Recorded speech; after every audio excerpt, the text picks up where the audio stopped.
Hello, everybody, wake up! It's time! Sorry, I got jump scared by my own face. I would be too at this time. Hi, everyone. It's the Owls Spring Stage APAC Open. We got our winners final, we got our lower semis. I got this guy on this side here. Here either early or late or exactly on time, depending on where you are watching from. And over the next 2 days, we're going to be culminating our Spring Stage Opens and figuring out who's going to our Spring Stage knockouts to try and get to mid-season madness and what seed they'll be doing so in.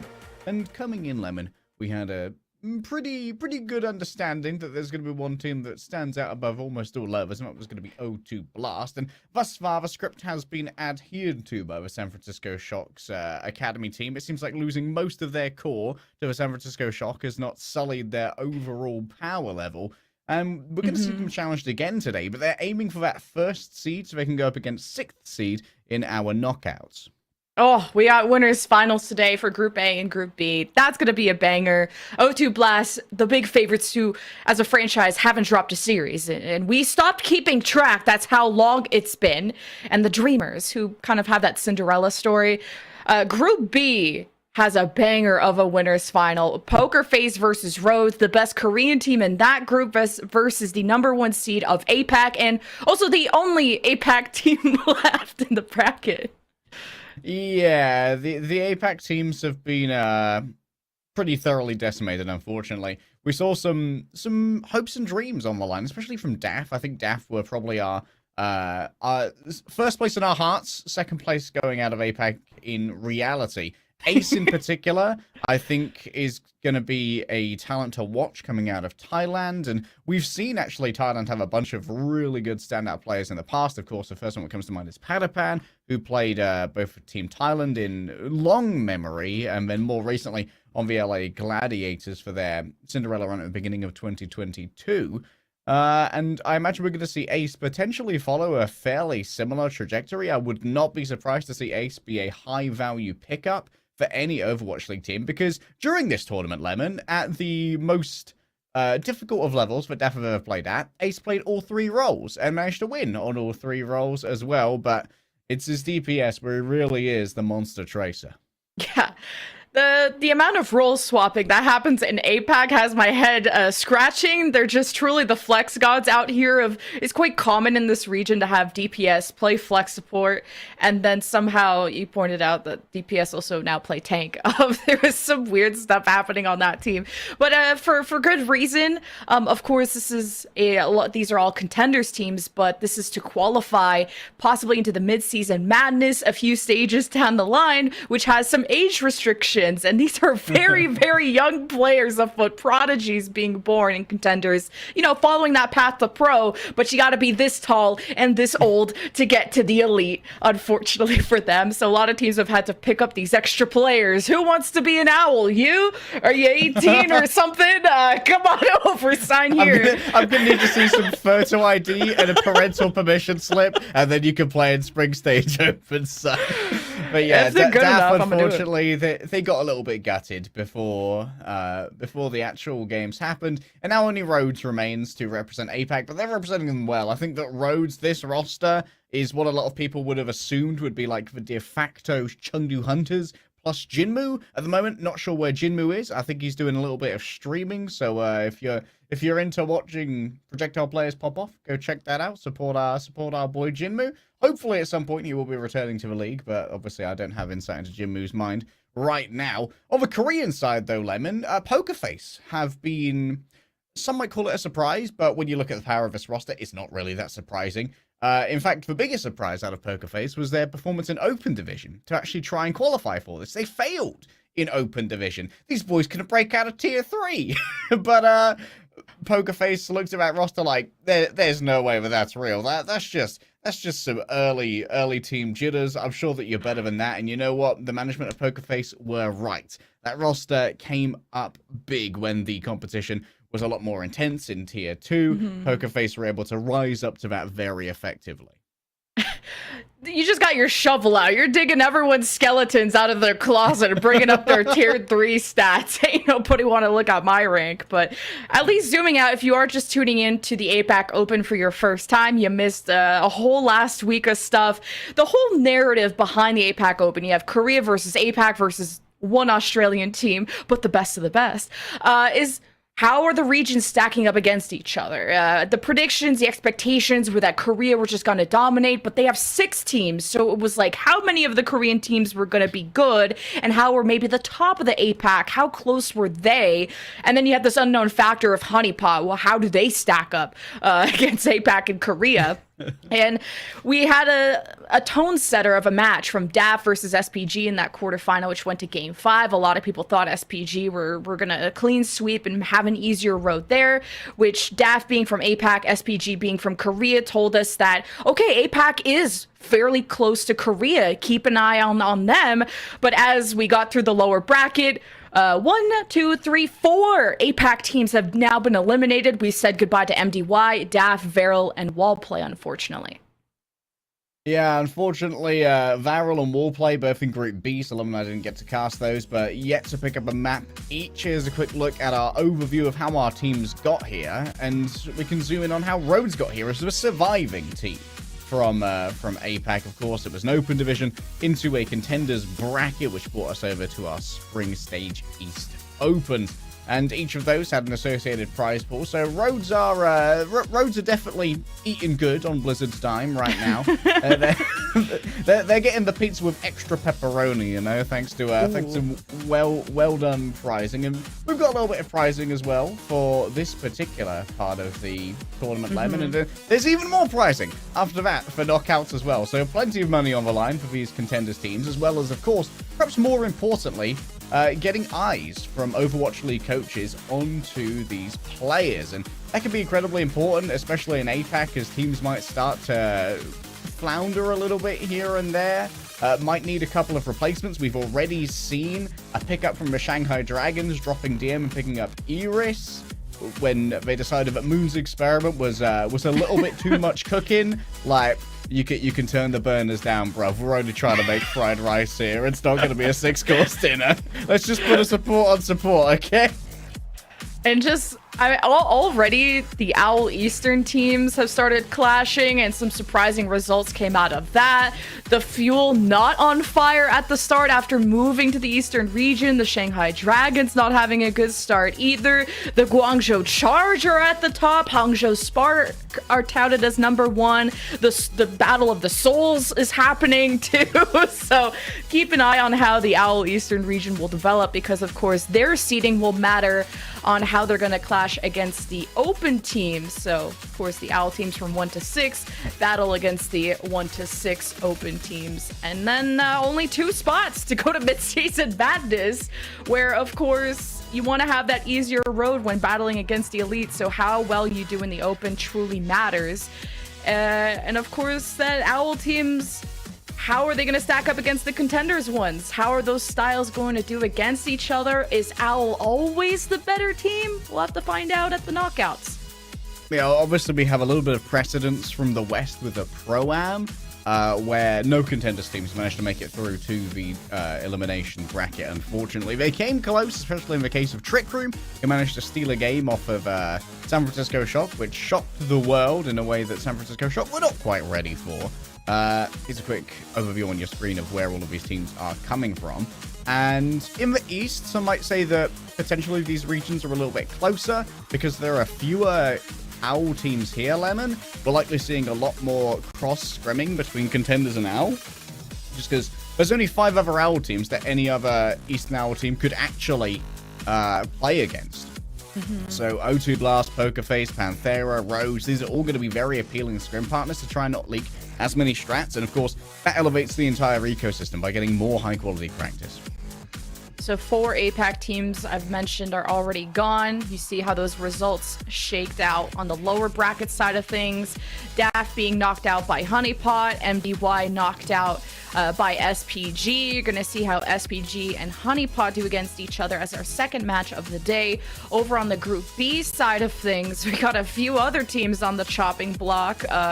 mainly we're definitely saying goodbye to a Korean team today. SPG, Panthera, and NT are on their last live, along with Honeypot, who are representing Australia. And of course, Rhodes lives on as the only APAC team remaining in the upper final of Group B.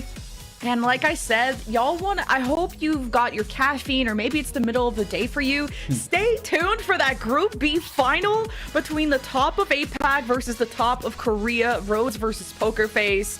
I truly want to stay up for that one. There it is on your screen. That's going to be so good.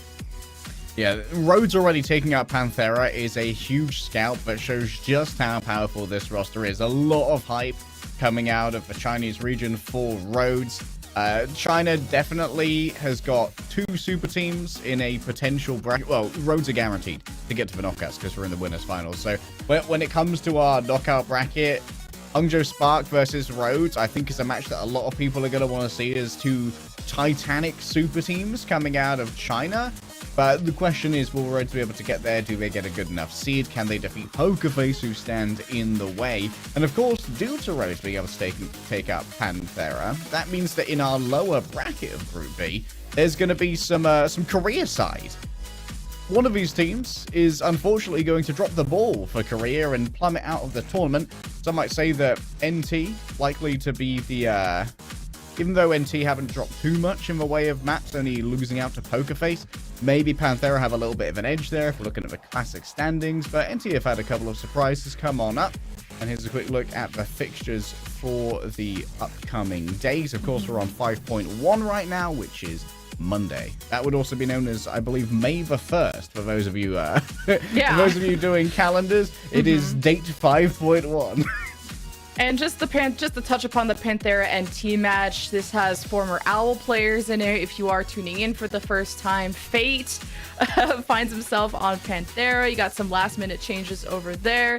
That's going to be a good match. And yeah, this is their last chance to get a knockout spot. Only 3 teams from each group will move on to the knockouts. And then tomorrow we're going to figure out the seeding situation of who's getting first seed. Well, actually today we found out who's first seed, but who's getting second and third seed in the lower final from each group. So it's going to be a shorter day, so don't be late. I'll be waking you up. And maybe the first seed of each group will go against the Spirit of the Chengdu Hunters, and that'll be like a free win. But no, it'll be the bottom of East. Oh no, the Spirit of Chengdu Hunters. It'll come haunting back. Well, Chengdu Hunters not being a part of this does mean at least that we're going to be 6-6 in terms of our teams versus contenders teams, so it's going to be split down the middle in terms of participation. A quick look at our map set here. As you can tell, the escort map set is it's very widow heavy. There are going to be a lot of happy snipers. We've seen a bunch of great Hanzo plays. Hanzo, of course, often picked over the widow in so many of these iterations because a little bit more mobility, that permanent ability to move between the high grounds is super important. And here is our schedule for today once again. Of course, this is in PT. If you happen to be on the west coast, you can see exactly what it's going to be. Yeah, PT like lemon. For me, it's currently 7 a.m. I believe. It's pretty early, but I'm happy to be watching some top tier Overwatch. You got the blue collar Europeans up right now, just going to work. Going to that 9 to 5 or whatever. You're up having your coffee. How about some APAC? So we start with our winners finals of Group A, then the lower semis of Group A, then winners finals of Group B. Don't miss that. I swear that's a good match. It better be. If I hype this up and it's a 3-0, I'm going to be pissed. Anyway, then you have the lower semis of Group B. These are all best of 5s, of course. The winners final is all about determining first seed. They're guaranteed a spot no matter what, just to mention that again. But the lower semis, you have a chance of missing out and tripping over your laces at the finish line. Let's look at our rosters, though. O2 Blast versus Dreamers. All right, boom, we can zoom in. Everybody's eyes immediately will draw to that central name there, Marvel. A legacy tank of Overwatch League, now playing in contenders under what some would consider the premier roster in the entire program. This guy, he's as flexible as they come, even with some scientifically backed Reddit fans complaining that, hey, why is Marvel playing D.Va so much? In previous iterations of Assault Dynasty, this guy's got it all and makes a huge amount of space for probe and knife. to start getting some work done. Nice inclusion. The amount of playtime we've seen out of Knife in this tournament has actually been a bit of a surprise level. We were expecting to see a bit more Top Dragon, who's kind of a star on this O2 Blast roster, an incredible Genji. And Genji's actually been seeing rising usage across both our regions at the moment, which has been a bit of a surprise. He suffered some nerfs after, I believe, the Junker Queen meta. The Junks meta back in the day where he was a brutal brawler. Since then, both his damage and his ammo have been nerfed, which have made him a lot less good in sustained battles and more focused upon getting those assassinations. I was just surprised to see Knife at all. No shame on him, but Top Dragon has Top in his name for a reason. Is the most exciting player on O2 Blast, along with Probe. We've only seen 3 maps out of O2 Blast, so Dreamers better have studied what little that they have, who have had the Cinderella run through the upper bracket. They set the tone as being the, quote, bottom team from Korea, being able to beat the top of APAC after that win against MDY. But the real kicker was their power level against Honeypot, the best team from Australia, proving that Dreamers are stronger than we could have ever imagined and also have improved a lot. Of course, just being realistic, I would never lie to you. Dreamers beating O2 Blast would be the biggest upset in recent contenders history, but I'm looking at EasyHan and Spectra as a duo that is deadly. I could see Spectra and EasyHan being like the class of 2024 of O2 Blast one day. They're one of my favorite duos to watch. Yeah, it's an EasyHan and Spectra are definitely on the shopping list for the next time O2 Blast gets gutted by their parent org, and like San Francisco's like, okay, come on, give me all the goods, baby. It's another year, time to rebuild your roster. Yes, honey. Dreamers came through the last chance qualifier. That's why they're the last seed coming out of Korea. There was only 1 spot left, and Dreamers were able to take it. And EasyHan, last year, some of you might recognize this name from the ill-fated LA Valiant roster, but always being a bright spot on there, hitting the shots when it mattered the most, was definitely something that grabbed a lot of people's attention. As we look at our map set for today, we're of course in the tournament format, so it's loser picks rather than what you've been seeing in the OWL proper broadcast, which is a map set where no one gets to pick where they're going. Here, the team that loses decides how they can try and bounce back. And the better seed gets to pick our first map, so that'll be O2 Blast choosing Oasis, which from the 3 maps are small, tiny sample size. They've played everything. Ramatra, Winston, Sigma, and we've even got to see Attack come in on those Sigma maps. But of course, Marvel will be starting, Winston, Ramatra, and anything from the double flanker with the dive to the Mei Hanzo with their rush. But Dreamers, the Dreamer man himself, the one with the big dream to make the Overwatch League season, and his last attempt at doing so, and has named the team after that, usually plays a lot of Rhine, and I think his best hero is the Reinhardt. He's shown other things, but they really like their rush with the Spectra Mei, and also some Symmetra sprinkled in there, which has been fun to watch. Yeah, the Symmetra are really good at trying to shut down an enemy tank because, of course, the longer that she's in the fight, the more that beam can charge up. And, hey, if you're going up against the Reinhardt, you can start building ammo off of shooting that shield as well, which allows you to be a complete menace at destroying the enemy Reinhardt. We'll have to see if Probe is actually going to stick to this or it's just a rollout. No, it's actually moving over onto the Hanzo here, which provides a lot of off-angle control and a constant amount of danger, which means Donghun might have to check their peaks here to avoid incoming arrows. EasyHan on the Sojourn. This is such a hit or miss hero. Hey, got to pause. I got more time to talk about the EasyHan Sojourn. We'll check back in a second. But the Sojourn is hit or miss because due to that building up of the charge, she's fallen a little bit out of the meta in this region. It's been a lot of Hanzo and Cassidy primarily. I haven't seen a Sojourn pop off too much, but the extra why you choose a Sojourn is because of that extra mobility. I'm thinking this is a good scout against O2 Blast, who really love the Marvel Winston. So if you feel like the dive is going to be on top of you a lot, you pop the Sojourn, you keep your jump to get out. Yeah, Sojourn's ability to avoid those Winston dives is certainly a lot better than Hanzo's. He's got his little hop, but the hop is not enough to beat Winston's big hop, which is actually a leap in itself. One of the other reasons you might pick the Sojourn is, of course, the Disruptor field, but it doesn't slow anymore. It's still an excellent zoning tool to try and isolate a tank, especially in conjunction with something like a Mabel you can continually punish. Oh, hello, we're back in again. A rail ready to go, which is another thing that's obviously incredibly important about the Sojourn, and while it does drag Probe below, doesn't take him out. Love that wall from Spectra. Marvel under so much pressure. Dreamers swings for the home run.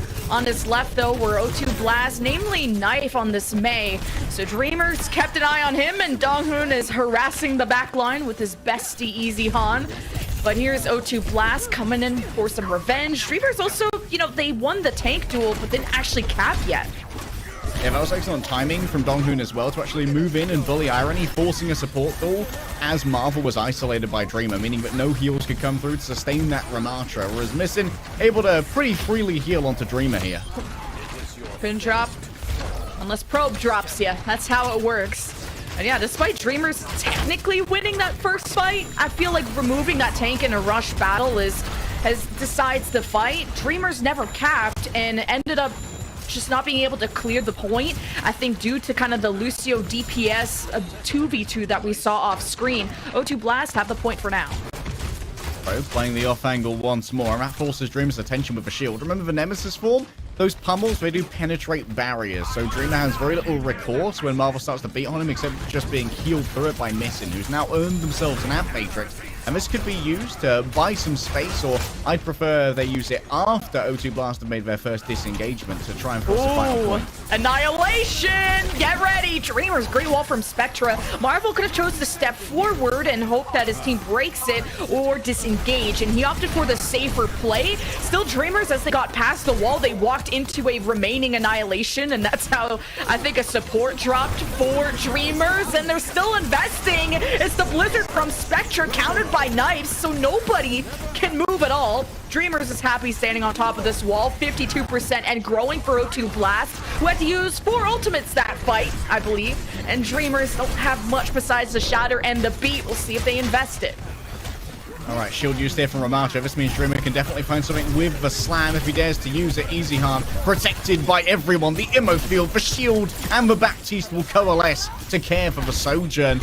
As finally opener should be dispatched, and O2 Blast will lose control of the point, but Probe's still a bit of a warrior, and will make them pay for it. Now moving into the next area, Lemon. Opener's sound barrier here is definitely going to be something to watch out for. Can you try and force Donghoon to do a reactive sound barrier that could potentially be interrupted by Probe of a well-placed arrow? I like that Dreamers won that fight without the need of the Beat and the Shatter. That was something I wasn't sure if they were feeling confident enough to need those extra ultimates. And now that they've conserved those, that's the win condition for them here. As Missing, I needed you to stay alive, bud. No one cares about Probe, and he wants to be cared about. I can tell. He's on coast side looking for any attention at all, and Dreamers get picked off. And without any coast control, Probe is so free. A Beat drop for opener, kind of unnecessary considering Dreamers had left.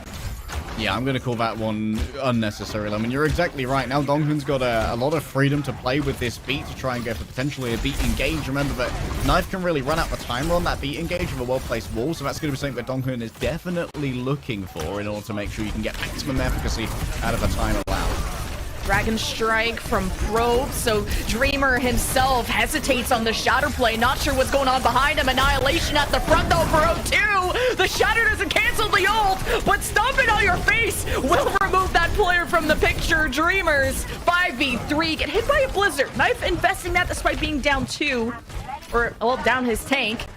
So it's a hero play. Maybe thought, oh, Probe's on the coast side, and this is how you deal with that. You may wall up there, and Probe and Irony seem to have put an invisibility cloak on. Dreamers just did not want to commit to that. I don't know. They put the wall up and they decide not to commit to it. Maybe overly worried about getting booped off or something. Either way, it doesn't make a huge amount of sense. You got to try and use your range advantage with that Reinhardt. Nano Marvel. Wish he could play the game though. Got blizzarded by Spectra, but Probe is still a beast on the coast side. Just no one putting pressure on him. The Mei wall attempt. Dreamers were what, 3v2, maybe more? So I'm wondering why they were so worried about not staggering those people, and that decision will cost them at the end. 100-75 for O2 Blast. Okay. Fairly close here from Dreamers. I still don't understand why they did the Mei wall up and then didn't use the proximity to actually have the Reinhardt do damage. Maybe far too worried about the Probe headshots, but Irony missed the sleep. Got ourselves a quick replay here showing off Irony's prowess. Of course, Irony is an Exile player. Formerly on the Hangzhou Spark. And, oh, that sleep as well to stop the charge is huge from Irony. Just doing maximum peel to make sure Marvel was always in a good position. And unfortunately, Dreamer was left in the basement, unable to contest. As we head over I just wanted to mention, too, the fact that we were on University and I felt like Dreamers, their best composition is the rush, and them losing University, I'm worried. The O2 Blast are very good on dive. Fairly worrisome. I'm not sure who has control of the Mega Health Pack. It's an important race to go for, as the Sombra versus Sombra can often be down to the rollout text that you see from these teams. Who's faster with the Symmetra TPs, etc. Knife going low. Look at that trust in the supports. Doesn't use the recall. And there's going to be Probe. Missing a translocator. Now has to take some extra time to set up, or if they don't notice, be doomed. It's kind of this dance around the center pillar where there's two primary power positions on this map. The top of the elevator on your screen to the right, or on the highway side of things. Good use of the Suzu from Irony to keep Marvel up, who can jump to that center pillar. Now, O2 Blast capping this without really needing to win a fight decisively is trouble for Dreamers. Now you have to physically remove all 5 players in order to flip this point. This is such a contestable round on Oasis, and Dreamers, it starts off well. You miss the pulse, though. For Knife, Dreamers only up by 1, but again, O2 Blast can cycle in and out of this point. Marvel keeps getting out at 1 HP. He hasn't died yet, so Irony is so close to the Kitsune Rush, which could be a win condition if he can build that up in the next 5 seconds. But it's popped. Marvel and Knife are dead. It's up to Probe and basically Opener to win this fight, but hey, as long as you live, you can extend the lead, but Spectra won't allow it. Probe, even with a Kitsune Rush, thought that one was winnable. Still already there's pressure on the point. O2 Blast are relentless of continually making sure that Dreamers are on the back foot. Easy Harm, though, can shut them down with an EMP should it be desired, but against this sparser composition, it can be difficult to get that kind of value. Ooh, this anti onto O2. Yeah, O2 were kind of disengaging, so Easy Han goes in with EMP, hits a few. O2 Blast. Marvel not able to pop the Primal before dying 6% away. Dreamers, now that takes out of the picture, can take up as much space as possible. It was a back cap from Knife, which has been quickly denied, and he recalls 2 blinks forward. Spectre knows he has the upper hand, but Knife has both supports behind him, and O2 Blast, as they went to kind of punish that, they lose Probe in the process, and Dreamers are winning slowly but surely and have a solid lead going. They got to make sure they keep them grippers on the point, though, because it's close to getting flicked. Dreamer with the Primal, Marvel doing so as well. Now it's a little bit of car chase, and Dreamers still have the point. Irony hit by that fresh Hyundai, unlucky right there. Still, you're playing traffic, you're going to get hit eventually. Mission's in a fairly safe position, but unable to hit that sleep means that now they rely on the Brigitte for that peel. I think Dreamers, yeah, Dreamers must have lost enough members. I think Dreamers was the last one left in that Primal, and they flipped the point to O2. And again, this has been non-stop brawling. I could play by play till my hair falls out, and it just continues. EMP now invested from Probe, which only hits Missin, and he's not even taking any damage. Dreamers have just forced this chaos that O2 Blast can't seem to thrive in. They prefer that structured environment, and Dreamers have managed to get the point back, and they'll take the lead. Yeah, O2 Blast wish to follow the O2 boss plan, and Dreamers, they're on their Joker arc, you know? It's like, chaos is the ladder, as Peter Baelish would say, and it's a ladder that they're very keen to hit right here. What a dive onto Irony. Look at all those assists, Lemon. Oh, that's a squash. Oh, Dreamer got booped. I think the nano jump would have gotten close to killing someone. Spectre wins the Tracer 1v1. Dreamers have the space to work with 82% plus. If they take this next brawl, they will be forcing round 3. Look at this extension too from Dreamers. You got Marvel low, but not low enough to die. All right, the Kitsune Rush. Who can really get good value out of it? Maybe the Winston. It's a good turnaround, and Marvel's going to be able to put out even more damage. Donghun needs to be healed here, but Rally must survive.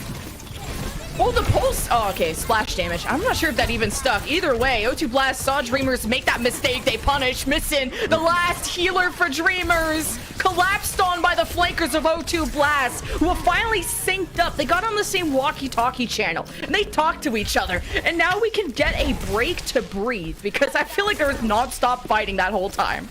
Unfortunately, they were jamming Dreamer's comms. Missing was in a position there where they couldn't really support the extension from Dreamers. They weren't ready for a more aggressive play like Irony TPing in for that Kitsune Rush. For now, Spectra just poking up, looking to build that Pulse Bomb and maybe use that as an opener after we see a Suzu forced out from Irony. To use it before then would be to court Ruin as Pro prepares an EMP.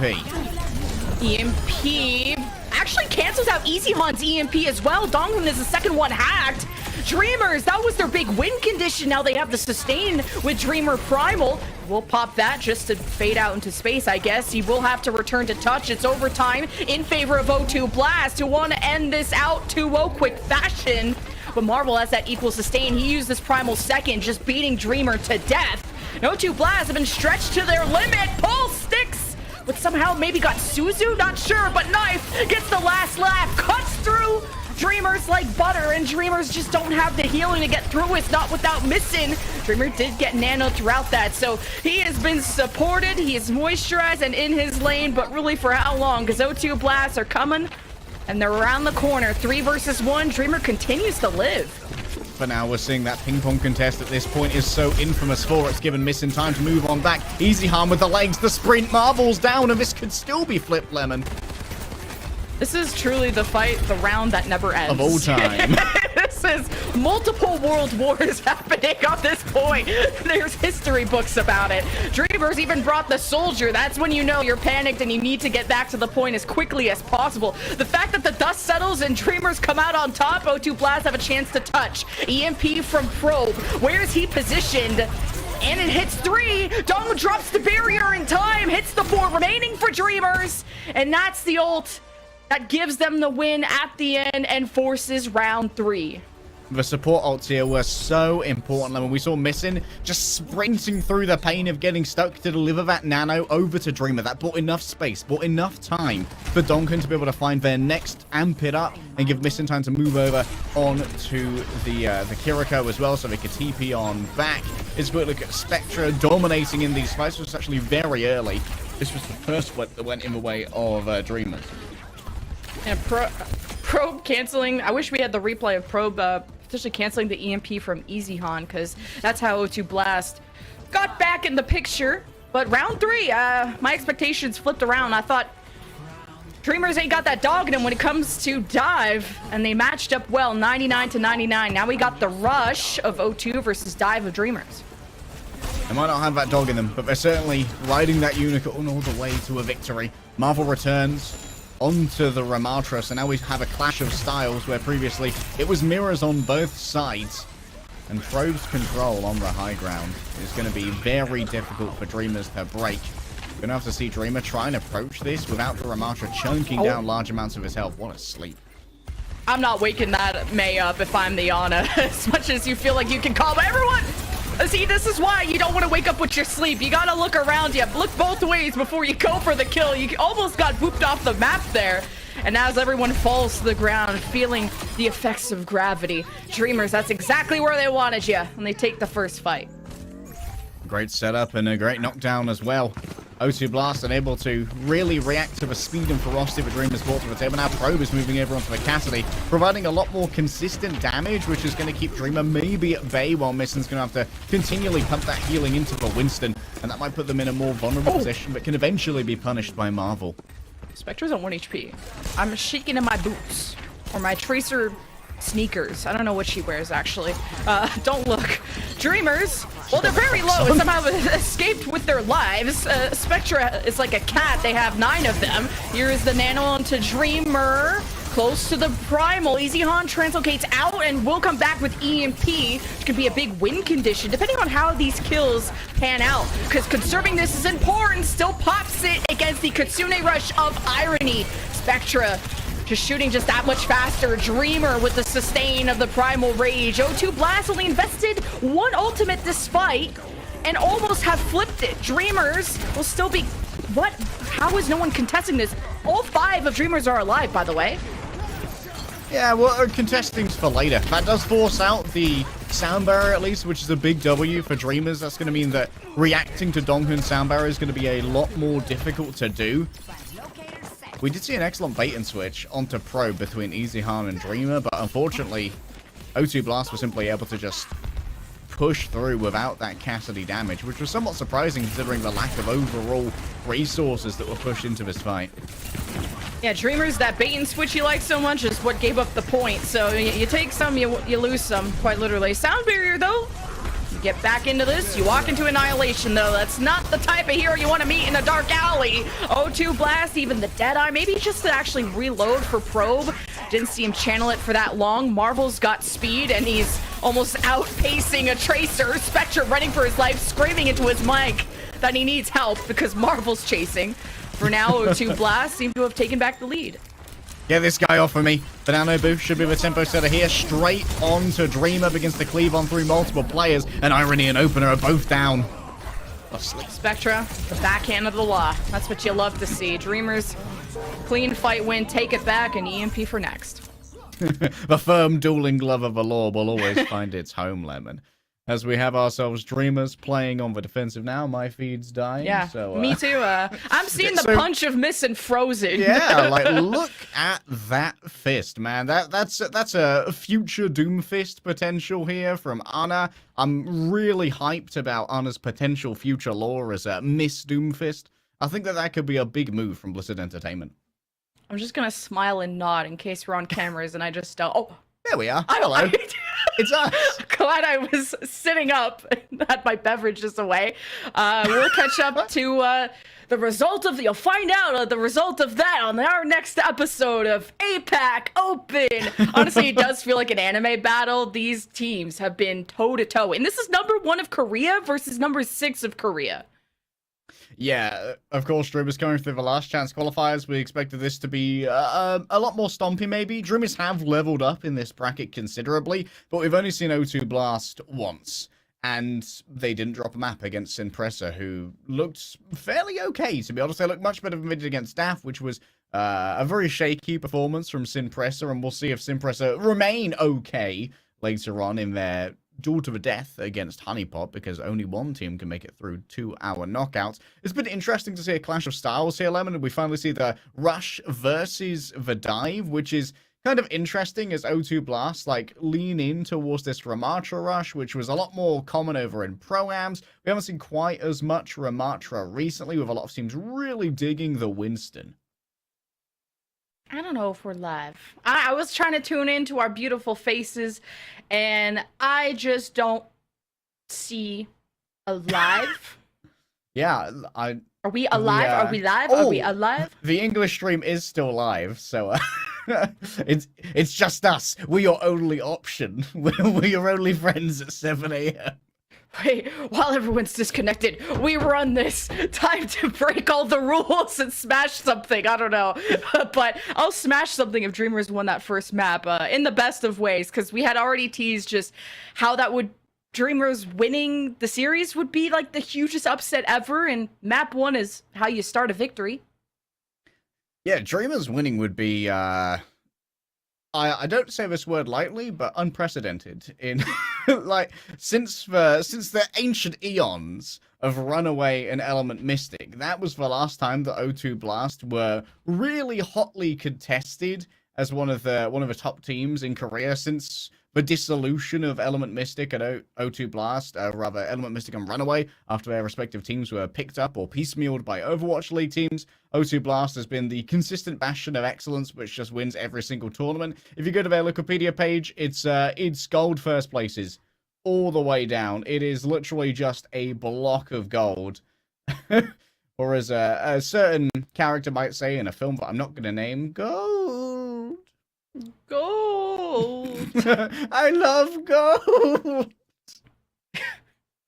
Honestly, we could probably say whatever we want because I see the feed frozen at 66 to 54 with the missing fist of the law showing off what jewelry Ana could have if she had more skins.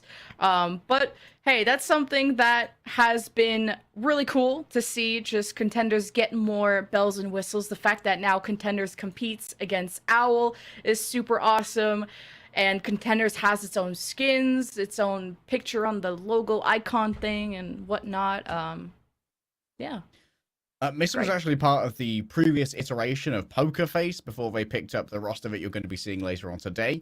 in Group B. It's been maybe a year or two that they've been competing since about 2021, and not as well known a player as some people like, say, Proper, who were dominating Korea for such a long time that basically even if you didn't watch Contenders, you knew this name was coming up. And I think that Mission's actually been having a very good game thus far. Got a nice sleep onto Knife, I believe, was playing the Reaper in that previous fight, which allowed for that damage to just be unaccounted for, and that gave so much more freedom for Dreamer to use that nano to just chase down 3 overly stacked members, to be honest, of O2 Blast. I don't think they should have had their Lucio, Kiriko, and Cassidy that's grouped up, especially when you know that a nano's coming in. We trust O2 Blast to be having some good ult tracking, and they know the nano's coming, so I'm not sure why they were spaced that tightly when they should be playing it like a lot more interspersed. Maybe have a little bit of a bait from Irony so they can TP out afterwards, or at least have Irony be able to pocket from afar without taking damage from them for themselves.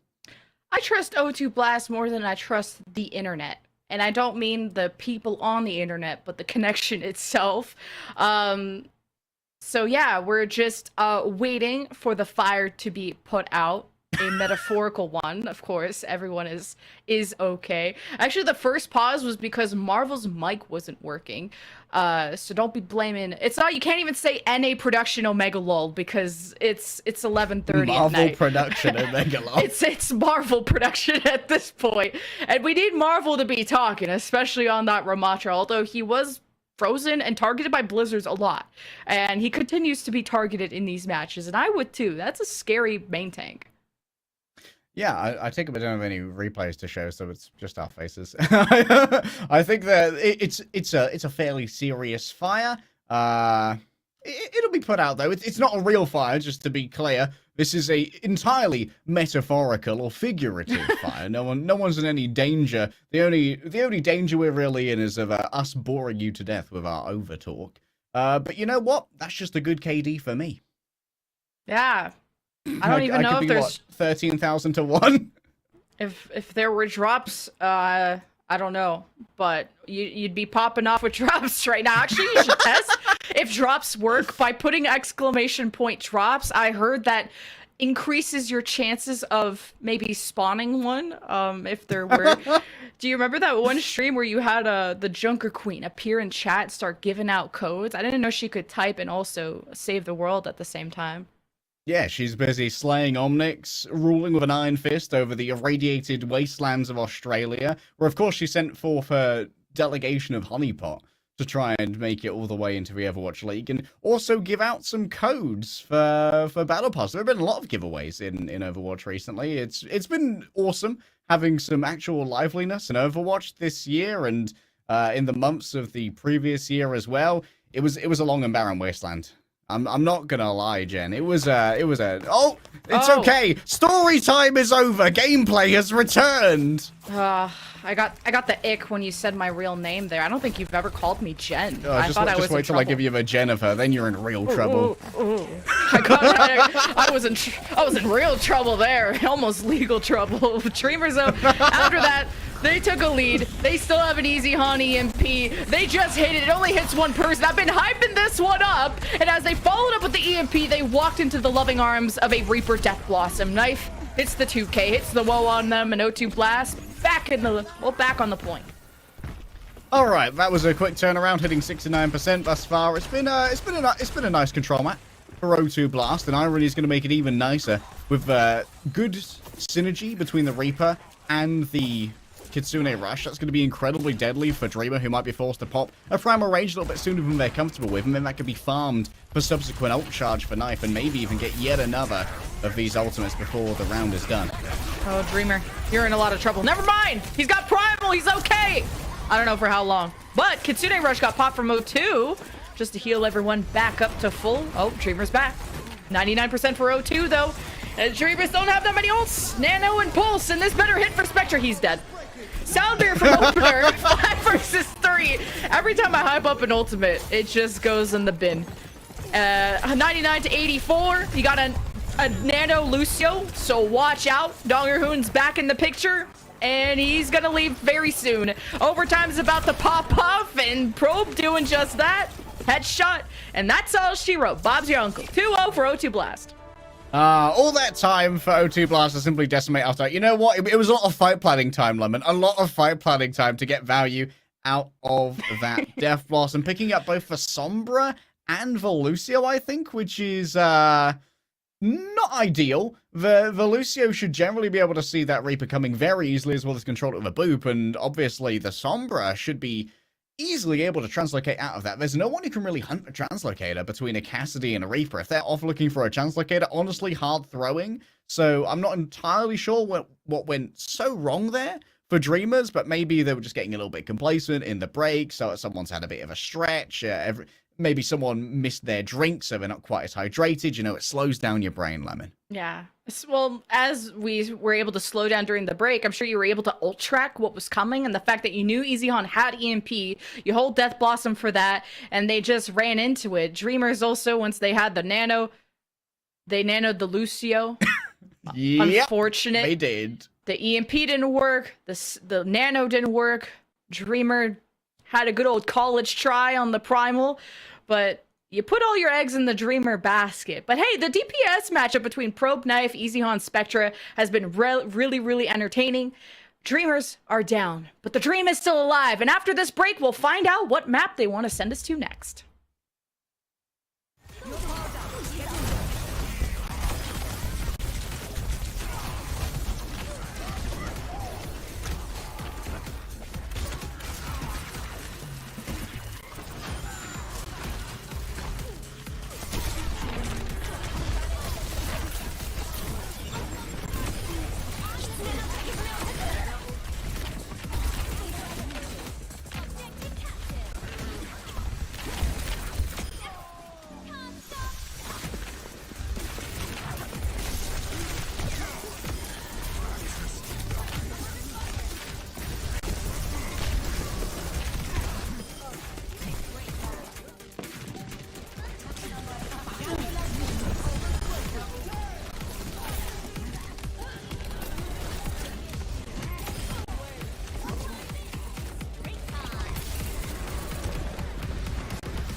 everyone, we're back and the chaos doesn't end here. But Dreamers want to bring us to somewhere real fun, the playground of Blizzard World.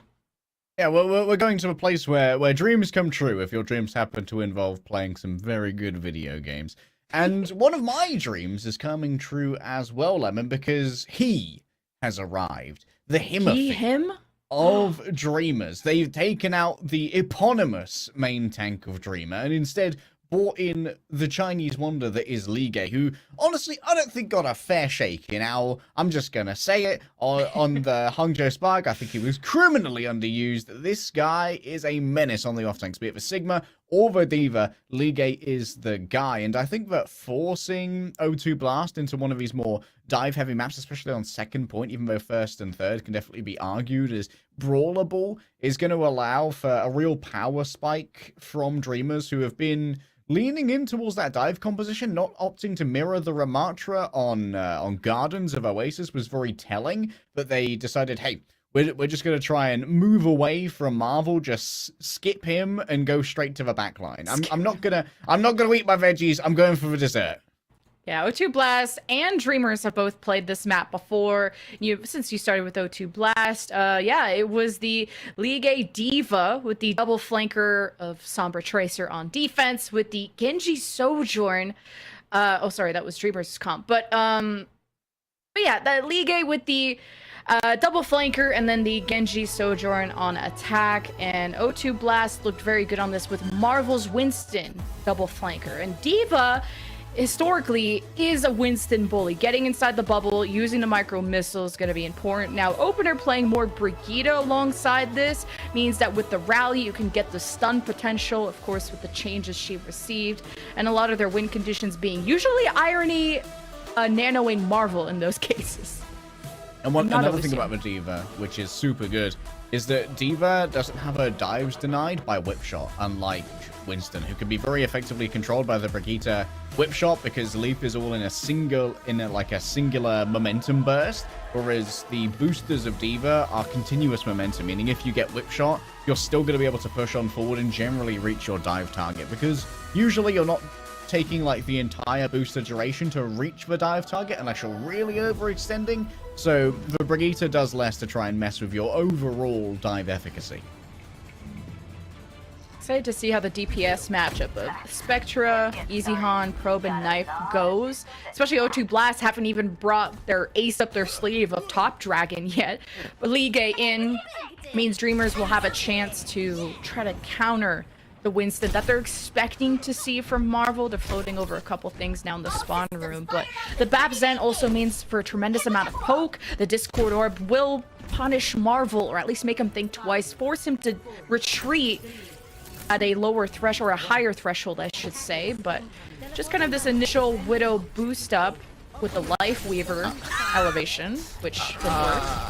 I think I already forgot that the boost up would instantly boost himself up rather than allow someone else to come onto there. O2 Blast fully sort of up their comp now to something that's a little bit more aggressive. This is going to be potentially troublesome for the Zenyatta. There's a lot of room here to try and get up on top of an aggressive position for missing, but it's Donghun who gets caught first. What was he doing over there?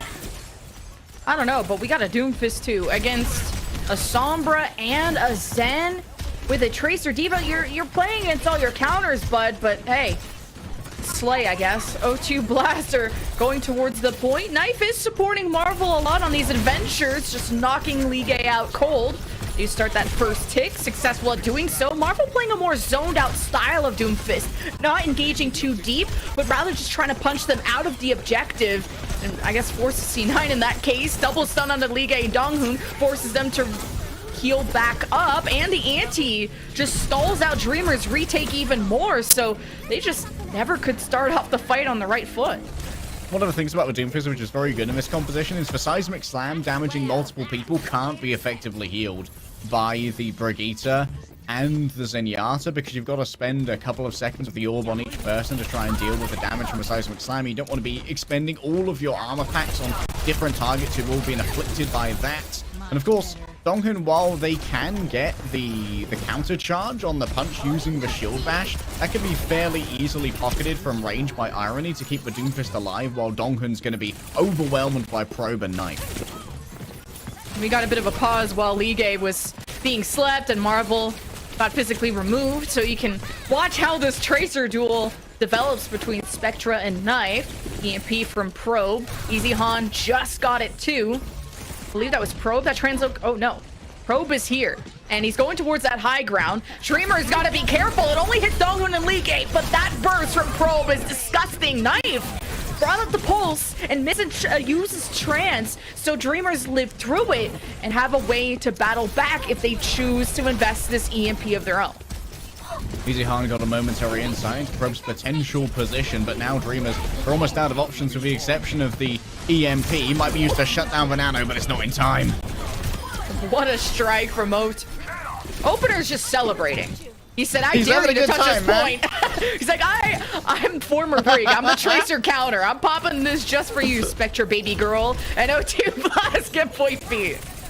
Yeah, when Opener Senpai notices you with the ult, you know that you're in trouble. I feel dirty having said that sentence. It's okay, no one's watching. O2 Blast, they are making good time. 5 minutes for third. This could be almost record setting here on Blizzard World.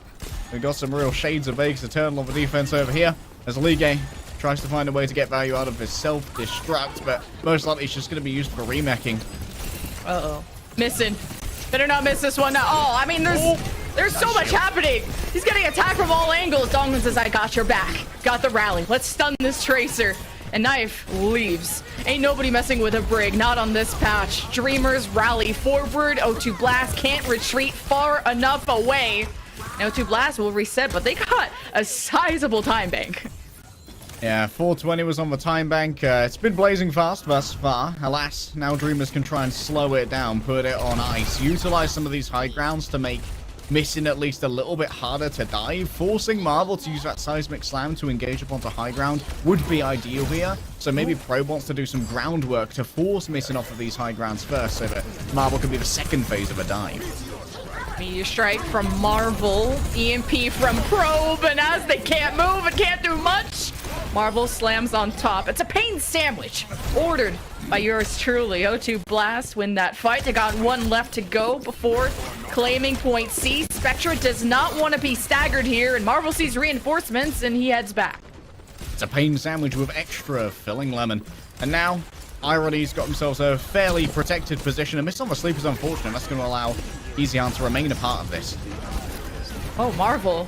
The fact that he's even living while the other team is using Transcendence, and Pulse hits the back of Donghun, and Dreamers only have no heals, actually. They're just praying for the respawn advantage. Knife popped off, 2-for-1 trade. Nano onto Marvel, the rally on top. And that's it. O2 Blast about to lock in a 3-minute time bank. EMP from Easy Han. Barely anyone alive. It's Easy Han with a hope and a dream, but it's working out thus far. With the extra damage Sombra gets when targets are hacked, that seemed to have been enough. Now, one of the things about many of your members falling at once means that Donghun, Spectre, and Easy Han all arrive at the same time, so there's feasible follow-up to the EMP that's delivered by Easy Han. It's worth noting here that Easy Han's actually against a former teammate in Marvel, knows a couple of the tendencies of Marvel's Doomfist, which was actually a win condition for LA Valiant last year. He's by no means an uneducated Doomfist. The Overwatch 2 Fist has treated him very well as a tank player. Well, someone touched the card? Okay. No. Oh, I said it! I said it! You did. I did say touch. You know what? Marvel may have called a distraction there. I don't know, like we saw Missing go low on that force, like an overreaction to a Meteor Strike, which is usually a fairly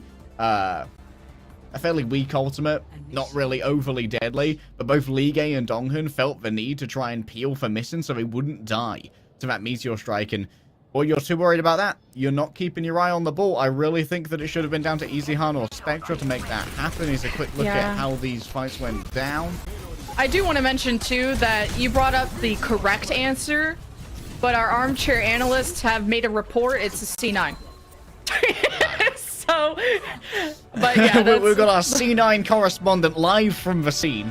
Yeah, yes, let me check with the council. This is actually a C line, Lemon Kiwi. Ah, thank you, sir. Yeah, 222. Now the weather. Oh, 2 blasts with 222. I mean, that's a blessing. Oh, true. Trips. We'll have to see if Dreamers will be able to keep pace with this. Of course, remember, this is Dreamers' choice of map. And honestly, we've been seeing a swap over here onto a far more anti-Doomfist comp from Dreamers. The consistent pressure of the sleep is definitely going to be something that keeps Marvel at bay and really makes him more judicious about when the power block is used, because obviously Doomfist is essentially a free sleep if you're above gold on Ana using that power block. Okay, Smile. Takes note that I am not above gold. I'll write that down for next time. Yeah, the fact that Marvel thrived as much as he did, he's very low death count considering how many counters he's facing. But like we noted, his style is more of a zoning tool once they do travel to the point, just mostly pushing people away from the point, which worked out because Dreamers didn't touch it at the end. So the zoning Doomfist continues to work. The anti hurt a lot, and the hack prevented him from punching away. Now this point is very exposed, and the O2 backline has realized this. Opener steps up to contest the point, and it's up to probe and knife from an off angle to see if they can strike while Dreamers aren't looking. But Dreamers have already scouted this. They have Ligue up on the high ground to push the backline back. So this is a first take for Dreamers. But what else now that Marvel's back? Quick disengagement there from Marvel. We're going to have to wait for their cooldowns to reset before we can move in again. A second tick is gained over here as Probe is taken down and Marvel's unable to secure a killing blow. This is going to overextend Opener. Hey, the retake happening. Spectre. Oh no. What? Gushue actually did that yesterday as well. Gushue jumped a pulse bomb into a Brigitte. I don't know what it is about these Brigs and just being killed by rogue pulse bombs. Of course, the reference there to XQCing. Check out an old Arc 6 mod where XQC kills his entire Pharmacy combo by jumping a pulse bomb into them. It's something to behold. Who needs a replay when you have memory? We are all gonna try to forget that one. Dreamers getting some steady push on an off angle though is knife. You see missing counter positioning towards the right room. Pulse, you ain't got that arm. You gotta hit arm day a bit harder if you're that tracer. Don't hit me. You gotta change your name one day. Well, production did call you Hair Day, so maybe we can go with that one day. True. It makes me feel tall, 11. I'm like a peacock. I've got plumage to intimidate my enemies. As Marvel at the moment trying to be intimidating towards Ligue. Ooh, a beautiful hack actually stops Marvel from hitting a big punch.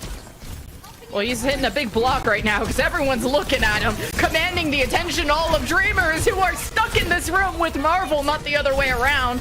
Opener says, do it. I will be an enabler. And Marvel just punched out, left Opener to die, who barely got out. That is not the trust that I was expecting out of that tank and support. You don't know hate until you know how much Marvel hates Opener. Probe sent out the ball. PL, beautiful stick. That's going to get rid of Opener in record time. This time it's not Marvel's fault. It's just Spectre being a menace on the Tracer as Probe tries to keep this one alive. But Easy Hunt says, no, mate. Opener to opening. Just got that pulse bomb right behind the shield. Sick play from Spectra. Steady pace from Dreamers, 3.5 minutes. Almost matching that pace, I would say. Ligue getting the chase down. A lot of focus on to Marvel. Look at Marvel, he's hacked! Why are we looking at irony? I get it, though. Marvel does have the Meteor Strike, and as soon as he abandons support yet again, maybe Dreamers will find that moment to strike the backline. For now, it's Marvel in Dreamer's backline, but with all this pressure, Marvel is able to overextend thanks to that Meteor Strike, and this Widow is a choice. Yeah, Probe on the Widow is certainly something new. However, I think that Ligue at the moment is much more concerned with peeling than they are diving, which allows Pro a little bit more room. Marvel's consistent aggression has demanded that Ligue play this a lot more passively. Dreamers, unfortunately not able to hold on to that momentum. Missing Donghoon, and you hit a good sleep on the Marvel, but Ligue is also slept and can't protect your backline, and everyone implodes. O2 Blast did a good job of not waking Ligue up. They also got the DMAC, which is critical. That's going to cost Dreamers a lot of time.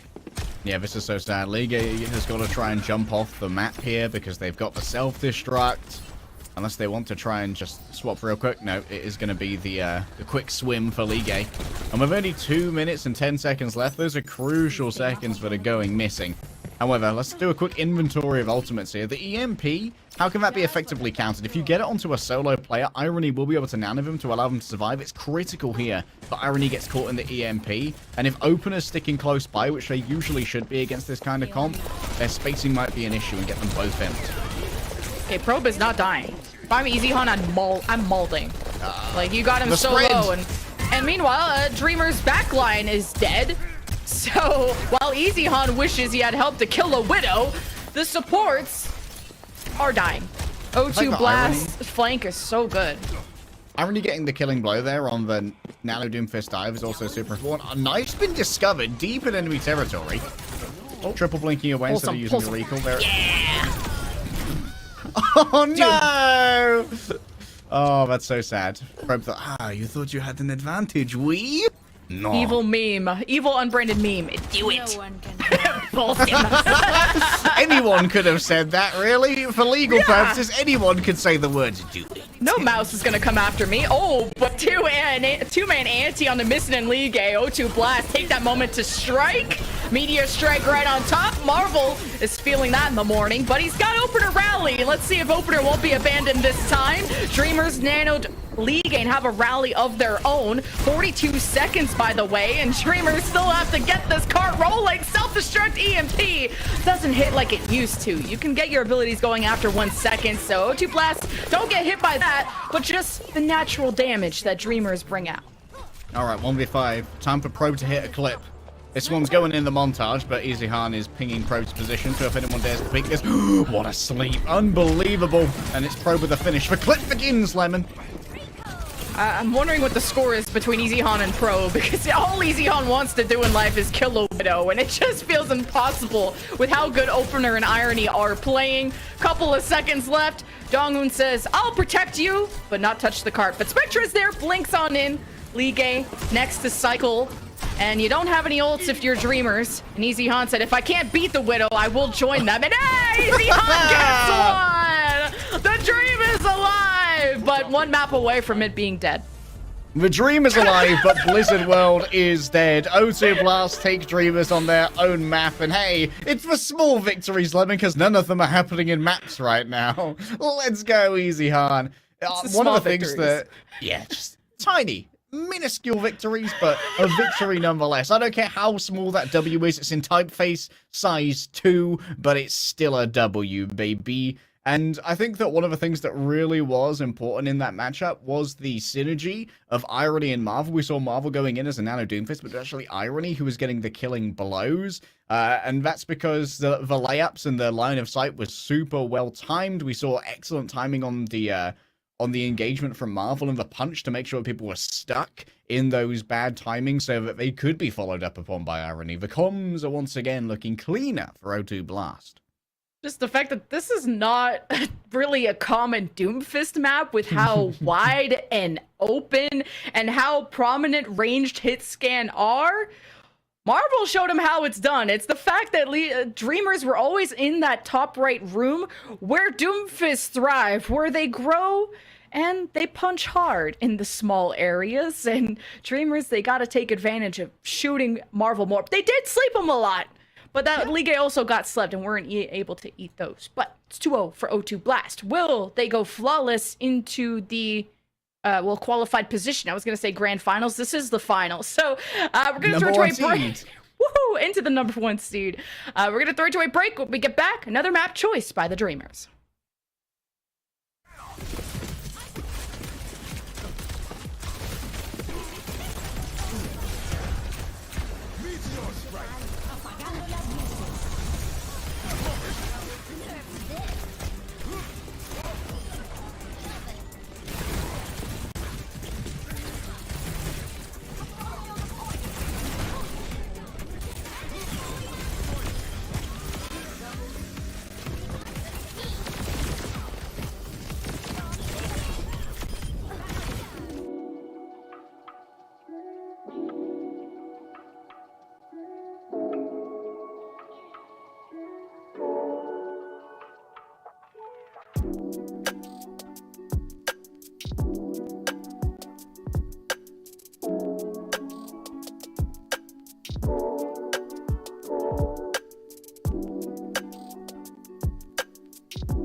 everyone, welcome back to the OWL APAC Open, and we're one map away from crowning O2 Blast as our #1 seed going into knockouts. But Dreamers, they have one thing in mind: take a game from them, because then maybe O2 Blast dropping a game would maybe cause some tiebreaker shenanigans with Group B. So this one map could shake up a lot of things like that. Yeah, Dreamers wish to prove that God can bleed. And the Dream right now is settled on a reverse sweep, which is certainly wishful thinking, given how it's gone thus far. And O2 Blast will get to pick the last two maps in that. However, we will be able to see Dreamers' next map pick soon as we go over to, I believe, Escort next. That'll be fun. I'm checking if we got any substitutions. Don't think so. Dreamer. What? Oh, Dreamer is on support again. Okay. Red alert. Dong is out. Dreamer is in on support, but I think that's red alert because Top Dragon also got subbed in overnight. The ace up the O2 Blast sleeve is in. Yeah, Attack is in as well, so we're likely to see a Sigma duel here, as I believe Ligue has remained here. Dreamer, of course, coming in for support. Dreamer was previously apparently a support player before moving over to the main tank. And of course, you've got to bring in Dreamer on support when you see Top Dragon coming. You're like, oh, this guy needs sleeping. We're going to put our best man on the job. Bring in Dreamer to play support, baby. Rialto is the map, and you all know what this means. This means Divas and Sigmas and likely some Hanzos as well. This is why reading your favorite player's trivia is important. I had never known that Dreamer was a former flex support player back in Pacific Contenders 2018. So back in the day. Back in my day, I was a flex support. Dreamer's like, well, if I can't tank gap, maybe I could win the support gap. I don't know. We're gonna find out. But Top Dragon is in, and this has been a player touted to be the next signing in OWL in terms of he deserves to be there. We have no idea why Top Dragon is in Contenders. Just for bullying purposes, really. Top Dragon remaining the secret weapon. I just checked. Yeah. We've downloaded a photo ID. I just looked you up, bud. You're old enough. Let's get a move on. I've acquired the information. Attack on the Diva. Certainly going to be a match here for Ligue. I said Ligue is him, but Attack is just as much a deadly player on the off tanks. I thought maybe we'd see a little bit more Sigma, but Diva certainly has been the tank du jour on Rialto. The ability to move quickly between high grounds as well as peel for your longer range support by getting up close to them is certainly something that really brings the Diva to prominence here. And we're seeing Dreamers once again roll out their Attack Blizzard World composition, which has been already countered by O2 Blast, but now with a fresh tank in and maybe fewer Doomfist options, it could be a new dynamic here on Rialto. Yeah, we've only seen Attack on one map, and it was an escort on Shambali, where they shambullied another team into a full hold on A. So we'll see how Attack goes on this. Of course, played Sigma on that, and seems to be the off-tank specialist, as you mentioned. Easy Han finally got the Sombra versus Widow pick he always wanted on Blizzard World. Didn't have to match the Widow this time.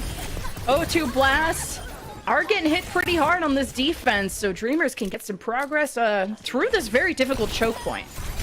Oh, yeah, big comm issue there, by the way, on Attack. Had nowhere near any sightlines from their support, so Opener and Irony were just left scratching their heads in mid going, well, he's going to come back one way or another, whether it's from Sport or if he realizes that he's LOSing us. Pro being a bit of an issue in the back, of course, swapping away from that Widow, knowing that it's going to be a fast-paced comp from Dreamers. Ooh, the focusing beam plus the anti on the missing. O2 Blast executing that backline. And I've salvaged this moment where Dreamers almost got the push to the end, and O2 Blast knew how to retake. Yeah, once Dreamers entered out into that open courtyard, it was much easier to kind of operate a crunch where you could hit that anti, find the focusing beam, and then have Attack roll in on top of them. I think O2 Blast were a little bit over keen to try and play in the first area of Rialto when they were going to be a lot better served by their hypermobile attack comp, by being able to drag Dreamers into that open area and overexpose Missing to these multiple threats that can come through. That's how do you keep Missing and Dreamers safe. When O2 Blast, they attack you from above, behind while invisible, and now with a Nano Diva in your face. That is a car running every single member over. Dreamers reset yet again. Someone woke up at Nano Diva and I want a name. I need a name. Oh, because Mission's been betrayed by someone. I think it might actually have been Spectra's Pulse Bomb that woke it up by blasting someone else. If that's the case, good job of the solo EMP. I don't actually think Easy Han should get to play this game. I think you should ego challenge that Sombra. Get into their heads. That's the mental strat of O2. We gotta have Easy Han go Widow now. Turn the tables. EMP ready though for Easy Han, so won't be swapping until after that. Could be used very well to shut down attack. Remember, with it stripping away 40% of current HP, it can delete a lot of that armor. Transcendence only works when people are alive, and Top Dragon just fell over, got folded like a lawn chair after that EMP came out. It's only 5-4 though, and Dreamers want to make that more with the Nano to Ligue. Self-destruct to get back into mech should be fine. What? Did he just throw that self-destruct from over the building? Why was Attack back there? I think Attack was actually remeching after dueling both the supports. Both the Divas, in fact, were trying to harass backlines, but the fact is, the irony with a Discord Orb can be incredibly deadly to a Diva who overextends if Ligue happens to go up against both those supports in pocketing range of each other. Duplicate, good to go. We're likely to see the double Diva Phalanx come on through here, or maybe even a quick Sombra to build up a real fast EMP. If Attack was always back there, I also suffer from object permanence, but Streamers only have 11 seconds, and this is not going to be a far enough push to vote confidence for a reverse sweep. Self-destruct duplicate from Top Dragon. Now back into the Echo form to zoom away. Holding that front door is Attack, who's now nanoed as the support of his team. Dreamers brawl their way through. They'll do so without Spectra. Ligue doesn't have a mech. But hey, Dreamer, the captain, he's got the payload. Not for long. Not after that pro BMP. He had his laugh against Easy Han, but I think the joke is over. Dreamers will not be capping A. Top Dragons come in for an O2 Blast victory lap, and it seems hard to postulate right now, Lemon, that anything but a O2 Blast 3-0 is on the horizon. It would be a Herculean effort of defensive prowess for O2 Blast to be held here. 85 meters stand between Dreamers and the lower bracket. However, Oblivion is not guaranteed because they've already qualified themselves for the knockouts, just looking for that better seed. And given how contentious APAC is at the moment, you really want that #1 seed. You are desperate to go up against, I'm not going to lie, the Shanghai Dragons, compared to any of the other teams who, in APAC right now, are looking real fierce. Even Dallas Fuel, who got 3-0'd by Guangzhou Charge, are looking like a scary team to go up against. But now you can settle your beef in this last round. Who's the better Sombra? Who's the better Widow? Who's the better tank? Is it Ligue, the Diva Specialist? Is it Attack, the substitute tank, I guess, quote unquote? Although he's getting a decent amount of playtime, more than a lot of people were expecting. Even Top Dragon not starting every single map. Knife actually having a good performance is having my vote for player of the match if it goes O2 Blast's way, but we still got a Dreamers defense, and Easy Han's gonna be scouting. What are O2 Blast cooking? You defend to attack. You tell Ligue there's a gap. A nice early bio-nade there. A good set play from Dreamers. Does give Easy Han and Missing just a slight advantage on the charge towards the ultimates. Doesn't actually get turned into overall ultimate or rather any of the kills. Irony though is going to make sure that Dreamers have to take much more subdued angles due to this Discord Orb. Nice. It's nice to see more pressure on the Top Dragon and kind of making sure that you clear the front to back too. The fact that Attack and Top Dragon were flanking when Dreamers had this momentum push, almost capping A, that's what stifled them. And yeah, what an anti. O2 Blast set apart. Attack doesn't have a mech. Irony's missing. And Dreamers will defend for now. They got to deal with Top Dragon on the Tracer, though. Bro, this car is schmoving, though. Already about 10 meters away from the final goal here for O2 Blast. And Easy Han and Spectra have to be scattered to the 4 wins while Missing's coming on back. Oh, it's okay. It's fine. Wasn't worried for a second. Ligue is now going to be beat to death with the Discord Orb.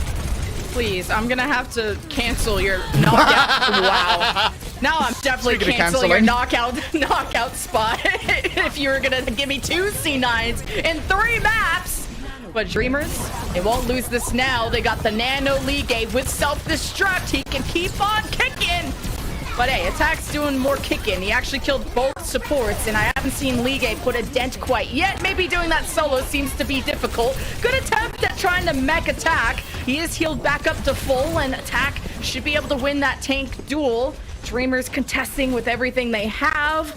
And that's about all she wrote. O2 Blast with a flawless upper bracket run will be your #1 seed coming out of Korea and going into the knockout stage. All I'm asking is that missing Cool V sleeps. Like, we've had 2 Nano Divas from Attack, slept nicely, and then instantly woken up. Little bit of a comms failure from Dreamers, but honestly, I'm not sure if it really would have made a difference. Even when we saw O2 Blast vaguely start dropping a fight, just off the back of Top Dragon getting picked early, and then a slight overextension from Attack, still, we got most of the distance from the cart because the composition that we saw coming out of Dreamers was just unable to contest for a very long time, with the demands of a Tracer coming in to focus these incoming... well, had to focus on the target that was called because Tracer's a large bastion of the damage you actually get in those team fights. Overall, though, for O2 Blast, this has been exactly what we expected. They're likely going to be first seed heading into our knockouts, so they'll go up against the #6 seed coming through from Owl. I'm gonna say the closest round that we got, though, or the closest map, was on Control. It seems like Dreamers did thrive in that chaos. I think that they did better than a lot of people expecting, being that 6th seed from Korea. They dropped to the lower bracket final to face the winner of Honeypot and Simprissa Gaming, aka SPG, #1 from Australia, and 3rd, 4th seed coming from Korea. So also, with Group B happening right after these first 2 matches, we're going to say goodbye to one Korean team today, but we say hello to our player of the match. It's Probe. Yeah, Probe being able to really cause some trouble for EasyHan, not being very assailable at all, whether it's on the Hanzo, on the Widow, even on the coast side control as well. Yeah, this was solo an dominance. Absolute terror.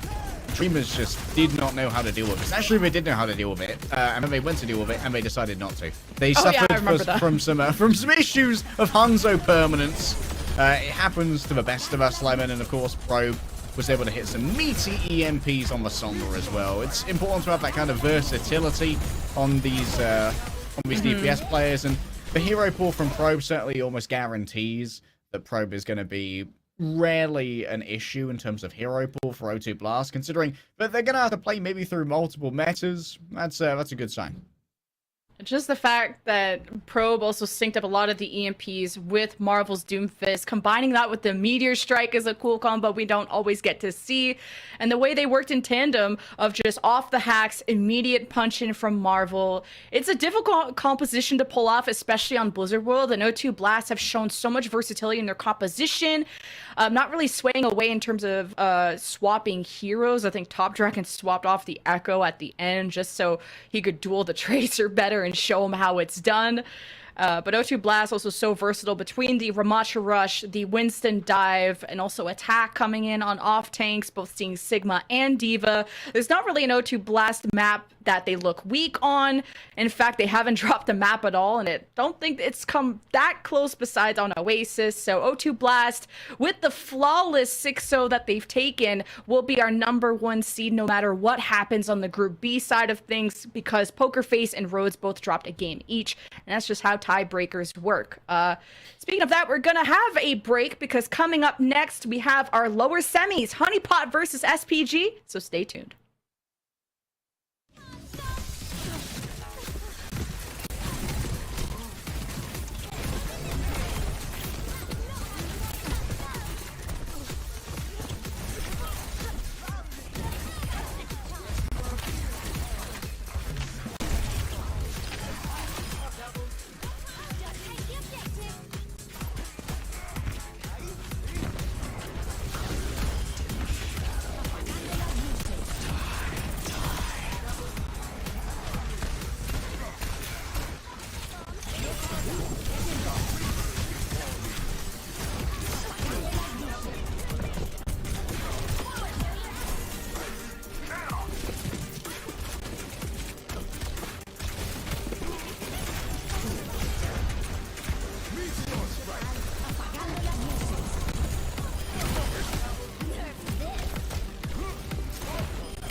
we got match number 2 to decide the spot for knockouts between Honeypot, the top and only team from Australia, keeping the region dream alive, versus SPG, the 3rd, 4th seed from Korea.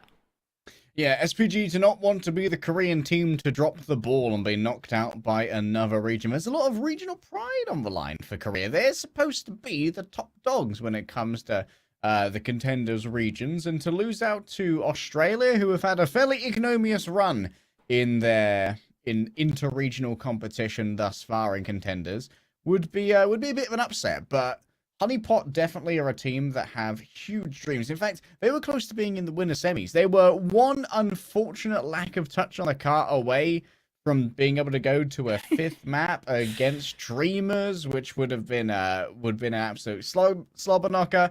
Unfortunately, unable to do that, so it went down to the lower bracket and then had to defeat DAF Esports, who were slightly nerfed, admittedly, by some Bangkok Storms, keeping the Lucio player out of rotation and keeping Ace on that hero for a while. Now Honeypot, they have a much more even ground fight here against Sinprissa, and we're going to be looking for some heroics from the Australian side. In particular, Lemon, I want to zoom in on Elva. Elva's been popping off on the damage.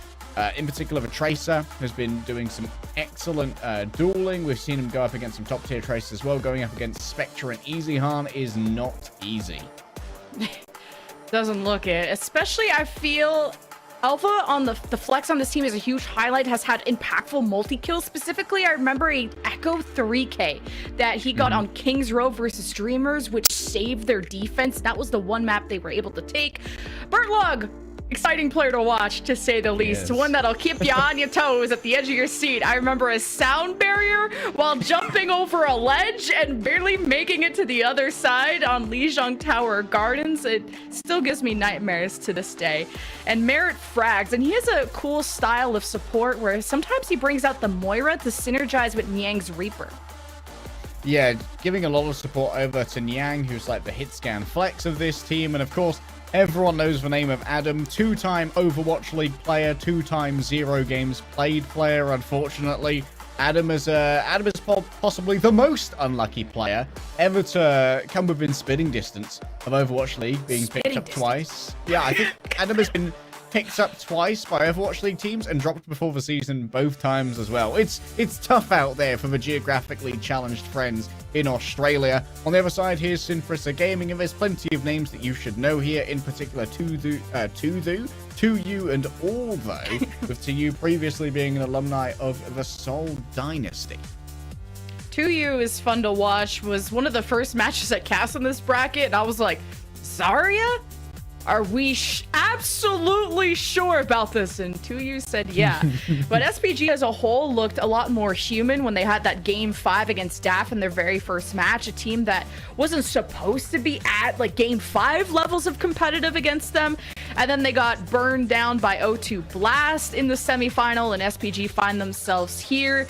Aid, I think, can be a huge carry on this team. It likes to Sojourn, and I have my dilemma with Sojourn, just not being as consistent and as cute as Cassidy, both in damage and other regards. So I'd like to see Aid on the song. Yeah, Riz up. Hashtag. Agree, TBA. I'd like to see Aid on Sombra, because that's my favorite hero for him. Yeah, Aid is a lesser-known name, but no less of a carry for SPG. Of course, SPG did have to go through a rebuild going into this year. They did pretty well at I believe it was the Pacific Showdown, where a load of regions clashed, and SPG, I believe, came second after O2 Blast. But at that time, they had Top Dragon, who was, of course, summarily poached by O2 Blast after San Francisco Shock dismantled the core of that team. Here's a look at our first map. This is Oasis, and to remind all of you in the chat who were like, contenders teams, but this is Overwatch League. This is the Overwatch League Spring Opens, baby. And the top 6 contenders teams, of which most of whom have already been decided, are going to qualify for our spring stage knockouts, going up against all 6 teams from APAC, and then the top 2 teams from that will go to Seoul, Korea, to play in the mid-season madness LAN. They went to Korea, or they are in Korea. Either way, Korea's on the cards. It's nice to stay home. Not as funny. You don't get that paid travel. Well, I don't know. Korea is pretty big, so we'll find out where they're going. Oasis is our first map either way, chosen by our first seed of Australia, Honeypot. They'll have Adam in the lineup, and last time we saw them in control, they like that Adam Ramatra. Niang floats on the Reaper a lot more, but Honeypot, they swap up their comp more than they change their socks. They counter, they come up with plan B, C's, all the way to Z's. They even have Torbjorn in their hero pool, so watch out for what Honeypot cook up. Rise up, mates. And we'll now stop this instantly. As the Australians take to the field, you can see Hyunjae already trying to threaten up top. With Bertlog and Merit not being on the Lucio here, the rollout's definitely slower for Honeypot, and Merit needs to position very carefully because they can easily be outpaced by a speed-boosted 2U. Surprised to see 2U not on Zarya. I think we've only seen the Ramatra on Nepal, and that's the only map. So this is a newer look, but hey, 2U has improved his flexibility a ton. You got a Mei wall, closing this door on the point. You still have Adam floating above. Didn't feel like contesting that. Was worried about losing the mech. I respect not wanting to take the 1v5, but beside him is Yang on the Tracer, and there goes the mech with the Zen and the Brig heals. If you ain't got that rally, or if you ain't got the Inspire up, Adam's gonna have a hard time staying alive. Yeah, I'm not gonna lie to you, I ain't digging this Honeypot comp. Oh, I'm digging that. Nasty. I am digging that archery. That's some proper Legolas stuff going on over there. Adam's not going to be getting much healing at all. Like, the Harmony Orb, I'm not going to lie, not going to cut it. Now Adam swaps over onto the Doomfist instead. This is a little bit better, but still the sustainability might well be an issue for a tank without self-sustain, or at least the ability to easily pick up a health pack, like you'd usually see from a Wrecking Ball. And Bertlog going to have trouble on the Brig going up against the Ramatra, I'm not going to lie to you. I feel like Adam only brings us out for emergencies. It's a little early to call the fire.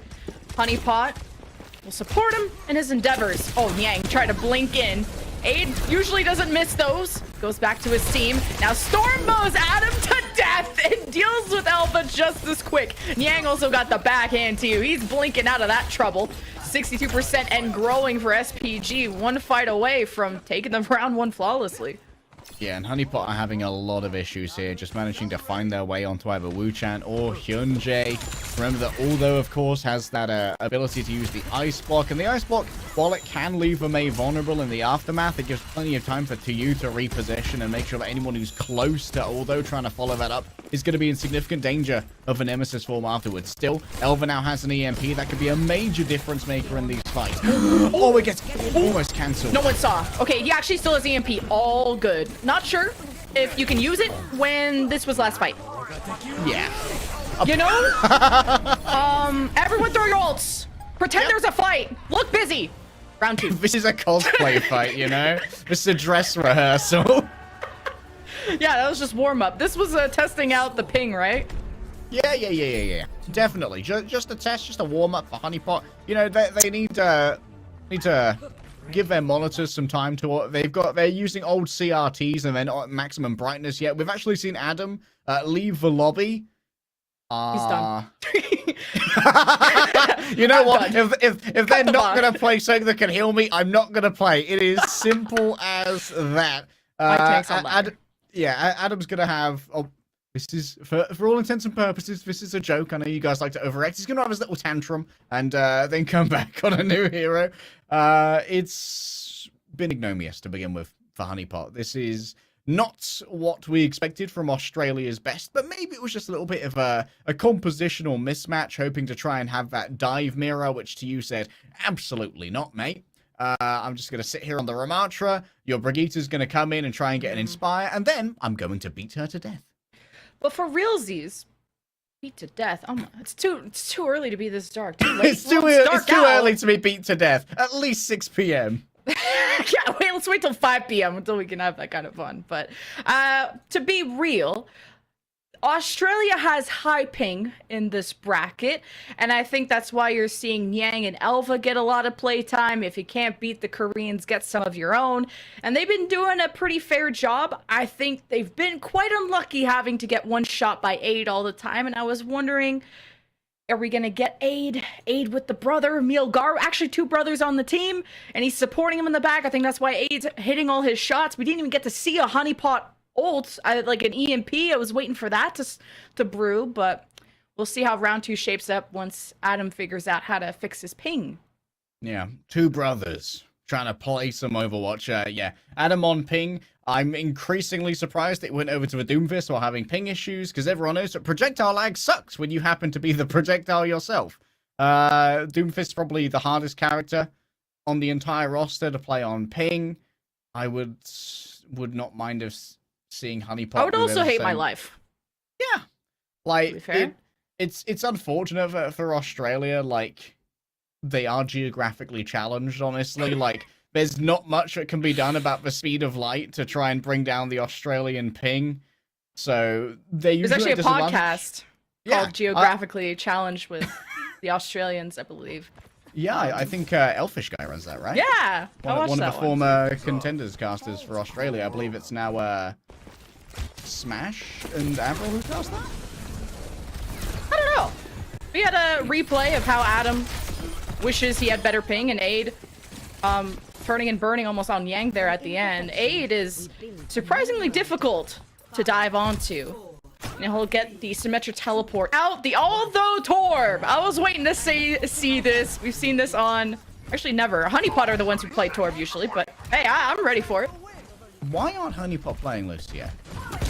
Vertlog is so good at Lucio. We've seen a lot of pretty solid control maps from Honeypot thus far. What's going on here? We've got ourselves a Soldier 76, as you noted. This allows for even more burning from Aid, but at least mercifully for Honeypot is going to allow for less log checks to be failed. Is this a meme comp? I'm sensing some giggles. The Soldier Torb, like someone's gonna wake up this morning and see this composition and take notes and try it in their scrims. And there's some context here. When you 100-0 the previous round, and you feel like the other team's on bad ping. This doesn't feel like 100% serious. Let's go! Honeypot got the cap! Elva just grabs that from behind them. Adam's going to swap over now onto a Junker Queen. Australia representing. And we've got ourselves a Lucio. Here we go. Honeypot playing the heroes that they're good at. This is exactly what I wished for. Question is now, is it too little too late? Because SPG have already won out the first fight on control, and we all know how dooming that can be. Especially when SPG only need to win one more round and also actually claim the map itself. Well, I can't hate on the comp if it wins. Adam is getting tossed around, though. He finds himself in the back line with no friends and SPG. Winning that tank duel, but the flank from Honeypot worked out. The pulse splash damage onto Aldo does reduce SPG's numbers. 2U still kicking around, and the point still owned by Honeypot. Oh, Merit taking the duel here against Wu-Chan, and will be forced to use both their cooldowns to slip away. That's going to leave them too vulnerable to stick around here as Honeypot, yes, they finally flipped. And 2U coming up towards that rampage. Remember, the Suzu going to be incredibly powerful here. Merit can also self-cleanse by using the teleport, so if only Merit gets caught here, expect to see the Suzu saved.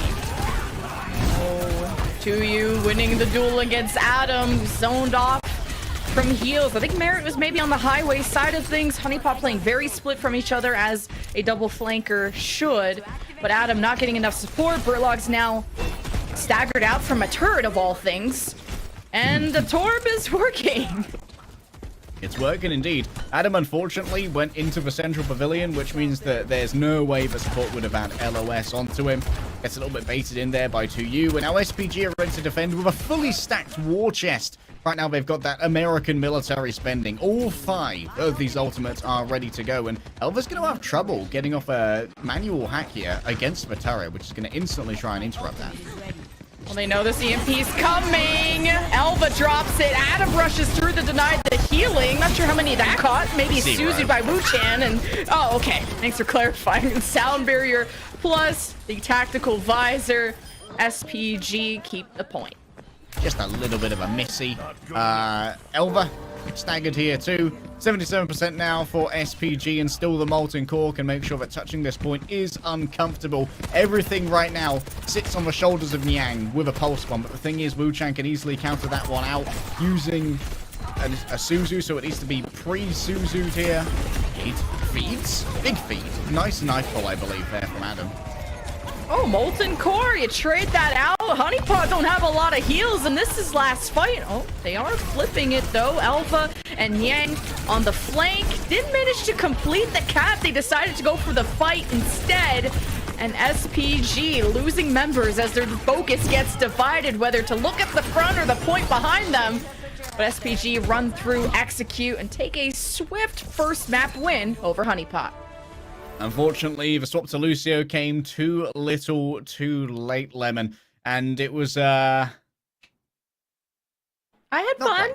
Yeah, you know what? It was a fun cast, boys and girls. It was a fun cast. I'll give them that. I was confused, like 90% of the time.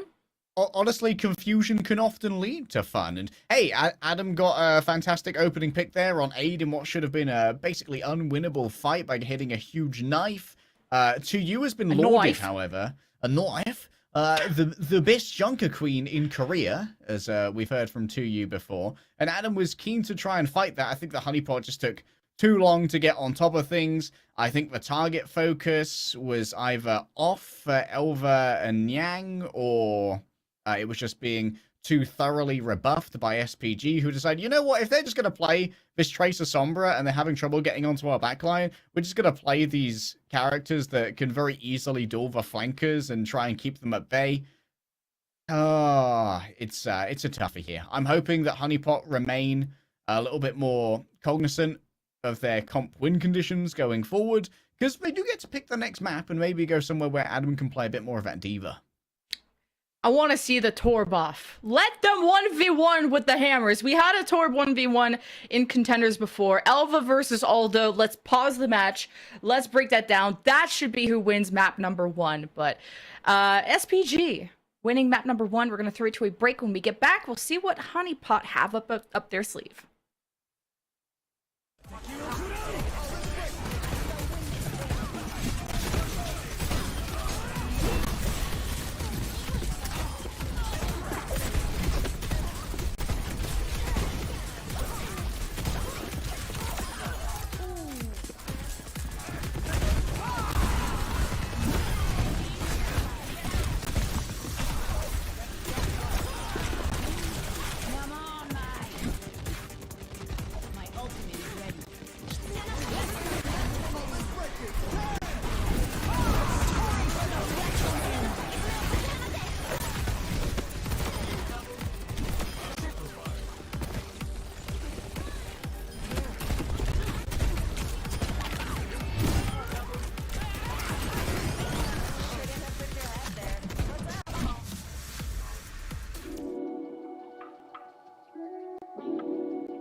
I'm jamming to some music. I'm digging these breaks.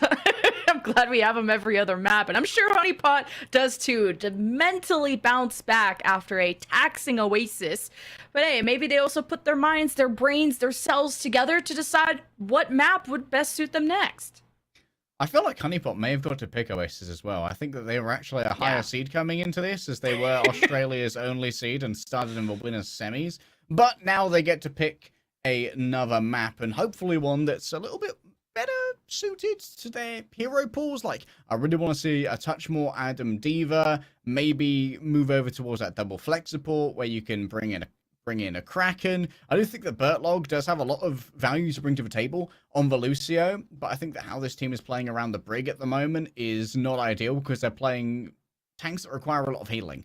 And the fact is, the Lucio Brig can't really keep up with the amount of healing that's required by a Diva, especially when they're going up against things like a Mei, where you can't use the defense matrix to modulate that incoming damage to where it's manageable. And Aid was popping off on the Hanzo against the flankers, which really does remove one of your overall win conditions to be able to try and isolate and kill that Hanzo. When he just logs you, things start to go downhill real fast. Our next map is going to be King's Row, and this is going to allow SPG to just continue playing that brawl if they so desire. I think that was kind of uncharacteristic of Honeypot to play the Brig Zen. They do like a lot of Lucio Ana on control or Lucio Bath. And you're right that it was uncharacteristic to bring out the Brig Zen, or especially even a lot of teams play Brig Ana to circumvent that lack of healing, and it gives you those both win conditions of the Nano. But Honeypot, out of all the maps, this is one that they feel good on. This is the only map they've won against a Korean team, aka the the Dreamers. Wrong region. That was that miraculous 3-minute, 3-minute defense that they had. And Honeypot, they still lost a series 3-1 against Dreamers, but King's Row was one they won. Feels good, man. Yeah. Hopefully, we'll feel even better with a 1-1. I desperately want this to be an absolute gigabanger of a game. Like, Australia deserve to have their blood just start pumping real hard for Honeypot to go big O mode here. 629. I wonder if that's an inside joke for the 629. Damn, she fine. Don't DMCA the stream, please. Anyway, APAC has 11. Great levels of chill. What? You know what? It's a banger song. Maybe she is fine. Who am I to judge? Adam, moving out now with a little bit more support. The Aid is just not scared of Honeypot at all. Maybe slightly disrespectful to be saying that there as long as they were. They could actually be very close to their translocator at the moment, which will give Nyang an opening, and now TU's going to be in deep trouble as the Reaper's hunting for the Winston. And the issue with Honeypot's last time we saw this dive was just being coordinated and knowing how to take control of high grounds. But with SPG having this mixed tempo of double flanker, they're going to be in and out a lot. And Honeypot needs to take advantage of these out moments to start the first tick. So they almost have... There we go. Adam got it.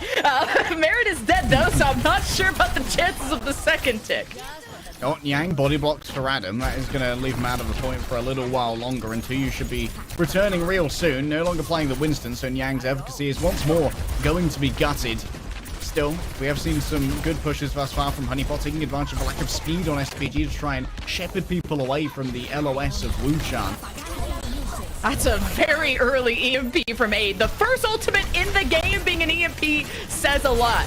Aid got 20% ult charge off of spawn because Honeypot just don't have the lethality, at least at the time of running that Reaper Tracer it was. So Aid built up this quickly, which sets Honeypot back.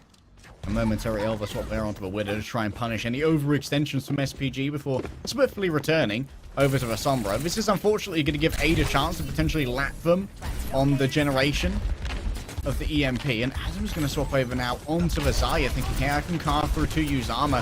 Just carve a map of Australia into the mech of that Diva. But first, you got to get the charge to make it worthwhile. Yeah, Honeypot have to deal with a Nano Diva. Kitsune rush from Merritt. Honeypot surge forward. 3-man EMP, or sorry, Anti, that's the right one, from Wuchan. countered by the sound barrier of Honeypot. I'll get the right ability eventually. But Honeypot taking a lot of space at this Reaper pressure. Hyunjae not saved. The backline of Honeypot starts to fall too.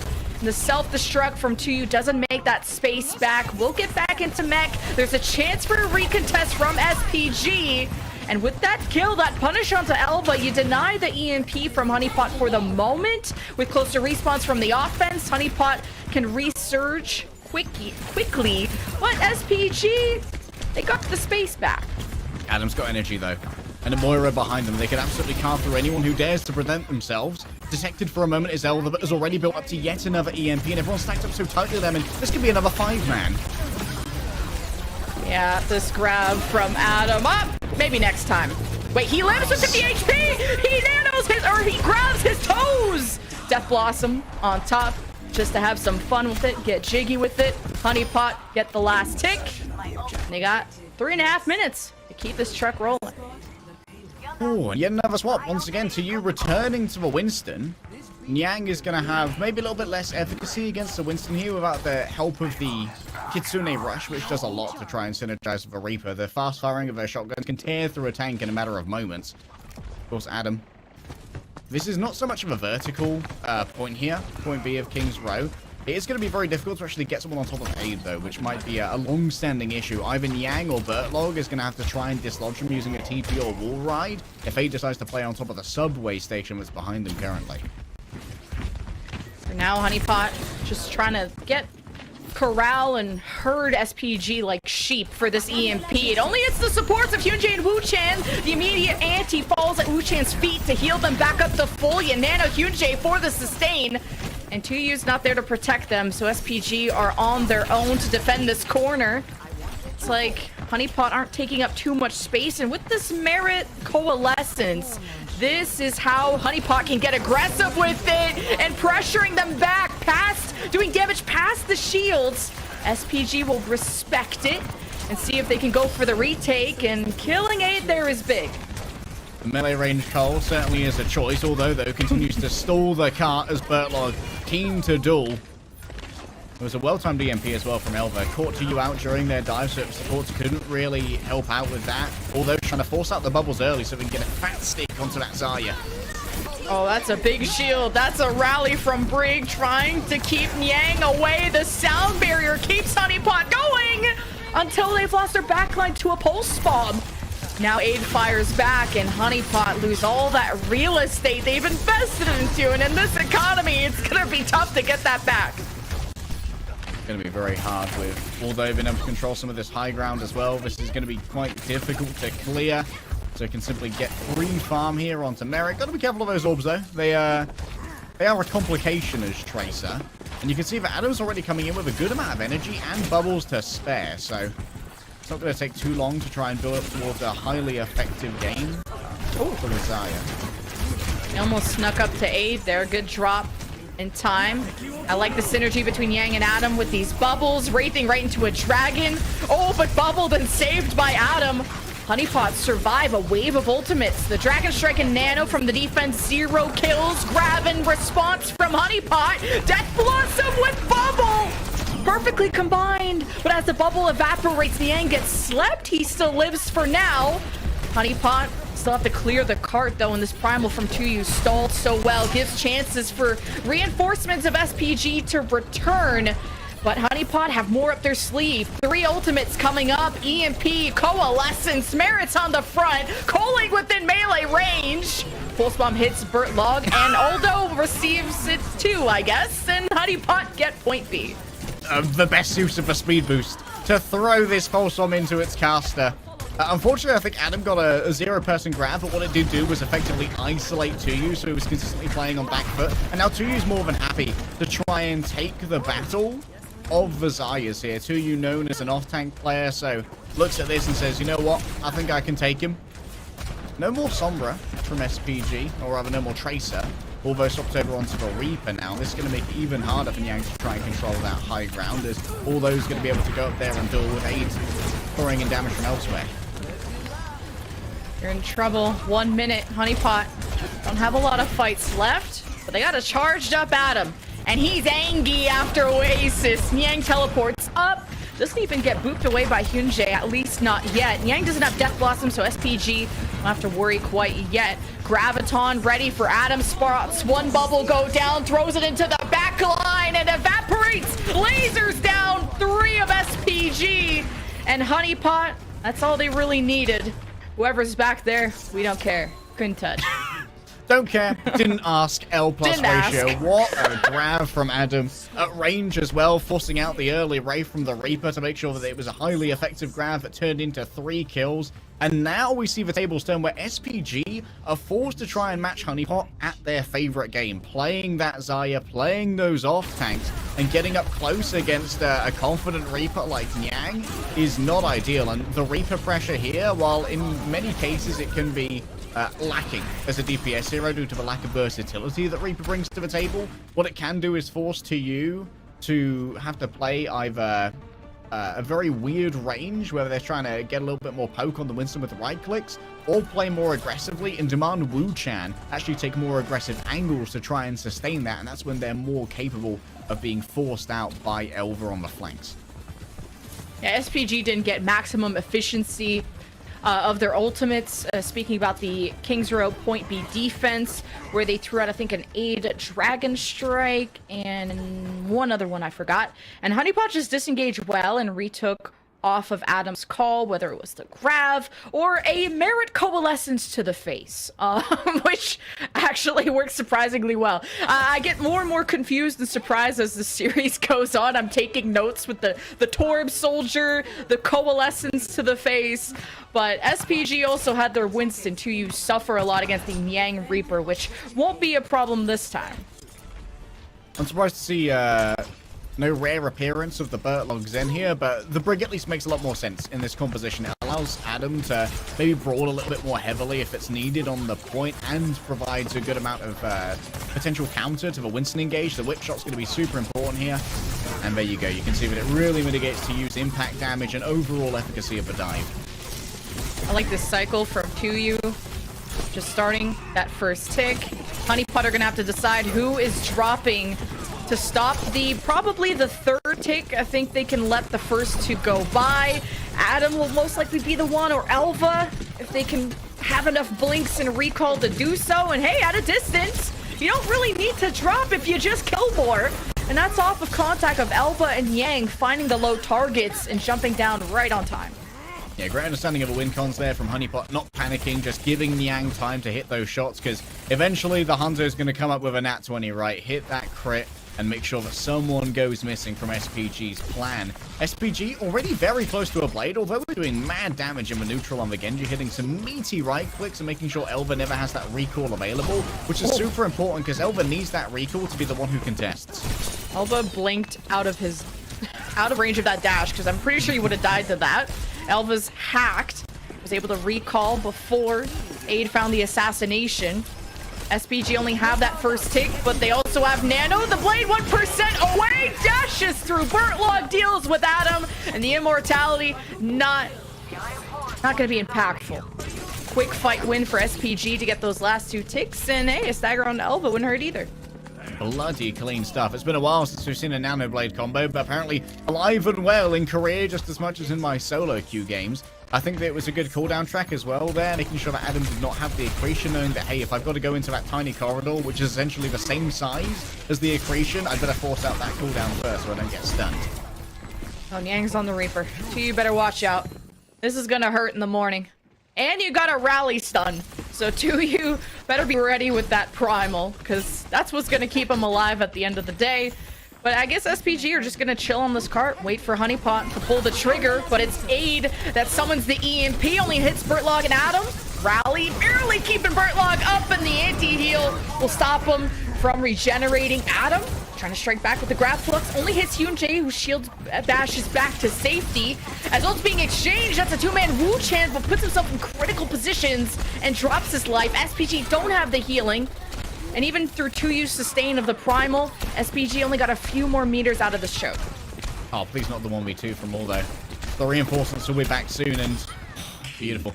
Right, Niang finally gets it done. Aid actually caught randomly by a shotgun blast. The Reaper spy check is not the most common, but sometimes can be the most effective. And this also earned Niang a Death Blossom. Remember, that can be interrupted now using the rally to get that instant stun on the shield bash. So Hyunjae might be the MVP for trying to shut this ultimate down.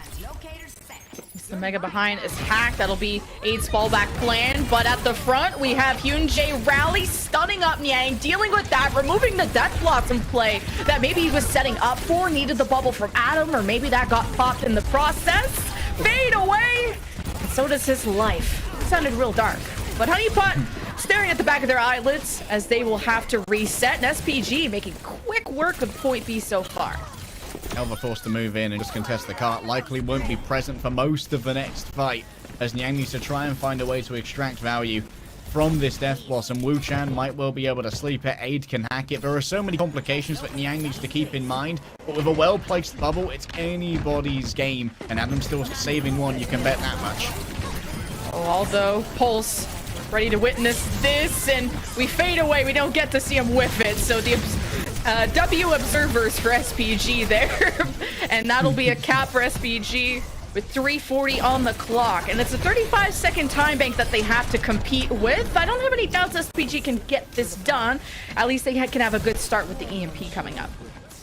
Honeypot are having a lot of issues of pacing at the moment. SPG are just moving fast, and Yang can never get in onto a fight. We'll chase 2U off the high ground, but with 2U having access to that primal rage, we're not too worried about absorbing the damage from the Reaper. They've tracked that Niang has had this Death Blossom for so many fights in a row. And now an early push onto Wu Chan won't get anything. Oh. Zero-man EMP. Yep. I cursed it. To be fair, I said it's gonna be a good start to point C. This EMP is gonna pop off, and it popped all right. But Honeypot didn't, so... Merit's an incredibly aggressive Moira. Altho's doing their best to punish this, and honestly is doing a fairly good job of it, although the Moira is an annoying duel for the Tracer because the auto lock on and the self-sustaining heal. Going up high, 2U is going to demand attention and try and get taken away from here, as Merit is once again peppered by Aldo. There's the Death Blossom. The Death Blossom got slapped. Why no bubble? So no bubble? Smash so no bubble? Nope, Adam, all me, baby. Self-sustained. Those are for me. Gotta look out for #1, Lemon. #1 Australia, baby. Well, Honeypot, they got other tools to work with. It's not gonna be the Graver EMP yet. But honestly, you probably want to save these ults for the end. The deeper the card is, the better. However, this does mean that this has given time for SPG to build up towards those ultimates. This has been an ultless fight win there for Honeypot, despite the investment of the Death Blossom. Aid already checking in the spawn here and actually avoiding Elva for a good amount of time. The question is, where does Adam place this Graviton Surge? Could be super effective onto Hyunjae, locking him in place during that rally and making him an easy kill, but Bertlog's under huge pressure. All right, that one got 2. Adam counters with the grab as SPG want to follow up with their EMP. Bertlog was able to drop the sound barrier, and Merit Coalescence in a 2v4. There it is. Hey, it's Honeypot have respawn advantage, so you throw everything at the kitchen sink in case this is last fight. SPG running out of frontline pressure with only Aid leading. Oh, there's 2U. Oh, he's got primal. Honeypot, watch out. EMP from Aid. Everyone's grouped up. Pops it. From Elva. Sound barrier to reinforce this Honeypot defense. 2U's been nanoed, and now he has primal. Beating everyone to death in the left side door to make sure they don't come out. But SPG only have a few more meters to go, and a Death Blossom clears everyone away. However, this is still Honeypot with their spawn advantage here. What a sleep from Elva. Could be executed. And now with both the DPS down, 2U has to make a decision. Do I want to try and take the 3 versus 3 here and keep up the pressure? Running out of time for SPG. So close to a completion, but it's still far from guaranteed as Aid is building up towards that all-important EMP. Adam so low and using the bleeding to heal himself back up, and that's where the Moira truly shines with these AoE heals. And the lethal damage close range with the Reaper proves to be so difficult for SPG to live through. They'll come up with some important ultimates, and Aldo goes to Echo. Although, now over to the Reaper. Just deciding, hey, we get so close to killing Adam, but we don't quite have the finishing power with the Tracer against that large health pool. Look at Aid here. Sitting up top. Gonna set down a fresh translocator. Ready to EMP. That could actually be taken out by Nyang, but it isn't spotted. Big EMP in the back, incoming. 3 men. Yeah, 3 hurt by that, but Merritt has coalescence. He builds that every 30 seconds, and he's dead. Lasted less long than we expected. SPG have the rally. They finally broke through. They had a pretty big time bank advantage at the start of C, but again, the Reaper, the Junker Queen, the Moira heals took a lot of fights, a lot of tries for SPG to get to this point. So 35-second advantage for Honeypot means SPG will be attacking first. Yeah, SPG is only at a slight disadvantage. You're exactly right. I think it was about 3.5 minutes that were available for C, but Honeypot with some excellent aggressive play, knowing that they have to play super fast with the Moira to get value out of this. I said that Merit's an aggressive Moira, and honestly, it's necessary. You aren't going to win a long fight with a Moira against Anna, because your heals are limited. That bladder's only so big, you know, Lemon. It can't go forever. Whereas Wushan, they can simply reload. Yeah, Merit, that's where the Moira was something we usually see on Control, since it's such a small map, and Moira's limitations are that they don't have utility the way that other supports do, and the fact that their heals are mostly close range, although the Moira mains on Twitter will tell you all about, oh, you gotta know your orb bounces if you want to be a top 500 Moira, but don't listen to them, okay? It's trash. But SPG, or mainly Honeypot, proving that Moira can be used in those close range situations like the end of Point C King's Row especially. Do you not follow Moira Orb TikTok? I do, unfortunately, but I skip past it. I will not be fooled. Skip every time. Yang, interesting choice here. To move from the Hanzo that they were playing previously onto the Ashe. This provides another knockback to try and make sure that 2U is kept at bay, but maybe not as effective actually bursting through the bubble with the Winston, and has a lot of downtime due to that reload. Oh, aid. Up here, but no bubble. No one can hear you scream if you're... Oh, he just fades out. Okay, that works. There we go. No Zarya to help you out, but Winston that usually likes to follow up with that, but 2U is under fire. Honeypot surrounding them. This is not where a Winston wants to be. Leave him to sleep. It is called Hotel after all, so not a good first fight for SPG. Not the time they have left either. Hold up. Secret Agent Aid in the back could even get a singular double tap onto Merit if it's not prepared. What a spot from Nyang. Forces out A to use the Wraithformer. Should be an easy closeout by Over here as they move over into Hotel. No one's shooting 2U's block. Don't want to give him that empowered punch. The touch isn't there. With a Reaper, a Doomfist, a Lucio, and a Tracer. SPG, what are you doing? Leave 8 out of this, okay? He started overtime. My job here is done, swings cape.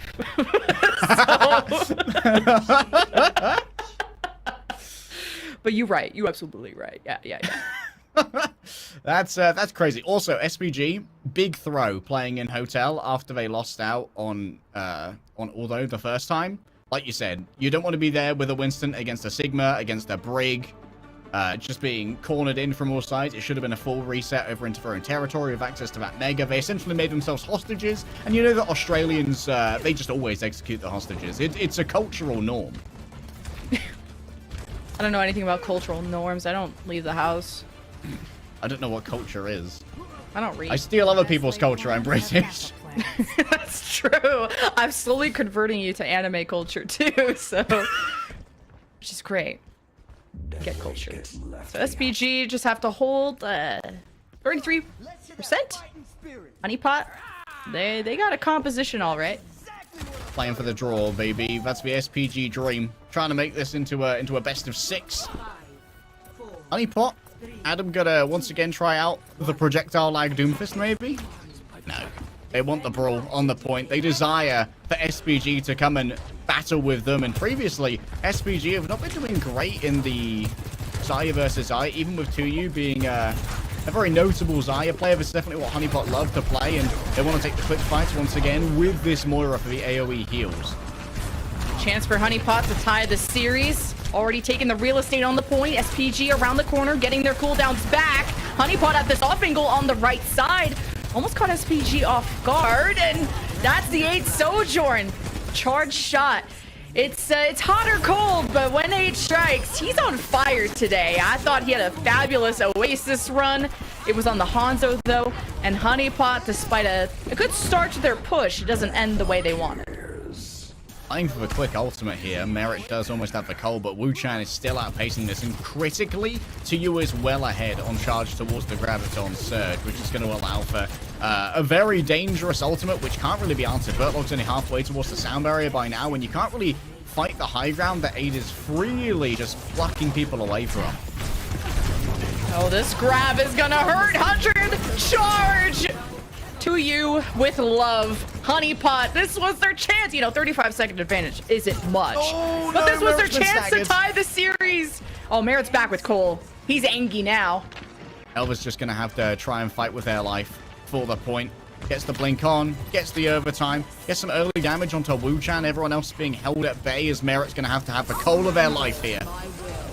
Yeah, he's got the Extendo Patronus with this Coalescence, just able to fire that from spawn, overclock, behind the attack of Honeypot. Aid gets stopped. There's the Merit skill orb to shut him down, but Honeypot ain't got enough gas in the tank to get the 33% they needed. So, hey, we get our first draw of the APAC Open.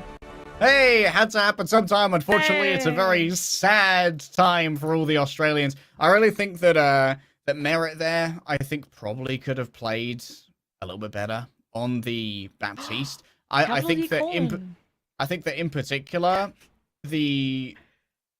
one of the things about this when you only have to play for a singular tick is that it forces the enemy to come to the point and have to stay there in order to stop it from being capped.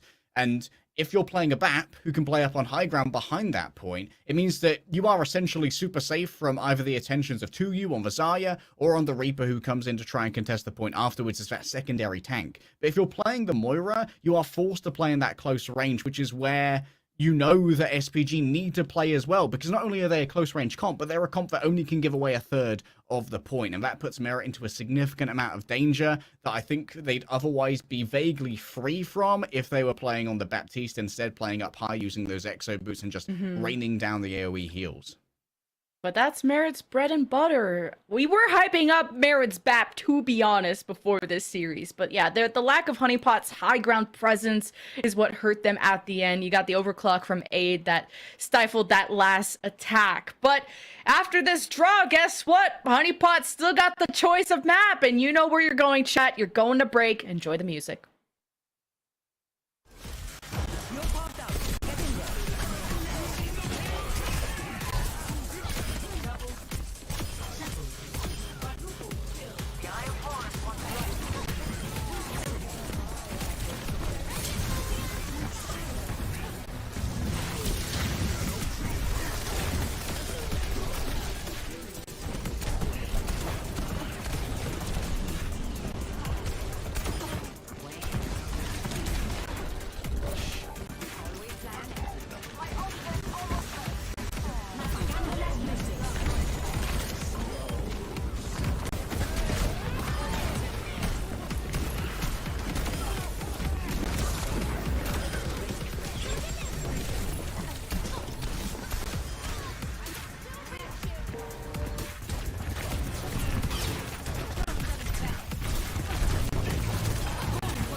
Honeypot's best map of King's Row ended in a draw. Our first one of the APAC Open, with only having that 35-second advantage.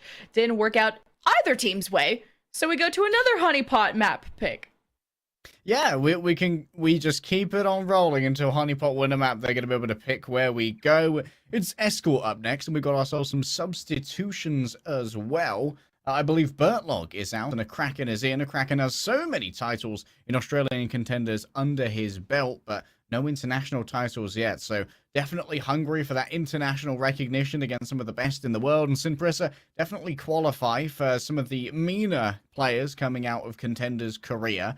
And I think that Simprissa, they have been able to shape up on that Zarya in the latter half of King's Row, where previously they were not mirroring incredibly well and forced you to return back to the Winston, which was eventually dismantled. When a Kraken usually plays, it's Ana.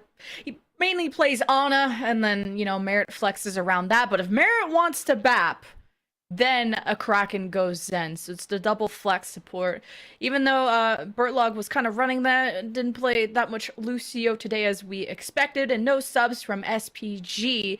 But able to keep Honeypot in their place, forcing the draw, is what they could salvage after barely making it through Point C King's Row in overtime, despite having, 3 minutes to do so. So I'm expecting a snipe off between Yang and Aid, and I'm excited for that. And I'm sorry to pour water on the fires of the bright inferno of Copium, but these teams are actually on minimum latency, so there's not a huge ping advantage for Simprissa Gaming. They have a minimum ping of, I believe, 90 to 100 to make sure that everything's equal in this lobby. I'm just going to start removing the options for Cope now, because, hey, Honeypot don't need that kind of ping Copium. They are good enough to claim this by their own merits. And we saw that on King's Row. Rialto is where we can definitely see a Kraken come in, make a difference. I expect to see some Zen Ana here from Merit and a Kraken. And this is where Adam can also play the Diva, which is one of his best heroes. And this time it's actually going to get healing, unlike what happened on Oasis. So besides the snipe off between Yang and Aid, take a look at the Tracers, which, of course, there's always the option of an aerial duel, whether it's mostly you see Echo on this point, but the Echo does eventually land on the ground and gets chased out by Tracers, so you usually see the Tracer mirror in that case. The supports is what we may see at least some contrast in, with the Ana that we expected from a Kraken. The antis, very important to you. We'll have to make sure to eat those where they can. But the BAP Ant Matrix, or just the presence of immortality, does deny some pulse bombs if placed correctly. But out the gates, it's Honeypot. See what they discover. A Kraken catching a body shot from a jump, I imagine, over from 8. You can see that reflected already in the ultimate charge. And Aid's position is going to be reported over here by Elva, who's going to give plenty of scouting. There's going to be a big difference between Yang and Aid to have that consistent Sombra poke from relative safety onto the Widowmaker, which can easily scout out for Yang, looking for a nasty little shot here. But you can see that Aldo at the moment is baiting that attention to give safety over to the remainder of the team. Elva didn't even go for the hack when harassing Aid, just kind of sprayed and prayed and decides, I'm playing this like a Tracer. Why not swap to the Tracer if I'm forgetting the hack in the first place? SPG playing at the back of their point, seeing, really stretching Honeypot, and wow! Merit's head just exploded. So Honeypot have to be careful, and Adam closing the gap between himself and Aid is quite a long distance, and I know my rank ladder people are always telling me, dive the Widow! Well, when she's far away, it's hard, okay? Use the entire boosters to get back there and leave the rest of your team undefended from a bully diva on the other side. Aid still looking for his jump shots. Is playing much further back because this very much limits the ability of Elva to try and mess with this as well, whereas of course Niang has to move into these more exposed sightlines where the diva can influence them far more easily. The Kraken send over Nano, but at the moment, not entirely sure where the targets are. That team seems to be the main one. A lot of those micro missiles that were nanoed got matrixed by Tuyu, who saved all of that just for Adam, especially for him. And Honeypot find themselves with half a time bank. And one ultimate expended, and again trying to access aid and SPG's backline, who are just so nicely tucked away at the very back. It makes it so hard for Honeypot to reach. Yeah, and SPG still have 4 ultimates to play with here as well. A stick coming in onto Merit, and this push is in the bin. Stick it to the trash can, consign it to the rubbish tip. This one is going to be a quick reset for Honeypot, I imagine. A Kraken is catching consistent headshots here from Aid. We're finally seeing a dive come through from Adam, but needs to be careful to maintain that sightline with a Kraken, but that's dangerous in its own right. Self-destruct. Does Adam get back into mech? That's what I'm worried about. He does. And even though you missed Merit early that fight, Elva trades it with the pulse bomb, and Adam being able to close the gap with those snipers mean SPG gave up so much space. Now Honeypot are halfway through to point A, and SPG have an amp matrix they can pop through the main bridge if you're Wu-Chan. Tuyu is on Zarya, does bubble Hyunjae to get the stuns. Both Briggs are beating each other up, but we need frontline presence from SPG. The amp matrix through the bridge as we predicted, and all those at the back finding a 2K, maybe a third. The Widow backhand just too strong. Honeypot have 58 seconds left and gave up the point. 2 meters short. 11 HP. Surely a Kraken turns up soon. There it is. 50 seconds remaining, like you said, Lemon. This is far from ideal for Honeypot. Adam doesn't have a self-destruct again as well, which they're using to facilitate super deep dives onto someone like Aid and making sure they're not going to be punished. Tuyu, no real energy to work with here, but still a full retinue of bubbles at their disposal. Those are going to be used to answer any incoming dives, such as Adam's Nano at the moment. Adam nanoed. Pushing back the front line, pulse misses from Aldo. Adam has the self-destruct, that's throwing it from behind. He's behind the defense somehow. Catches Hyunjae with this back turn or without a shield. And Honeypot will be capping. So I was kind of worried if they were going to get that done. Yeah, Adam's still back there from assassinating Wu-Chan. The thing is, well, Tuyu is able to do more damage to Adam using the Zarya. It does mean that you don't have the defense matrix to eat up all those micro missiles. And the Kraken's already in a very offensive position here, which is going to allow Adam to claim a huge amount of space. Moving over to the Winston, that tracks out pretty well against the Zarya. You tend to just leave her be and move on to those more squishy targets like Aid in the back here. But Adam, at the moment, catching a bunch of body shots, which is going to only feed over some support ult charge. I thought Hyunjae was going to drop the shield. I was so worried, and Adam couldn't get around the corner in time or in sightline of a Kraken that might be playing in main. Yang gets run over. Him not having access to this high ground hurts his chances too, and he probably rounded the corner to be just involved in the fight. And if your Widow's in access to a Tracer, that's obviously a problem. And SPG find themselves on the high ground with 4 ults coming up. Yeah, this is an obscene place to try and hold this as well. So difficult to attack this. Big shout out as well to Aid in that previous fight. Hits a headshot onto Adam as he's making his dive. If that headshot is not hit, there's a good chance that Wu-Chan and Hyunjae are under huge pressure for the entire... Whoa, what a combo from Honeypot. Beautiful comms.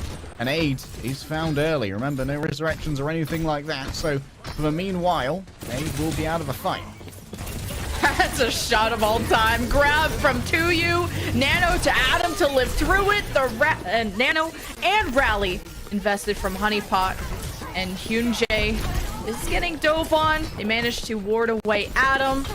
And I'm thinking Yang is just having issues being involved in this fight due to SPG continuously having the high ground control. And it's almost like Yang should just go Sombra Tracer at this point. Play together. I wouldn't mind Hanzo either. Adam certainly made a choice in that fight to dive back in front of the window, which allowed for Niang to hit a double damage shot from the sniper rifle, which obviously chunked through that Winston incredibly easily, which is too hard to keep up with. Merit's now going to move over onto the Kiriko of all things. This might be to try and go for a fully fledged dive. Actually just join Adam when he jumps on in, realizing that, hey, SPG are playing out of LOS of a Kraken to stop any real anti-nades from being able to claim purchase, so I might as well move in with him myself.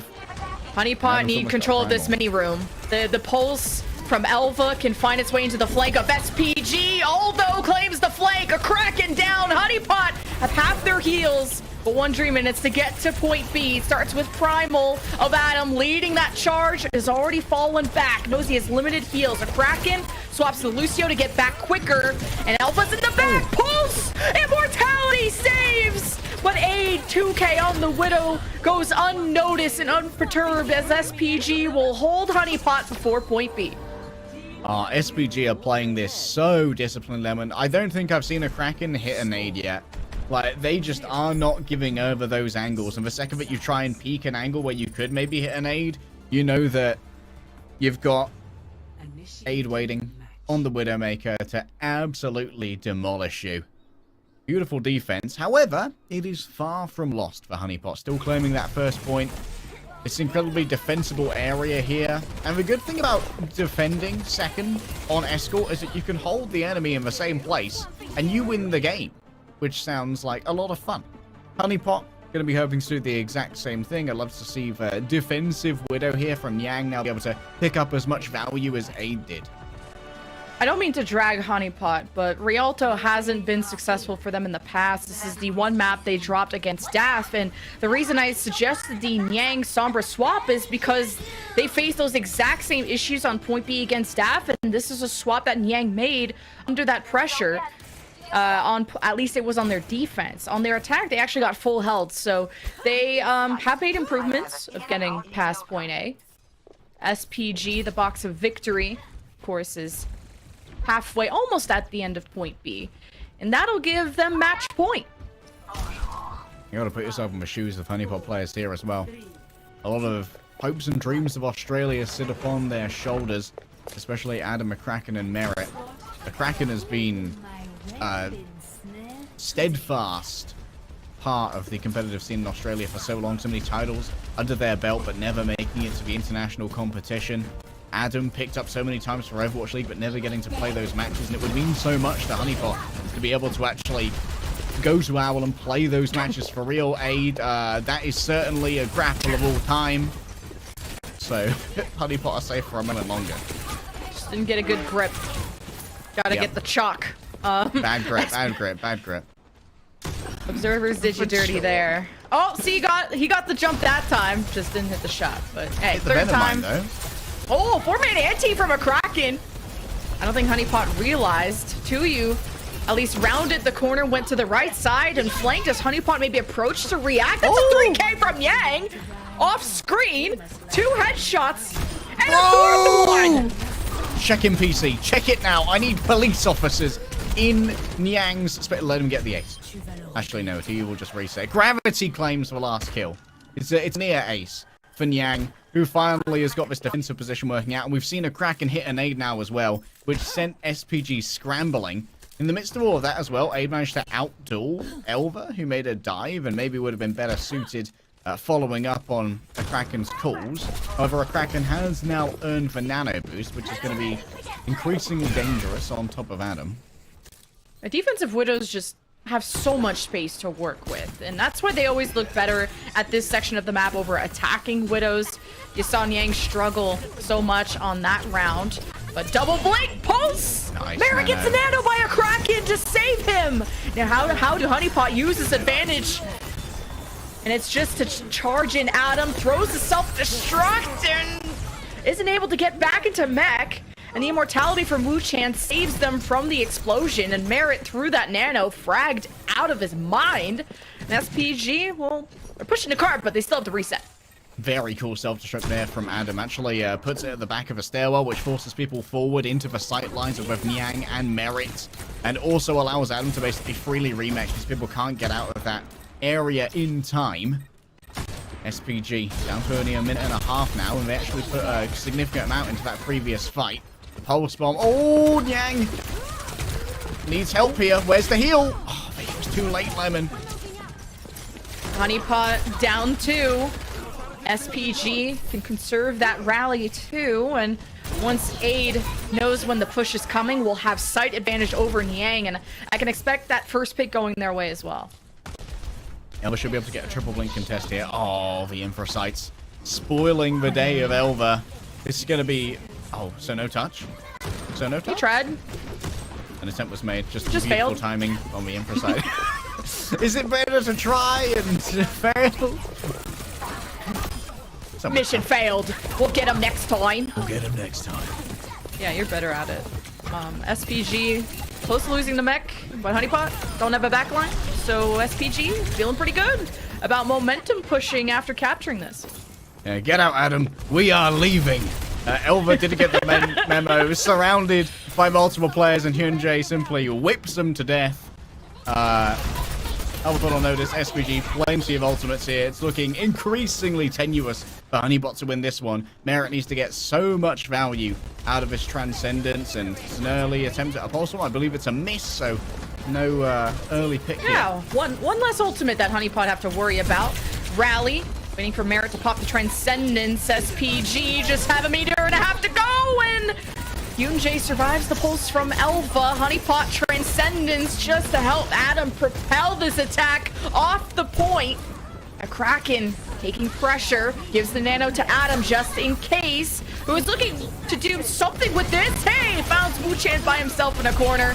Gets now attacked by the rest of SPG, but Adam is unbothered and in his lane, able to even kill 2U throughout that.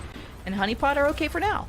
Okay, that was a critical fight win to get, because now even with the cart this close, you know that Elva can keep this contested, and Nyang can now reign over this super open area. This is open season for a Widowmaker. You see Adam at the moment just throwing out a bunch of poke damage. This is mostly just a scout, get those pings out, but you can see on your screen at the moment, Nyang needs to continue changing their position though, and you can't forget to heal Nyang again like we saw point A fall to. What is this? Hello? It's a bomb. Oh, that's a bigger bomb. Oh no, 2K. SPG kicking Honeypot where it hurts. Someone's got to contest. I see Elva still alive. It's up to you, bud. You only got a meter and a half to go, and no one's there to even heal him. SPG get to the box of victory with time to spare, and they go to match point.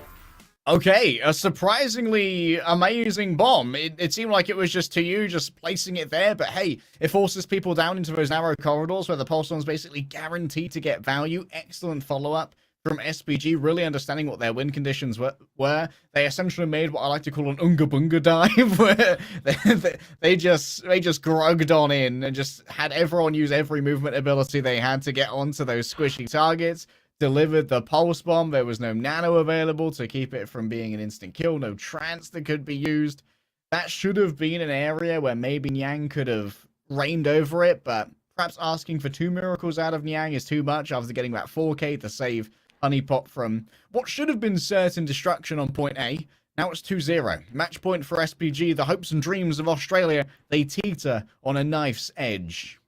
Yeah, SPG's flank pressure on point A was just that much better. Honeypot had several resets on their attack just due to Merit and a Kraken dying so many times to just a Tracer or something bothering them, which left Adam completely by themselves to go deal with kind of solo all the troubles, aka aid on the Widow, while as SPG didn't have that many troubles behind them. Their sights were set forward, and so they sailed with time to spare. I think, what, a minute and a half or so. I did feel like the 2U versus Adam Diva matchup was fairly close. They got supported with nanos, with heals, with transcendencies. So it's been a good match, and we got our first even draw on King's Row, but this will be SPG going to match point, and Honeypot with another choice of map coming up on push.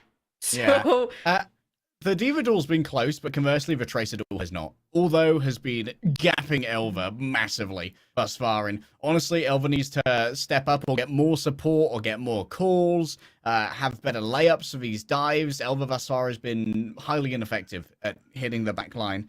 And it's been what creates a huge amount of openings for Nyang to take, or rather for Aid to take more aggressive angles on this Widowmaker. And on push, the Tracer can make all the difference. It's a fast-paced game mode. You're expecting Bertlog to come in. You want to up the pace. You want to have these messy fights. And that's where Elva really needs to utilize the chaos to use as a ladder and get onto some of these backline members of SPG who thus far have been fairly unthreatened. SPG only got thrown a little bit into a draw, but not the Game 5 level threat we seen from their first match against DAF, which Honeypot knocked them out. So not seeing the same lethality, at least. Not yet, but Honeypot will have one more chance to try and claw their way back in the series, and we'll find out what map that will be on after this break.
SPG are on match point and one map away from getting a spot into knockouts and one map away from knocking Australia, the entirety of Australia, out of the knockout stage.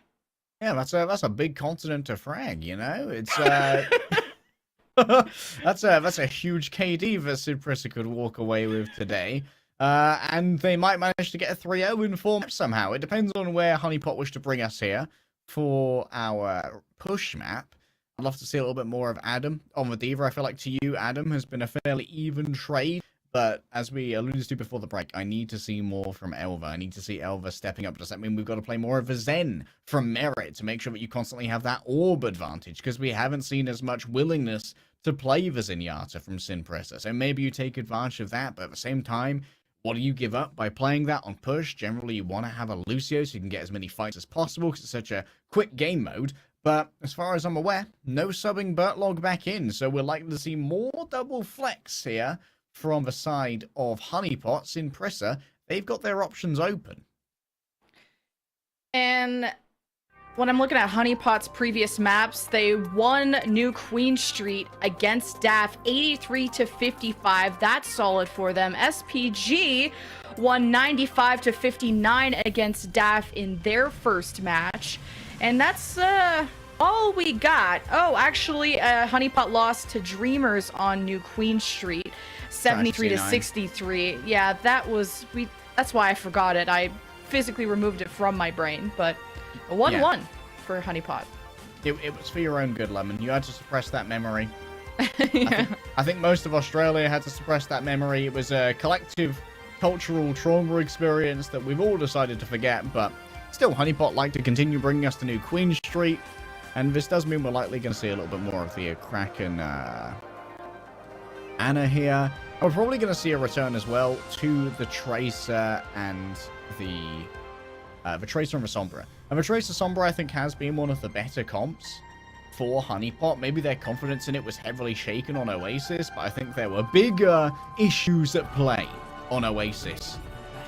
I'm surprised that 2U was still in, because last time that SPG went to New Queen Street, they brought Milgaru for the Hammond with the double flanker and Brig Zen comp, but keeping 2U in is interesting too. Interesting note that apparently the Toronto Museum of Technology features both dinosaurs and bees, both of which were, of course, invented by Canadians. Yeah. So thank you, Canada, for the bees. Very, very good for the overall ecology of the Earth. Adam now playing the Doomfist. Okay. Who saw more Adam Doomfist on their cards? This is going to be backed up by a Zenyatta, who's going to be extremely diveable. The speed is going to be an issue. Well, yeah, last time we saw Adam play the Diva, because it just synergizes better with the Tracer Sombra with more flexible mobility. Doomfist is so punishable, not having the greatest protection for himself with the block compared to the Matrix of Diva. Adam swaps to Zarya as a countermeasure for the Junker Queen. Yeah, remember that can cleanse the bleeds as well as try and mitigate the overall efficacy of Carnage. It's a full swap from Honeypot. Everyone but Elva moving over as Nyang has decided they're going to try and punish 2U. Not necessarily a bad idea, given that use overall healing input. Going to be fairly limited. It's going to be very reliant on Wu Chan, who at the moment is playing a beautiful hack. Yeah, this is... Honeypot are playing what SPG like to play. It's like 2U should be the one on Zarya and Aldo on the Reaper. But hey, the speed and the aggression that SPG get to play with the speed that, of course, Junker Queen and Hyunjae provide is going to be tough. And I think it's going to overwhelm Honeypot a lot. I think SPG doing a great job as well of forcing a Kraken to use the speed boost. Okay, I just forgot about Translocator, or it was taken out by Elva. Either one kills the kill. That is going to be, I believe the butt scratch has been finished here by SPG, which is bad news for Australian. Oh no, not more free push. Guys. Okay, Merit's in. It's fine. Phew. Yeah, Honeypot constantly having to worry. He was able to get Fate back in time. Even EMP from Aid. It's a bunch. Honeypot not feeling so good after that. SPG, they disengaged, and once they found a way to flank behind Honeypot and confuse them, they found their moment to strike. Beautiful EMP from Aid. Korea's premier Junker Queen is looking brutal at the moment. Honeypot at least don't have to worry too much about the Rampage. It's only really a Kraken who's going to be in major danger from that. Yang and Elva can both cleanse it themselves, as well as Adam. It still works! Wu-Chan drops a Kitsune Rush, and the Rampage hits 4 of Honeypot. Sound Barrier barely keeping Honeypot alive. Coalescence helps. EMP on top. SPG have reached 90 meters. And Honeypot still have 2 members left to remove. Aldo manages to blink away with 40 HP. I think Merit might be on the hunt. Okay, he's good. Yeah, being able to pick up the Mega here as well. I would love to see some control of that health pack from A, just to make it a good staging post for all those to continue to play from. Still not disabled as a forward spawn. This bot has not been schmooving much. There's a Pulsum in the back, and it's taken out Elva. Although he's bullying this team. Torb is supposed to be the Tracer counter. Hey, let's throw some ults while Elva is dead. 4v5. You match that 4v4. Death Blossom grab, well negated by SPG, and usually that's a more deadly combo. SPG able to probably speed away from it, or maybe even Suzu from Wu-Chan. Despite that, SPG brawling their way through, but now that Adam has collected enough energy, he's become a bigger threat than the rest of his team. Yeah, that Xayah is a very snowbally hero. If you can continue to have that energy moving into the future fights, you are going to be well served by that. Still, serving up some pain will be the EMP from Aid, who at the moment is able to do a bunch of free scouting. Remember that EMP can technically be cleansed by the bubbles as well as avoided by it, but that would be a large investment for Adam, which could be critically punished by Aldo with a well-placed stick. 90 meters for SPG, but Honeypot working their way. Do they survive the EMP, though? It hits a bunch. A Kraken sound bear, but Nyang is shredded before they could even react. 4v5 now. Honeypot invests the Coalescence. See if they can burn down, but SPG zoned away using the protection of the bus. And Honeypot don't get the trade they needed. Rampage ready, looking for the lineup. Honeypot have to be careful. You almost pulled a Kraken right into the shotgun. As the bubbles expended from Honeypot and completely exposed, not having any cover. SPG, they have the speed to chase this down and get all the staggers they need. Yeah, that knife has a knock-on effect of getting Adam killed. It means the Kraken needs to take the bubble, so Adam can't use it to defend themselves from the incoming damage. Q is absolutely demolishing on the Junker Queen right now. Yet another Rampage ready to go. Forcing a fade out of Merit is going to be imperative here. But afterwards, you can punish with the Rampage. 96, Soundbear engage, and more ults on the menu for SPG. Adams used a ton of bubbles, and he's done with this. The grab is thrown. SPG use the ultimates to ward away the storm that is Honeypot. And SPG have now reached triple digits on their push. We could have a full cap to send Australia home. Yeah, the last glory of Australia may well be a quiet whimper into the bosom of Korea. Aid ready with an EMP. It's early. The words are certainly occurring as Aid tries to do a slick Tony Hawk, but I'm afraid this ain't pro skater, mate. This is Overwatch. And that's a pulse bomb. That is a pulse bomb. Allegedly. EMP, all 5! Honeypot don't have a countermeasure except the Coalescence. It heals everyone back up to full. No kills from that EMP of SPG, but 116 is tough. The disengage into the counterattack using the Kitsune Rush. Soundbear to counteract, plus the Death Blossom to cut down SPG in their tracks. Ultimates exchange, and Honeypot barely coming out of these fights with their whole team still standing. And they'll have to just make do. Merit being staggered again, though. Moves over now onto the Kiriko, hoping to use potentially that Suzu to make sure the Carnage is less effective, or potentially to peel for the dives. It also makes them far less easy to spawn camp, as TU is still trolling this bot, not allowing it to move on forward. I love that in these early push maps, you can totally contest that bot from high ground. That's balanced, fun, and fair gameplay. Adam Moulding. And then he sends Niang, go deal with it, son! He's like, Mom, I can't.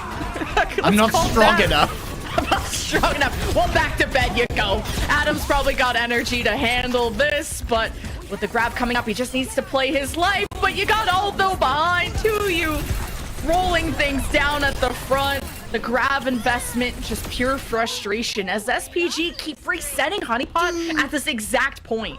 Somebody grab that screen cap. All those on a 15-player kill streak. That is unbelievable. He's got 150 health and he's yet to die. Aldo is absolutely demolishing the hopes and dreams of all of Australia. Why would you do this? Steve Irwin's memory desecrated by Aldo. As Adam, happy to meet Aussie on Aussie, Queen on Queen. But TU's got the Rampage advantage. EMP setup as soon as Honeypot leave the room! And the Kitsune Rush from Mare that he just got is still gonna be invested. 4v5, they only lost Niang. They think it's winnable. The Rampage, though, from SPG cuts through the 5v4 in favor of SPG, and Aldo has been let loose from the cage. 2K and more. He finds himself on the hunt, and Honeypot are just prey. 2 minutes left. 20-player kill streak. Somebody shoot this Tracer! This British person cannot be allowed to continue existing. That's true. That's so true, bestie. Well, you get a 5-man sound barrier from Honeypot to break out of spawn. Kitsune Rush, SPG want to keep them where they belong. And it starts SPG's way. That's the only ultimate besides the pulse bomb. And Adam, again, the mobility of FPG just seems to be too much with the double speed and more. Honeypot, they're in their spawn room doors. Although throws the pulse, that's disrespectful. You've earned that death. Somebody, I'm glad to report someone has shot the Tracer. Niang is shooting everyone with the Death Blossom. And SPG finally have to reset at 125 meters. Okay, although doesn't quite get the 25-player kill streak, I believe, due to a big feed, but that's okay. Simply gives time to generate yet another one. Honeypot now. They need a miracle, Lemon. Elva could be the one to deliver it. A well-placed pulse bomb away from the Suzu could open up a fight early, but Aid on the other side can shut down all the hopes and dreams of Honeypot with the EMP. The spacing here, it's good, it's bad. Oh, 5-man EMP from Aid.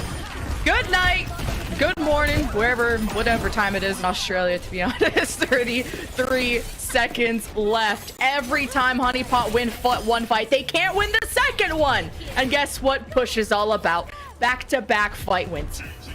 Yeah, the spacing from Honeypot was good, but then too much damage was taken, so Mira had to TP in. And then the spacing was bad because you couldn't do the Suzu from afar. Adam already harassed a little bit here by Aldo. Forces out the early knife. That's going to be forwards. What activated again? They can't allow this to keep happening. I saw the axe and I saw a beat and I got scared, but it was actually Hyunjae saving the team. SPG have the sustain, the rampage. Honeypot anti-healed. They're going to the gym to work things out amongst the team because it's not gonna work out here. Overtime and dominance from Korea.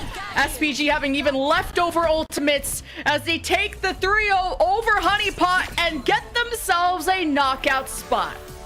It's ignominious for Honeypot, but SPG, they are bathing in glory. There was the chance where they could be the team from Korea to drop a tournament spot to one of the other regions in our bracket, but it was not to be.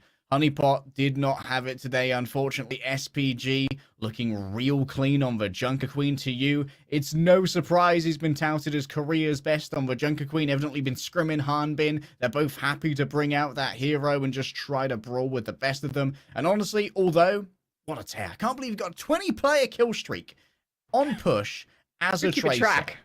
Yeah. It's screenshotable text. There's evidence that can be brought into discovery, Your Honor, and the prosecution is going to they're gonna have a lot of murders here to try and deal with. Well, SPG move on to the lower bracket finals to face Dreamers, who, if you are just tuning in, fell 3-0, spoiler alert, to O2 Blast earlier today. And whatever happens there between Dreamers and SPG, they both have a knockout spot. So your Group A knockout teams are O2, Dreamers, and SPG. And your player of the match, of course, is Aldo. Oh yeah, missed the 20-player kill streak. Even in death, we'll be able to throw out some sticks. It's been such a good Tracer game from Aldo. And I think Elva had a lot of trouble keeping up with the ex-Owl player here. Of course, Aldo last year was playing on the Toronto Defiant, I believe, and prior to that was part of the ill-fated roster of the 2020 London Spitfire, but certainly making himself once again look like a brilliant future pickup for any team that might be lacking in the Tracer department. Well, SPG have knocked out APAC, they've knocked out the Australian team, and Dreamers are next in the Death Note list. Can they take out a team from all three regions?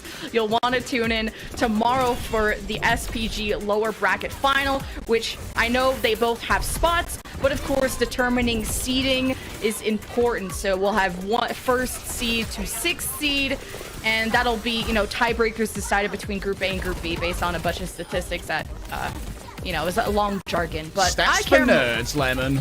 Yeah, blah, it's too late for this. But although I loved watching him, he was so free in this back line. This torp counter made Elva swap. This storm turret had no effect on that Tracer. He was a menace back there. Yeah, the Torb counter was certainly don't care, didn't ask, get stuck. That's quite enough. And it was a full map series. I think that Honeypot, if things had gone slightly differently in a couple of fights, this definitely could have gone to a map 5. I don't know if it would have been a 3-2 map 5 or a 3-1 map 5. But maybe just a touch of early tilt as well due to Adam having some ping issues, which is not amazing. But sometimes that's just for life. The cards that we are dealt, an SPG, they did not miss a step. I do want to hype up this next match. It's the match of the day. Yeah, we had 3-0s, whatever. Group B is where the spice is. You got the top of APAC versus the top of Korea when it comes to Group B. Poker Face versus Rhodes. Both of these teams, of course, guaranteed a knockout spot, but we're going for number 1 seed here. I guess technically number 2 because O2 have gotten number 1 from not dropping a map, but number 2 seed. You can go up against an easier Owl team, and the Elite, they don't mess around. You want that easier road for a chance to get those mid-season madness spots. And then after that winner's final, we have Panthera versus NT. And just like the lower semis that you watched, it's do or die, a knockout spot on the line. The loser gets nothing. The loser gets nothing and goes home, or rather probably stays home because all of these teams are playing remotely. And it's going to be the first Korean team to drop as well from our tournament. It's going to be a self-inflicted wound. Either NT or Panthera will drop out. Panthera going into that one as the favourites. But hey, as we saw against Rhodes, Panthera are certainly fallible and they can bleed. So NT might be able to pull a fast one on them when the chips are all down and the pressure is mounting. Especially Fate is on Panthera. Y'all know who Fate is. I like to point out the former Owl players because finding yourself in contenders is heartbreaking. You're trying to prove that you deserve to be back in the league. A lot of players who haven't been in the league just want to play to prove that they're good enough to make it. Even Aldo's a former Owl player that I think proved that he is incredible and is back on his high horse. And seeing Fate not go up against Owl teams would be kind of weird, but when it comes to the third and fourth seed of Panthera versus NT of 5th seed, technically Panthera are the favorites in terms of standings. I mean, Fate is just a weird one right now because Fate was evidently available to play, and Moon decided I would rather have Fletter play tank, and as we all saw yesterday, that's going just great. It's going absolutely swimmingly. I don't believe you.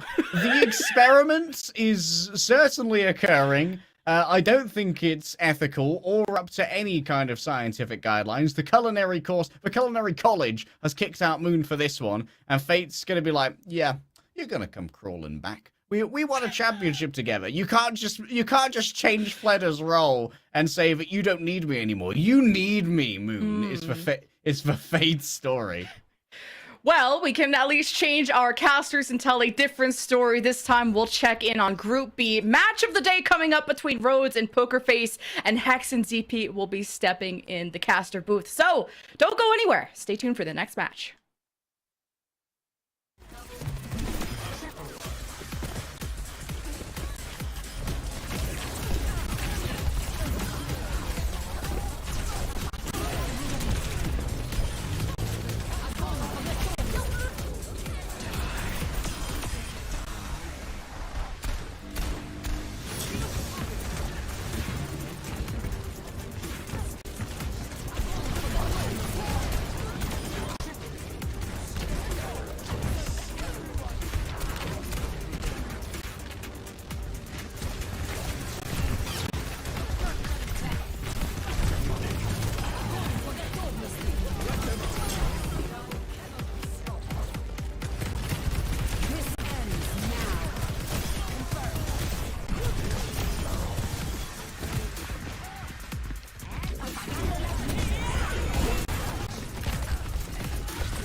Welcome back, everyone. ZP and Hex here as the spring stage opens continues now with Group B.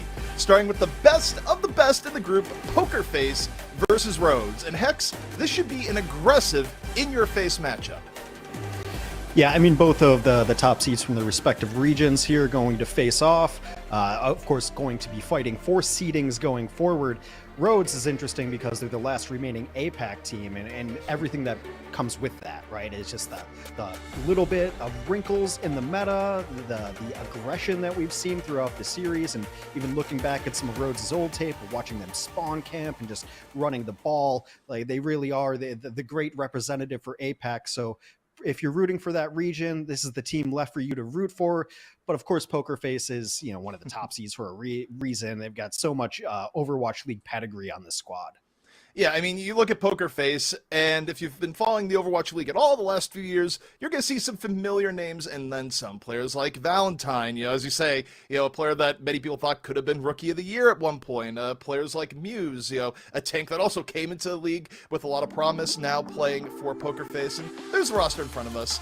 But, you sort of have the old names, but then you also think about other names that have been very interesting too, like Finale is a name I look at here, and very, very impressive with Sojourn play thus far in the tournament. Also the ability to just kind of shut down fights instantly.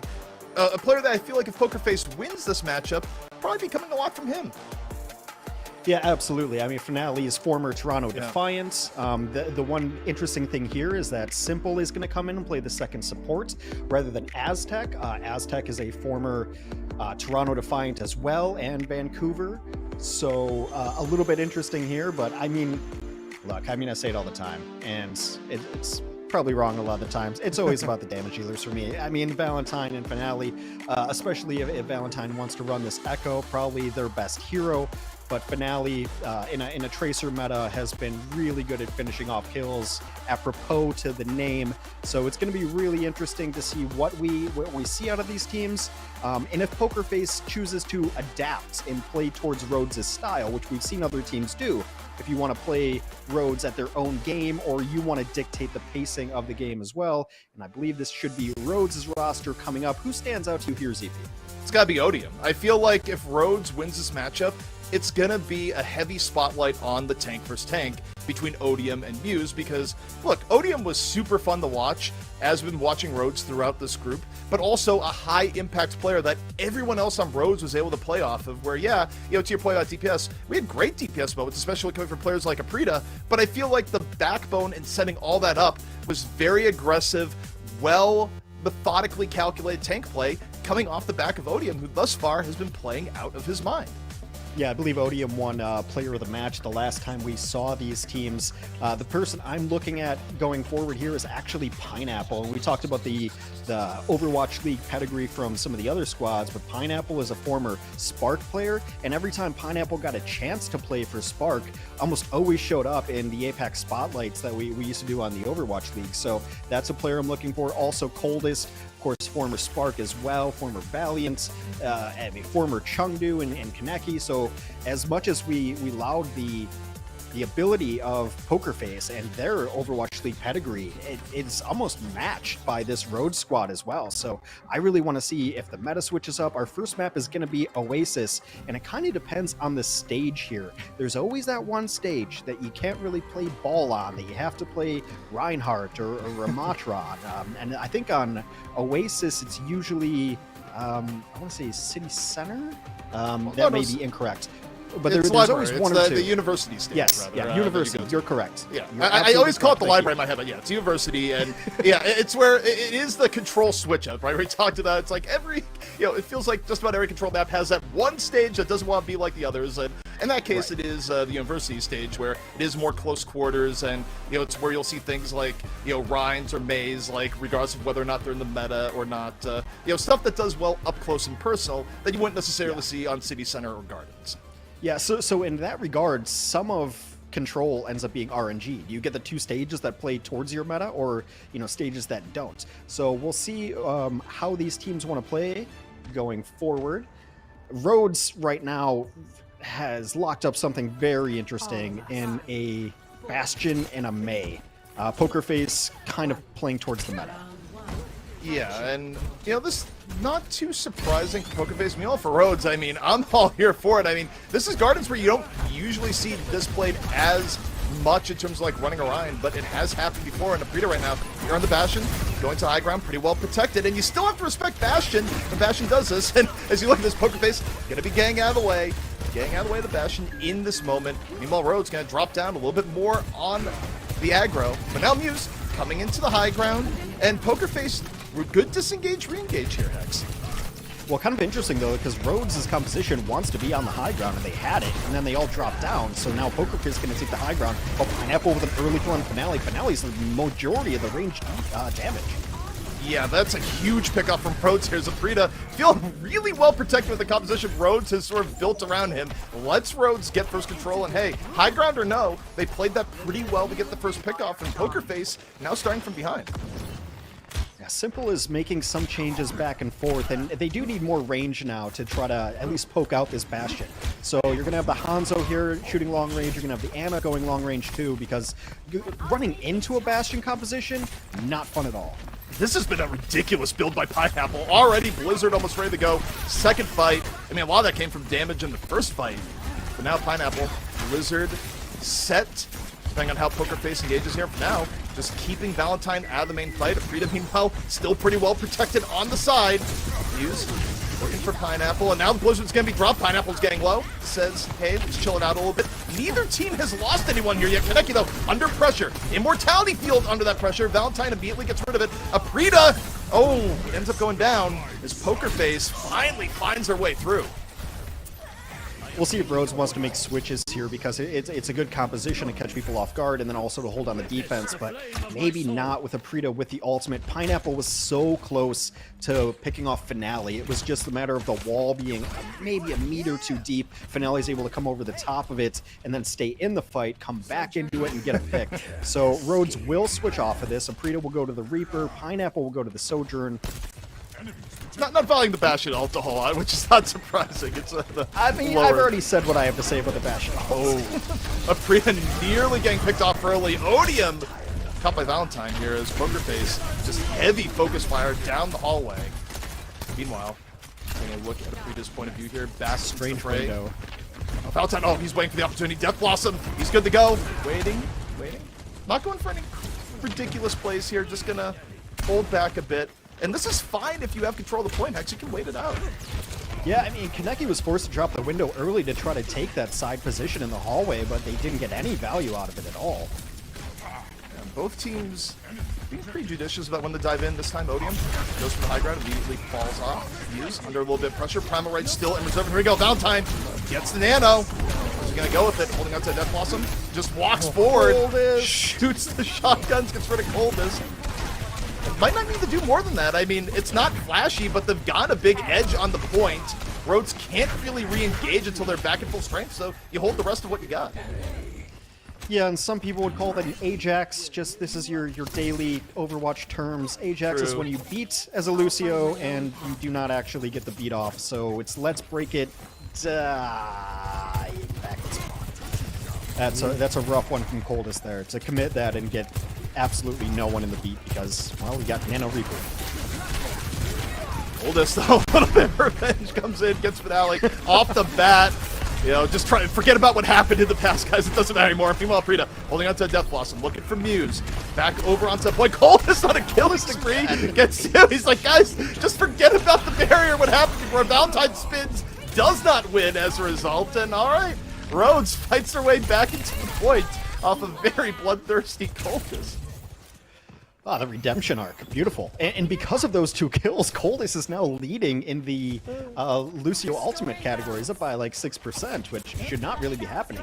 Meanwhile, Rhodes is still going to have a pulse bomb. Rhodes is way ahead. Meanwhile, Pokerface is kind of taking a page out of the NA playbook, and they're going to go for Muse here with the Junker Queen. Yeah, Junker Queen not bad at setting tempo in these sort of situations, but here he comes to Krita, goes in, dives in, uses the Death Blossom, effectively gets 2, got credit for 1. And that was a devastating dive, again, led by the speed boost of Coldest. Well, the question is, did they use too much? But I don't think so. It's going to be down to one fight. There's still the Pulse Bomb, and moreover, they're going to have both of the support ultimates behind this. Muse swaps over to the ball just to be able to touch point in time. Meanwhile, Pineapple, this could be the finisher right here. Pulse Bomb, ready to go, waiting, doesn't drop it in. I think just trying to get the Suzu out. Meanwhile, back over on the point, Finale. Here on the ground, getting chased by Odium in his face. Coldest drops the beat, and this time brings the music. Everyone from Rhodes gonna get hit by it. Pineapple finishes off Finale. Oh, clip after clip on the bottom. Gets Simple. And Rhodes looking like they brought this one back. Yeah, it's been a great job to be able to harass Simple on this Kiriko. I mean, the Pulse Bomb was there, but it's not only waiting for the Suzu, you're waiting for everything from Kiriko. Kiriko's such a hard tracer counter that you Pulse Bomb, they're teleporting out, they're doing Suzu, and you get no value out of it. Pineapple with a great cleanup there, and Rhodes comes out with a interesting composition. It gets them first point, they get capture, they make switches, and really the Coldest redemption arc was the greatest thing to see there, because when you get Ajax, that's just brutal. Comes back, gets 2 kills, gets the ultimate up again, and then gets a 5-man beat, or 4-man, however you want to call it.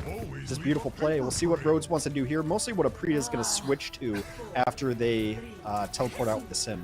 Yeah, I mean, you know, the old Jason is like, you know, it's like, I feel safe with Ajax because he can't beat anyone. It's like, well, Coldest did some beating after, and it wasn't with his ultimate. Needless to say, no one was feeling safe on the other. But here we go. Next stage in play. Rhodes versus Pokerface. Good teams again. Feeling to their Finale looking for the railgun. Doesn't quite connect. Aprita, though, to the back. Looking to be a threat. Has to rewind pretty early. Gonna get out of the phrase. Getting chased on down. Is Aprita gonna be able to get away here? Does get to the health, and again, going back to the attack. Meanwhile, though, Pokerface does have more people on the point. First control, Pokerface, their side. Pineapple, though, in hot pursuit, takes down Simple. Looking for a little bit more. The re-engage from Rhodes, a little bit more decisive here as Aprita just continually acts as a threat, gets the help, comes back in. Really good tracer play on the margins. Yeah, really interesting too. I mean, you said patience, because I was a little perturbed that they didn't jump on that point when it was winding up from like 85 and they had the chance there. But waiting that 1 second, let everyone get in position and get the kills that they needed, and now they're going to take advantage and take control of the point. Meanwhile, ultimates are pretty much even right now. It's a mirror match except for the Tracer versus the Sojourn, and I gotta say, just the read on the meta lately is, I'd rather have a good Tracer. Yeah, I mean, Tracer makes plays. Oh, Valentine just ate a Tracer clip with a little bit of Winston on top. Completely deleted in the moment, and you lose your Reaper that early in the fight. You gotta wait. You gotta back out, wait for the Reaper to come back in, and Rhodes is just setting the tempo right now. Well, that's kind of their MO, right? Is that they want to be in control of the tempo. They want to even fight on defense and initiate on defense. Pineapple, well-timed Duck Blossom, gets Aiden, is able to get out immediately. Muse trying to flip it back around here a little bit. Cold is juggling to the side, gets rid of him. Really nicely done. And Poker Face able to hop over to the point now. This is going to be contested. Odium goes with the Primal. Yeah, I mean, I thought they would have given away, gone for the next fight, but no, Rhodes still wants a delay. It's not going to be delayed for very long heads. Yeah, that was an interesting Primal. You'd think maybe if you're just going to die in the point, but Rhodes is right back in it. Yeah, I think Rhodes just wanted to keep the feeling of pressure, and Odium does go back in. Gets Finale. Valentine, though, tries to slow it down. Death Blossom gonna get 2, effectively 3, going for the 4th at the end. He might not be getting the killing blows of the kill feed, but that is Reaper damage leading the train. Well, you live by the aggression and you die by the aggression, too, because Rhodes ended up using the Primal, doesn't get the point back. They end up using the beat to try to fight it back. Still no there, so now they're going to be a little bit behind on these ultimates. Going to wait for a Prita to see if they can get some sort of pulse bomb pressure done. Still in the lead, 61%. Fritas who are looking at the pulse bomb, open this up and then some. Drops the pulse bomb, I think just hit nothing but shield. Meanwhile, Pineapple falls to Muse, and the engage just not there from Rhodes. Poker Face a better re-engage. Now, fully in the lead on this round. Yeah, I mean, revisionist history, but imagine if that re-engage had a sound barrier or even a Primal there to disrupt things. Yeah. I mean, that's where the Primal used last fight by Odium, you know. It's a little bit questionable. On the same note, Odium's also building real quick. Simple. Under a little bit of pressure here from the back. Odium says it's time to go. They're going in off the Kitsune Rush. This is where you look at the Reaper. He gets a high benefit from it. Finale goes down. Pineapple here in the back. Death Blossom good to go. One-man advantage right now from Rhodes. Looking for a little bit more. Pineapple super low on Death's Door. Gets healed back up. Still holding on to the ultimate. Waiting for the right time. Now gonna drop it later into the fight. Valentine is gone. So is Muse. And Pineapple just keeps living down to 30 HP, but gets healed up. And Rhodes, they're gonna take the fight. I think it's one of those combinations that we've seen lately that's really, really important is the Kitsune Rush with the Reaper. Because, you know, Reaper is one of those heroes that it's just shooting and shooting and shooting, and the double damage rate is so important that we've seen it time and time again. Huge. Absolutely huge. Yeah. I mean, that normally... makes it one fight. Normally Valentine just shifts out of that, but the damage was so decisive, there wasn't room for that, like, quarter of a second needed to get out. Now 99 to 91, Aprita might be looking to put this away before it begins. Pulse Bomb looking! No! Does not get the elimination. Meanwhile, Valentine low, on the point, under pressure. Gets back over, back to full HP. Odium, pops Primal to hop back over. Simple gets caught. 5 on 4 for Rhodes. Coldest drops the beat. Rhodes gonna get hit by a Pineapple. Just looking to throw shots in the Muse now. Muse, meanwhile, a little bit Winston juggling. Valentine back to the fight. Death Blossom good to go. Is he going to get anything? Gets moved a little bit to the side. Nearly gets Pineapple. Pineapple gets low, but again, healed back up. Rhodes still at a full 5. Pulse Bomb from Valley. No! Doesn't quite hit. Kitsune rushes out. Yeah! And Rhodes, are they going to be able to hold? It's so close. X4 on 4 still. Frida goes to the bomb. Doesn't get anything. Power Kitsune. Aprita able to finish off Simple. Kaneki, though, is down. Aprita, though, looking to be the carry here. Another 2 for Aprita. Oh! Doesn't get back on the point. Yeah, I think they had a plan that they had people on the right side that were going to touch, and they just weren't able to do it. What absolute mayhem. There was a moment there I really liked from Odium where he was able to single out Valentine. And not necessarily kill Valentine, because Poker Face was dropping the beat, but it was really nice to just get Valentine out of the fight, because you see what Valentine can do in the fight. You just said Valentine for a second. There was nothing kind about that. I'm aware. I was going to move on. Thanks, buddy. Appreciate that. No, I just got highlighted. You know? Most of the time you gloss over, but sometimes, I know. But also, a little bit of a change up from the opening. Muse did show this a little bit earlier in the day as a swap up that quickly changed the ball, but now opening the jumper. Okay, Poker Face running something really interesting here. It's going to be a Torb and a Soldier. And again, the Soldier with the Junker Queen is not something we haven't seen before. It's essentially an anti-dive composition.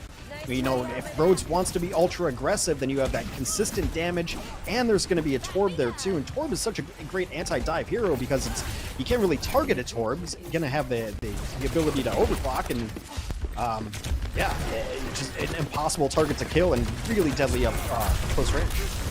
Odium gonna dive in, and I think the anti-dive setup is good in theory, but in practice, Aprita just takes down Valentine, the aid of Pineapple. Pineapple falls, but again, this is where Tracer loves to be. 2 members of the team down, a great point to just roll around on. This again could be the Aprita show. Now, Muse in the sights, looking for the damage, push back. Already has built a pulse bomb, and where's it gonna go again? Looking for Muse.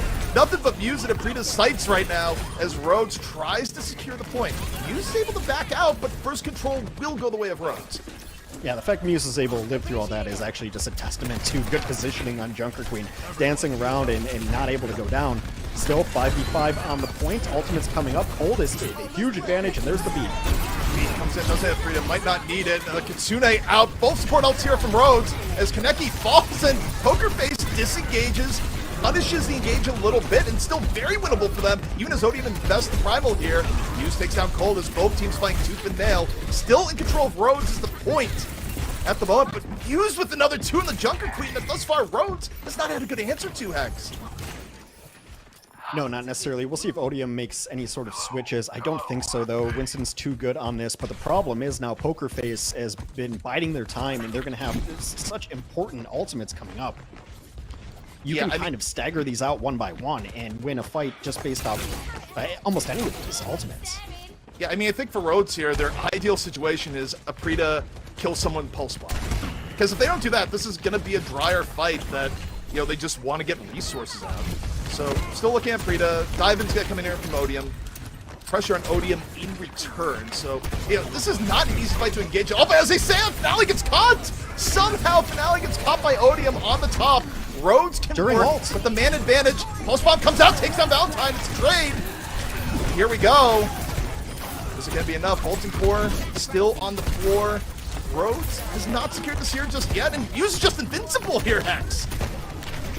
Well, I mean, Pineapple gets taken down early there, too, which is really a problem. Now, Simple's going to be on the cleanup as well, and I don't see any way in which Rhodes brings this one back. Not for this fight. Next fight, they're going to have a Death Blossom. It's difficult to see where the value is going to come from. Aprita goes down late. Even forcing Aprita to switch onto a Sojourn is rough, and yeah, these staggers are not it. I mean, these staggers, there's stuff, if you're a coach, you look at it and you just cringe. I mean, it happens because of the pressure that Poker Face is playing on, but 78% on their way to taking map 1. Final opportunity for Rhodes coming up here. They'd really like the Kitsune at the start here, Hex, but I don't think they have the time. It's Coldest! Oh my goodness, Coldest got so low. That would have been a They're going to bank on the Kitsune Reaper. Kitsune Reaper or maybe a Zarya Reaper combo. They're banking everything on this. Yeah, I mean, everything has to go well. Aprita trying to charge up for a railgun shot. Pineapple, though, gets to the top, finds Finale. Also dies in turn, doesn't get a chance to get the beat off. Aprita, though, gets Valentine. Could be a blessing in disguise if Rhodes is able to win this fight. Overtime, though, in progress. Pineapple still hanging on to Death Blossom. Muse, again, so healthy here in the back on the Junker Queen. Pineapple getting real low. Aprita, though, that's a big railgun shot. Fine, Simple. Oldest is going to be back in a second. Can drop the beat if it's really needed, but Rhodes would love to take this cleanly, Hex, and they do. Yeah, but I think Poker Face was just in the mindset of let them take it if we have to. No one hit Q. Let's bank some things up. Let's not waste anything. Let's not stagger out because at 99%, still in a good position here. However, Odium only 1 life so far in the Zarya and really close to a grab. It was really fast build. Pineapple gets the bubble. Gonna shift out. Doesn't really like the engage to start, but Coldest is down! Coldest is gonna get a chance to beat! Rhodes must do this 4v5 in a fight they must win. Muse going over the top. Odium is down. Can't build the grab. Pineapple can't Death Blossom. No one's getting their ults up on Rhodes because they're just dying before they can hit Q. Poker Face can take the map.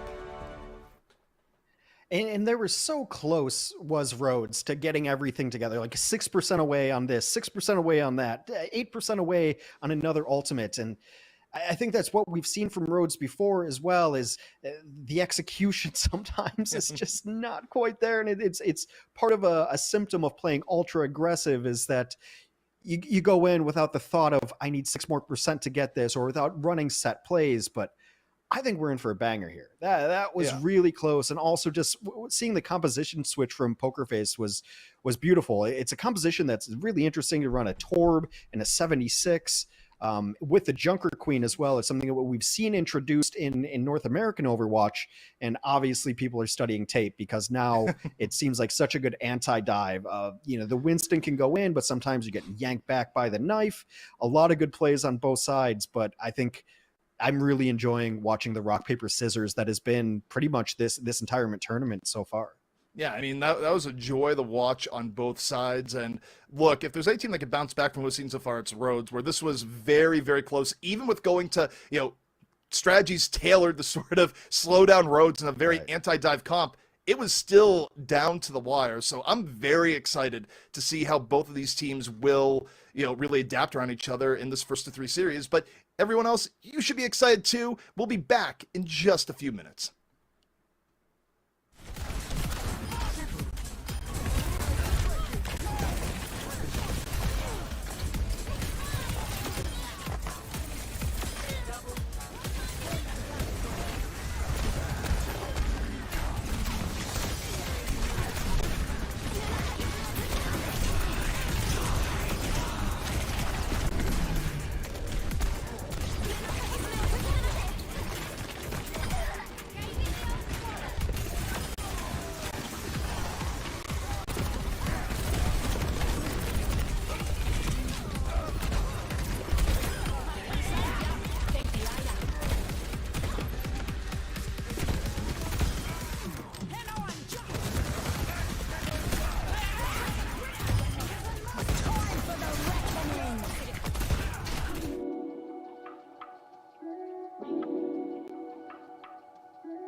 best of Group B has not disappointed so far. Poker Face taking down Rhodes in map 1, but Hex, that was a map. It went 3 rounds. It was close the whole way through, and more importantly, it was just entertaining Overwatch.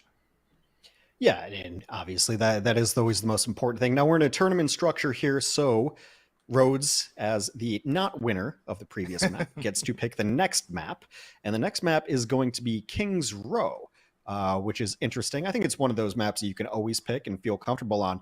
But the one thing I think about that Rhodes, so far, and we'll see how it all plays out, I think Rhodes has the definitive advantage when it comes to tracer play. Both Pineapple and Aprita had significantly better tracers. Now, we didn't see a constant tracer from Poker Face, but King's Row is a map where, especially if you end up on the defense, it's very difficult to play tracer early on. So I think it's an interesting call here. We'll see what they want to play. I think on the offense, Rhodes could play whatever they want, but as their map pick, I'm very, very interested to see what Rhodes ends up putting in the lineup here. Yeah, and I think interesting to see is like part of it, right? Where Rhodes has already kind of proven to be a team that is willing to go off the meta a little bit more than expected. So you don't really know until you get into it, and it could be, some takes that even if you could argue might not be theoretically the best on the map, if you could play it well and the other team isn't prepared for it, it could be the best for you in that given situation. So definitely excited to see what they show as we get in the game, which should be here in a moment. But also, Poker Face, pretty darn adaptable. Don't think they're going to be caught too off guard by anything that Rhodes comes out with. Well, Rhodes is also an ultra-aggressive team in some of the maps that I've seen. I recall a Blizzard World they were playing against a team, and they were just spawn camping them. And actually, throughout this tournament, we've seen people get spawn camped on King's Row often as well. So it's very possible to do. Right now, Rhodes is coming out with a Tracer and an Ashe. Ashe, very good on this map. We'll see what Poker Face wants to run, if this is just an early Widow, just for funsies. It might be, because as you can see, Simple is on the Lifeweaver. And though we saw Lifeweaver actually find a place in the meta beyond just a single Widow shot earlier, I don't think that's going to be the case on the offense for Poker Face. Yeah, I think Lifeweaver for most teams right now is still in the, what is your purpose? I drop a pedal at the beginning and swap. But no, I mean, we've seen some legitimate Lifeweaver come. I don't know how legitimate, but more play time than a single, here's a pedal, make a shot, I'm switching. But that's what happens here. Yeah, in this case, the tried and true for the very small period of time that Lifeweaver has been playable. But here we go on the attack for Poker Face. Right now, you got Finale on the Hanzo. Aprita here on the Ashe, which can be really effective on defense, but again, high risk, high reward. Dynamite coming in. That's good damage to start things out. Yeah, and it is the defensive Tracer, and also Coldest is on the Zenyatta, which has had an interesting spot in the meta recently. Big jump, but a nice coach gun. Yeah, Muse comes in, immediately gets knocked back out. Poker Face eating a little bit of damage on their approach, and Finale's nearly dead. Finale hangs so low, gets topped back off, and now the pressure going on the Muse. Muse gets bioed, gets immediately Suzu'd by Simple. That was a quick cleanse, because that could have ended badly. As Poker Face now just looking to secure the high ground, keep Rhodes away as they now move on to the point. The Poker Face looking very healthy. It's up to Rhodes to go for a strong greed test here. Looking at Pineapple here on the ground. Simple's able to find Aprita, and that is all sorts of bad news for Rhodes. Well, Poker Face able to cut Rhodes in half right there. There was 3 people behind, while the tank for Rhodes was on the point, and also Pineapple had been lurking in the back line. So what Poker Face said was, there's 3 people back here, there's a couple supports. They just jumped in, we were able to take one down immediately. That should be first point, no problem. Pineapple very low. Pineapple stays alive, but a very quick first capture for Poker Face. Yeah, and this is where Poker Face can really put themselves over the top, is if they can win this archway fight. Rhodes is not 100% ready for it. I mean, they have the Nano in reserve. Coldest is very close to Transcendence, but there's a timing here where Poker Face can make this real bad. And as much as I love Tracer play, I do have questions of defensive King's Row Tracer here. Pineapple's been annoying, but not annoying enough to get final eliminations. Dragon Strike gonna come out. Rhodes, for the most part, gonna dodge around it. Now you have to think Nano's probably gonna be going on Odium soon as he gets low. Muse, though, wants to take the tempo over to Rhodes, jumps on in, Primal in reserve. Kitsune has been used by Poker Face, still no eliminations thus far. Rhodes able to disengage. Now Nano This time it's going to go on a Brita. Does not go on a D.Va. There we go. Reaper v Reaper here in the back. Valentine not getting respect at all, or looked at by a Brita as Brita tries to go for the bulk of the team. Very bloodless though thus far, Hex. Both teams engaging, disengaging. No one losing anything here. Just as Finale now. Looking for a shot on the Hanzo. Well, it's a net win for the offense, and I mean, Pineapple's got Pulse Bomb ready. He's going to take the high ground here, but a huge flank shot from Finale takes out all of the damage. All of the damage from Rhodes. Yeah, you can't understate how important getting rid of a Prita was there. The punish doesn't come in on the Finale. He's backed up. Poker Face 5v4 as I head over to the point, nearly at point B, and Fuse goes on in, gets slept. However, Coldest falls. Love the combined effort. Valentine there in the back, finishes off Kaneki, and this is looking so good for Poker Face and keeping momentum going and getting point B. You know, really everything going their way. As I said, that Finale gets picked off. Maybe a ray of hope, but this defense is going to be tough. Yeah, I mean, that self-destruct's coming in a little bit late. We'll see. They're going to recontest. The Pulse Bomb comes in, but it doesn't get a kill. No, it doesn't, and Rhodes now hang back in. Dragon Strike right down Broad Street. Over the payload. Poker Face still has a touch. Fuse gets his with the bio. Wall and Primal Rage. And Valentine just finds room to work with. Gets 2 in the back. More damage being dealt by Poker Face more consistently. And the Death Blossom doesn't even need to be used. Just left click all the way. So one of the issues I have with the Tracer and, I guess by an extension, the Reaper composition from Rhodes is that Finale has been able to just escape constantly. And this goes back maybe like 90 seconds, but I noticed it immediately. They're chasing down Finale, but Finale will just wall climb and get up to a little bit of a ledge, and there's nothing they can do about it. And Finale's just been free firing for the last 3 minutes. And what are you going to do? Are you going to send in your tank after him? The moment they send the tank after him, Muse counter dives and gets into the back line. So it's just these tiny ledges that Finale's been able to finesse and get all of these free shots in. Yeah, and I mean, Odium just got taken out immediately trying to dive on Finale a moment ago. Here we go, Rhodes, last opportunity to defend points here. They lose Pineapple immediately, so it's gotta be a Prita. They're down Odium and Pineapple, everyone falling for Rhodes. Death Blossom on a whim and a prayer, but it's Valentine's that's way stronger of the 2 Reapers, and that's just it. That was a fast time. And it kills me to say this as a Tracer, #1 fan since the closed beta. I just don't see the value of it on a Kings Row defense. It's one of the few maps that comes up, and when you're on defense, it just feels like you're waiting to react, and I think Tracer's much better as proactive. And there were so many times where they're trying to chase down Finale, and Finale wall climbs 3 feet up, and there's just no vertical answer to it. And Valentine just much better value on this Reaper. Yeah, and like I said, Rhodes definitely has the Tracer advantage. It's just, that's why it ends up being a strange map pick for me. If you want to run a Tracer, I don't know if this is the one. If you're going to run a hybrid, I think Tracer can be better on a Blizzard World defense. I think there's a lot of better spots, and now Rhodes is going to switch over to a Hanzo of their own. Yeah, I mean, I couldn't agree more. And I mean, you kind of brought up this point before we even saw the rosters, right? The idea that you think Rhodes has got to run Tracer, even though it's their map pick. They did. And you pointed out the reasons why, it had trouble in the last map getting value. I think beyond that also, Poker Face is just playing remarkably solid Overwatch in the fundamentals, right? Like, there are points where you'd see Muse get hit by a Bionade, immediately Suzu comes in, like, they weren't really able to take down Muse in the tank v tank setup really at all throughout most of it, and I don't know, I love Poker Face's gameplay there, Hex. It wasn't flashy, it was just effective.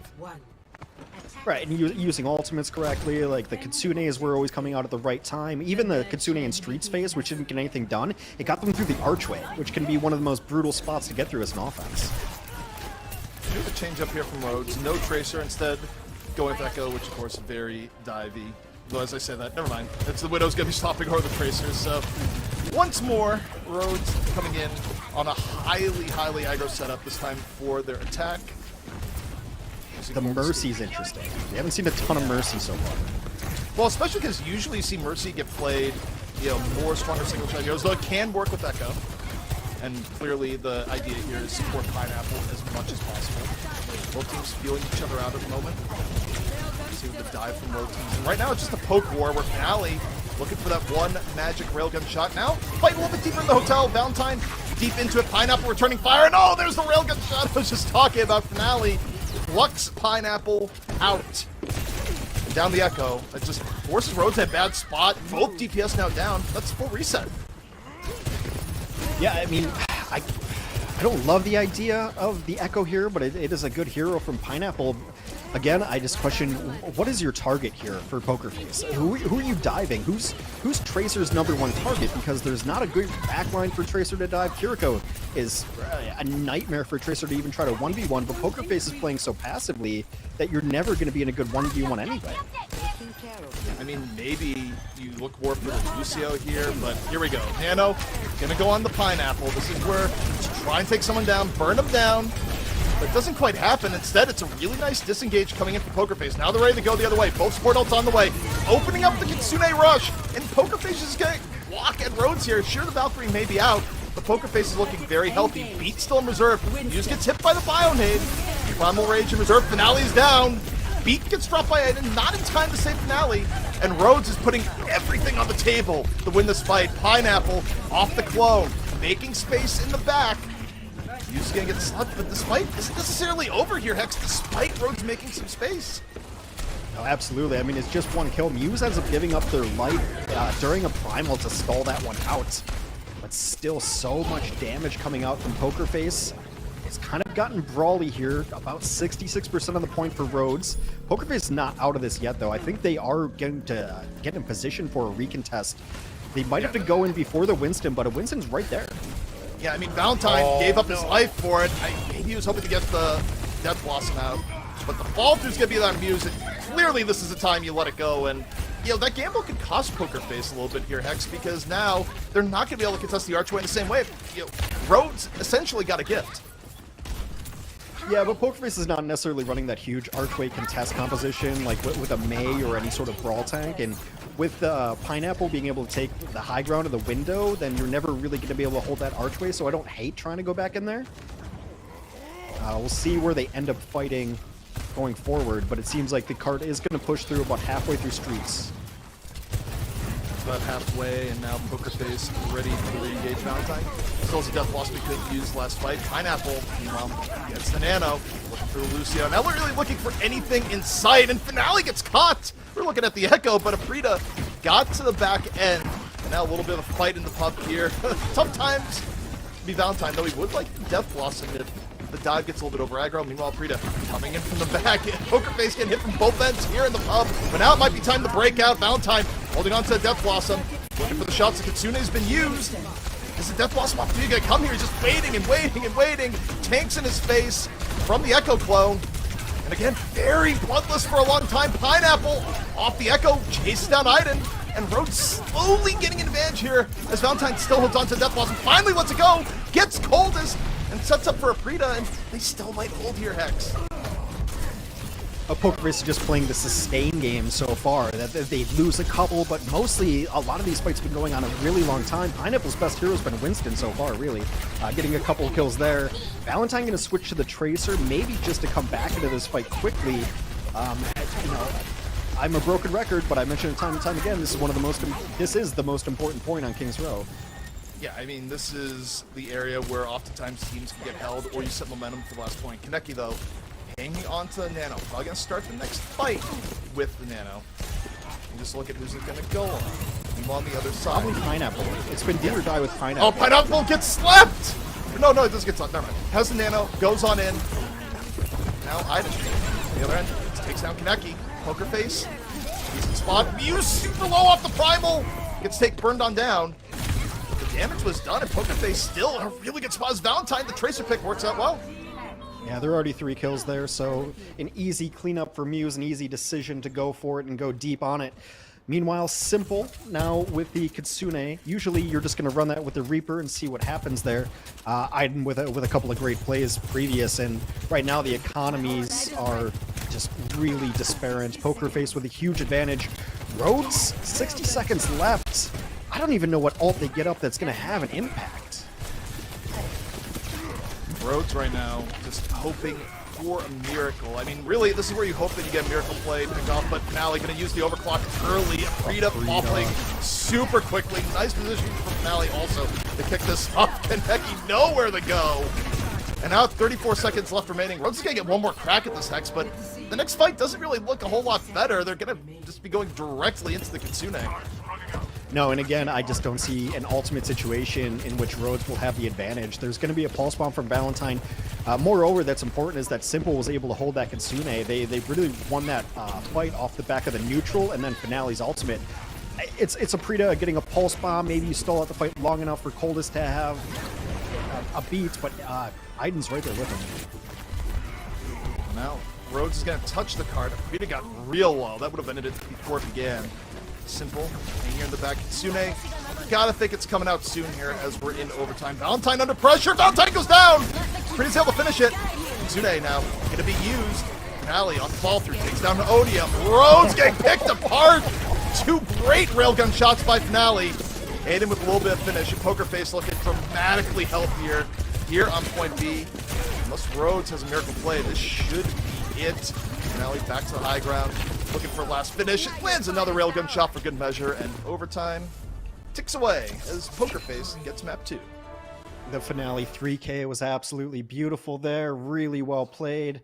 I think there were some composition differences that I had questions on, especially Rhodes' defense, but overall it came down to execution. And about the last 2 minutes of that was Poker Face just having a better economy and being very smart about using one ultimate to win a fight, not overcommitting. And I think that has been some of the differences between the best teams and the second best teams is using the ultimates to get value, but not overcommitting. How many times have we seen teams be like, I don't know about that one. I don't know about that one. And it was a little bit questionable, but Poker Face looks like they're firing in all cylinders. Yeah, I mean, I'm glad you mentioned the ult economy part because you're right. I mean, it's just one of those things that, teams that are playing their best are usually going to be very efficient in terms of the amount of resources they're throwing into a fight, right? Where, you just use just enough because it's always that back and forth, right? Where you never want to be in a spot where you throw in resources and it goes, oh, you didn't use enough, you lost the fight. It's bad. But if you hit the sweet spot, it's really good for maintaining presence over the course of the series. But in any case, Rhodes now finding themselves in a 2-map hole. Can they bring this back and bring the fight to Poker Face once more? Or is Poker Face going to run away with it with the sweep? We'll see after this break.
Hex, the first map in the series may have been a battle, but the second map was a calculated fight coming in from Poker Face, where they were on top the entire time on King's Row. The map pick of Rhodes. If you're Rhodes heading in the map 3, how in the world do you turn this one around? I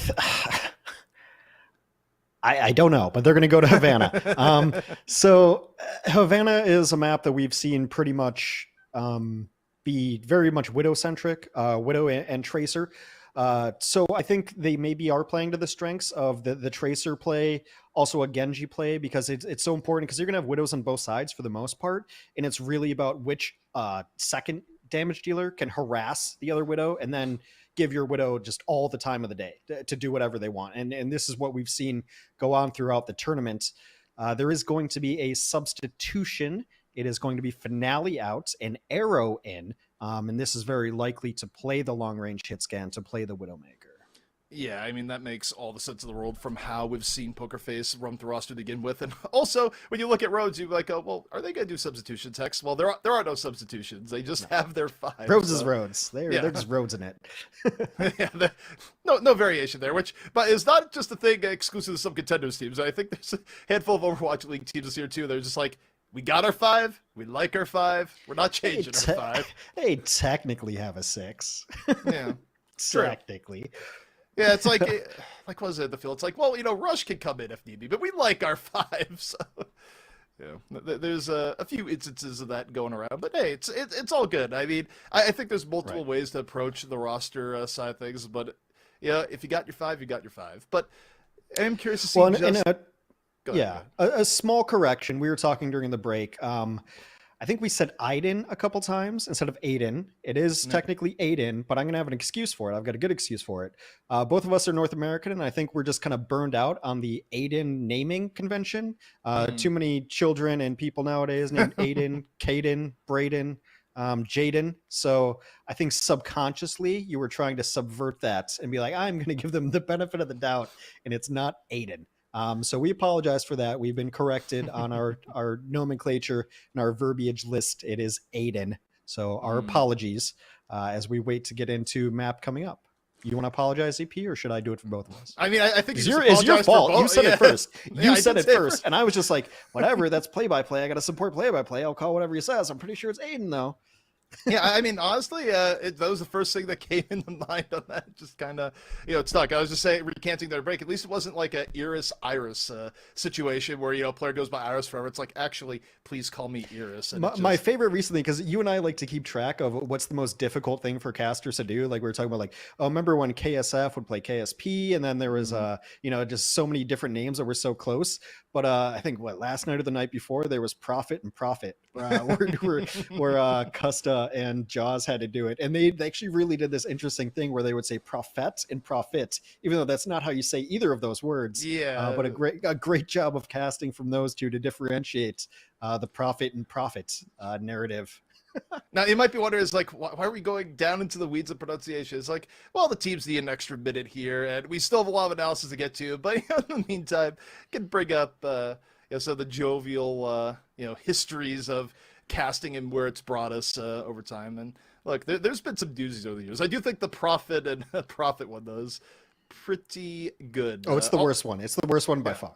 Well, it's because we never lived in the universe of seeing an Adam versus Adam, where we have an Adam on Honeypot, but we also had an Adam back in the day that used to play in the old Cloud9 teams, into NYXL2 and thereabouts. And yeah, I mean, there's a universe where he has a longer career, and it's Adam v Adam, which not confusing at all.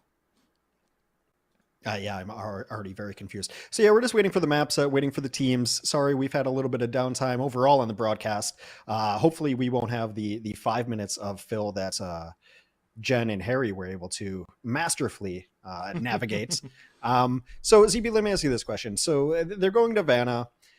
What's the player or the strat that you think Rhodes can get back into this? Because as Control was as close as it was, King's Row was not. So is there any particular player or strategy that you think Rhodes can make this a series and maybe start the reverse sweep? Well, I think going back to what you were mentioning here is that if they do want to run Tracer, you certainly have a lot more opportunities to run a pretty good Tracer on Havana than you do over on King's Row. More than anything else, I would also say don't lose to the long range side of things, where, I mean, Finale was taking the wind out of their sails on multiple approaches, where the good news, Finale's out, but Arrow's in.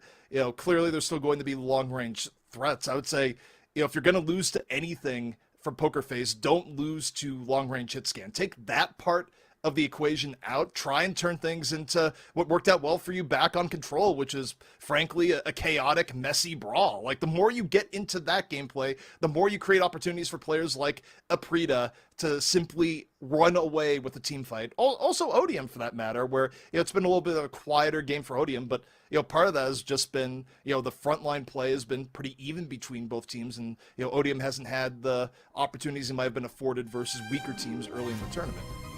Yeah, I'm curious to see how the meta switches up at Havana, mostly because the meta on Rialto, for the most part, had been some Sigma play a lot, but Poker Face would usually bring in a tank player called Peppy to come in and play Sigma if they were going to do it, but the Rialto meta has switched away from Sigma v Sigma to just Diva heavy, so I wonder if that's going to be the case on Havana as well, to maybe get that Diva and push a Widow off of a high ground to take those positions away, because in the first several matches and several days of this tournament, we saw Sigma specialists. It became a bit of a narrative of who's the Sigma specialist who'll come in, so I'm actually really interested to see what the tank gameplay is going to be as we move into Havana.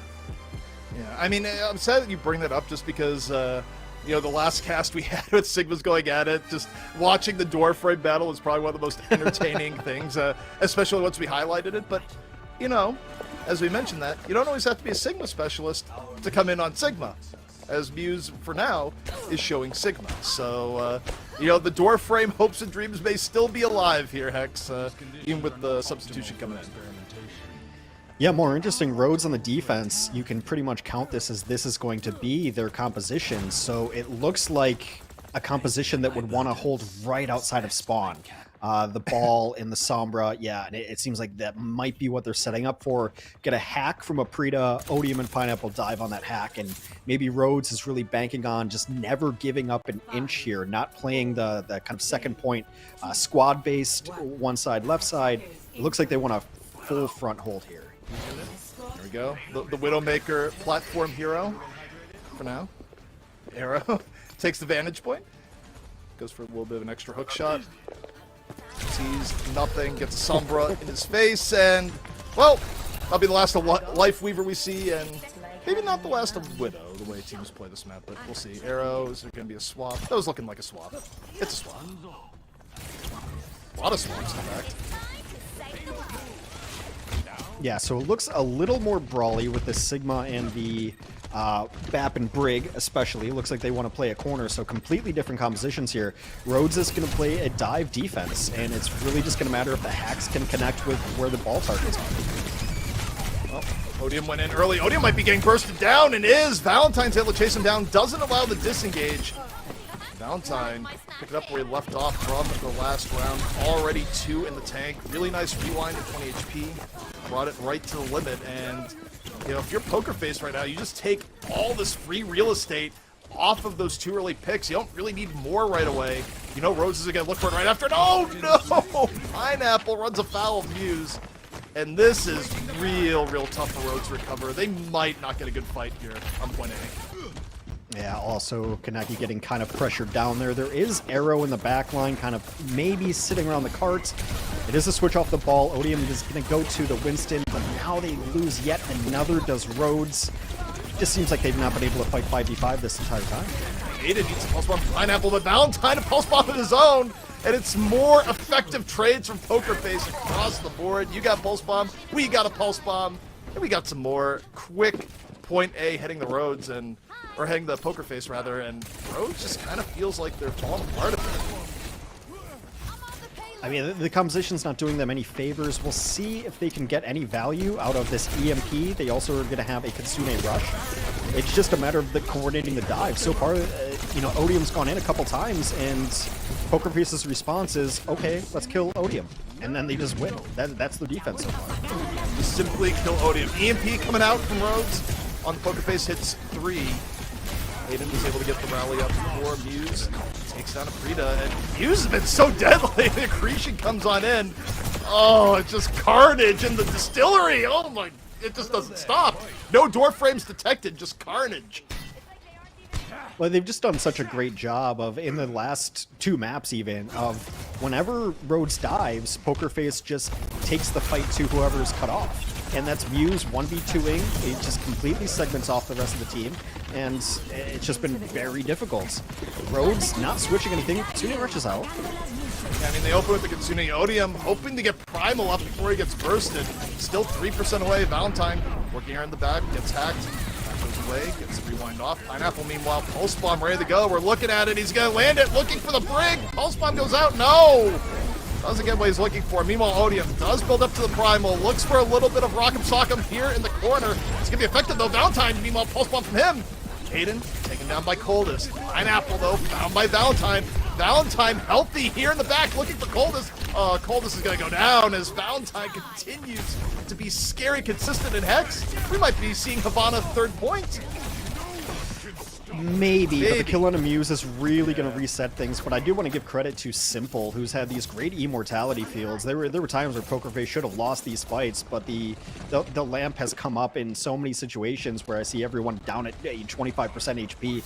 Pokerface is going to have the Flux and both support ultimates coming up in the next fight. Meanwhile, Rhodes has their economy in really bad shape. Yeah, I mean, the Rhodes economy right now is certainly not great. I think the best thing that can happen for them would just be getting a clean pick-off. Meanwhile, Pokerface, Valentine, a little bit low. Muse, though, Flux ready, and the way Muse has been waiting, I don't know if Muse is going to wait a long time, and no, he just goes for it. He's looking for the Winston, forces the leap out early, gets Kaneki for good measure. The old option select, Simple, good position over the top, 2 down from Rhodes, and this defense on point B is done. I mean, this is what shows up where Baptiste Mames dream of, right? You take a little nap and you're on top of that, the distillery in 2nd point of mana. No one's there to contest, just easy, fire and forget it. And wow, 3rd point Havana. I never thought I'd see the day. Yeah, it's bright right now. It's a lot brighter than the middle of point B where usually pushes go to die. This is a terrible omen for Rhodes, but just as good of an indicator for Pokerface in return. Arrow holding on to the EMP. Puts on out. Said first EMP again be going from Aprita. Lands on 3 in the fall through. Pretty decisive, but it's so early in the point. You're kind of okay with this as Pokerface, even as Valentine gets 2, just to stagger and make the next push even better. But the respawn is right there, Hex. They don't have to go far to go back to a full 5. Yeah, you're good with these trades. Also, I just want to give Simple credit again. Did his best against that EMP. Like, gets the immortality field down before it comes out, and actually having a hell of a map. Simple, able to take down a support counterpart. Pokerface still pushing, have the EMP. They've made a switch, too. They're going to go with the Junker Queen and the Reaper. And this is really good. It's a couple of heroes that don't really care if they get EMP'd or hacked. EMP in the back, it's 3, and Odium just gets immediately destroyed post-EMP. The follow-through, decisive. 5 on 4 for Pokerface. But now, Pineapple comes in, gets Simple. Just in case. Now, Odium coming on over. Primal Rage, good to go. It's not... This is where you can get gummed up a little bit here on the attack. Pineapple finds Arrow, and yeah, Rhodes gonna be pushing Pokerface back. Well, if Pokerface is counting ults correctly, and they should know that they're a little bit behind based on all the hero switches they've done, they have time to do what we used to call a junk rush, and just go in and try to get as many ultimates out of Rhodes as possible. Rhodes would be well served to maybe just use EMP here. If you end up using more than that, you're in a little bit of trouble. Pokerface is going to bank up ultimates on the heroes they've switched up to. Primal out early, Pulse Bomb out early. That's the opposite of junk rush force. EMP from Rhodes, hitting 4. Fall through very, very decisive. Just Pineapple and Frida finishing off the rest. The Rhodes used everything here, though. They did. I mean, that's the thing, right? Is it's only a minute left, though, from Pokerface. However, he's able to get a Frida. Simple. Again, good positioning over the top. The respawns are going to be coming in soon. So, yeah, I mean, Rhodes is not out of the woods here yet. They kind of look to barrier in the next fight. They are very outgunned in terms of ultimates. No, this is exactly what Pokerface wanted. They wanted to make switches, wanted Rhodes to use everything, and now we'll see what comes through. A big ultimate from Aiden keeps everyone alive. Team spraying out was able to take down Simple. Beat was used at the start of the fight. Valentine, though, this is where Valentine's been huge as fights get a little bit scrappier. Going for the teleport. Death Blossom still in reserve. Now back on over. Looking for the Doom. Decent damage here from Valentine. 50 HP. Drops the Death Blossom. Heals up to a degree, but taken out by Pineapple. Rhodes desperately trying to hold this here, and now Arrow though finds two. Muse still on the point. Drops the ult. And is this going to be Pokerface pushing this in? It's dangerously close. Arrow continues on the cleanup. Respawn's not in from Rhodes here just yet. EMP comes out, and no, it's capped. Oh, man. It's been a while, Hex, since we've seen this. Finish off on Havana, and it was just really smart from Pokerface to make the switches that they did towards the end. The Junker Queen came in huge to close out that ultimate, and you know, as much as we give all the damage a ton of credits, for me, Pokerface's best players were their support line there. Aside from this Muse plays, where he was able to segment people off and just get so much damage done. And yeah, I mean, look, this is the best spot to ever be is back. Yeah, I mean, it's absolutely the dream there. But also, I love the option select from Muse there in the sense where, okay, it'd be great if you hit the Winston there. But the Winston doesn't really want to leap in that situation. You still force out a, like, not great leap, and you still make sure you kill the Kiriko. I mean, that entire play was nothing but upside from Muse, and what was a very just solid run of Sigma across the board. I mean, you think we wins the basement of the distillery, just takes down two people as cleanup. That was just, it was remarkable play from Muse. All right, this Pokerface defense. Again, just more heroes. The meta is in the healthiest spot it's ever been in Overwatch 1 or 2. So they're going to run a Sim, Mei, Reinhardt's. And again, this screams to me as a strong first point push. They're not even going to wait. They're just going to set up out there. And what you want to do is, if anyone walks outside of spawn, you wall them off and kill them. That's it. So actually a nice response from Rhodes to run this Pharah. Yeah, it's a really good counter pick. Yeah, I think the Pharah shows that they did their homework and they're probably expecting this level of very aggro, in-your-face rush. But here's the thing, you run the Pharah, you gotta hit your shots and get value off it sooner rather than later. Prita, a little bit of pressure, run back in. Able to find Valentine, though, that's a massive pick-off, X. Yeah, this is where now the Pharah, you're at a man advantage. It starts getting harder to deal. Simple, though, says, all right, I'm gonna jump into the sky and fight you. And Muse gets another 2 pickoffs on the ground, so it's not too bad at all. That was the optimal first pick, is to take on the Mei. Like, Mei is how this whole composition runs, to be able to wall people off on the exits, and unable to capitalize, and still the card's going nowhere. Is Muse a support right now? Anti-air. Right? He's more anti-air DPS. He's constantly jumping, but this time, gonna drop the window. Muse, meanwhile, walking forward, goes, a spawn door, let me get on in there. And Pineapple, I mean, has been saying live Hex, but the value has not been found on this Pharah here thus far. No, in one of your Pharah, you really... Oh my goodness. As a Pharah, you want to be double tapping people. You want to hit 2 rockets as damage boost, and you want to get kills quickly. Otherwise, you're kind of just feeding ultimates here. And really, Simple's the only one with a direct, hard counter to it. And Simple, every time that Pharah has shown their face, has been putting so much damage. I've been so impressed with Simple this series. Simple also shamed them off the Pharah. The point where the Baptist takes down your Pharah Mercy off, they're just like, it's it, we're done. No more Pharah. But the swaps Rhodes actually not too shabby here. Odium onto the Sigma. Aiden down. And the Bastion right now, more value than the Pharah had. Doing the work as Rhodes finally breaks out of the death grip they found themselves in. Yeah, finally able to break through. I think Arrow's going to stick on this, but the Sim is not an ideal point of this conversation, but the wall can be so good to mess up Bastion here. And again, so since Pokerface finished this map, we talk about this all the time, but Pokerface is not necessarily fighting Rhodes. Pokerface is fighting the clock. They're going to try to take as many fights as possible. Yeah, and Valentine is going to open up here with the EMP immediately used to take down Odium. Really the main damage up, that might be all they need. Arrow on the follow-through from Pineapple. And oftentimes Hexio... Oh! Gratuitous! You got Rhine mad. It doesn't even end up in elimination, but Hex, that just sends a message to some Pokerface. It's like, hey, we like this gas station. We're going to go to spawn door again. But So, Reinhardt, sometimes you pin someone directly and they bounce off you. Sometimes you're, 3 feet wide and you end up sucking them into the charge. So, take them both.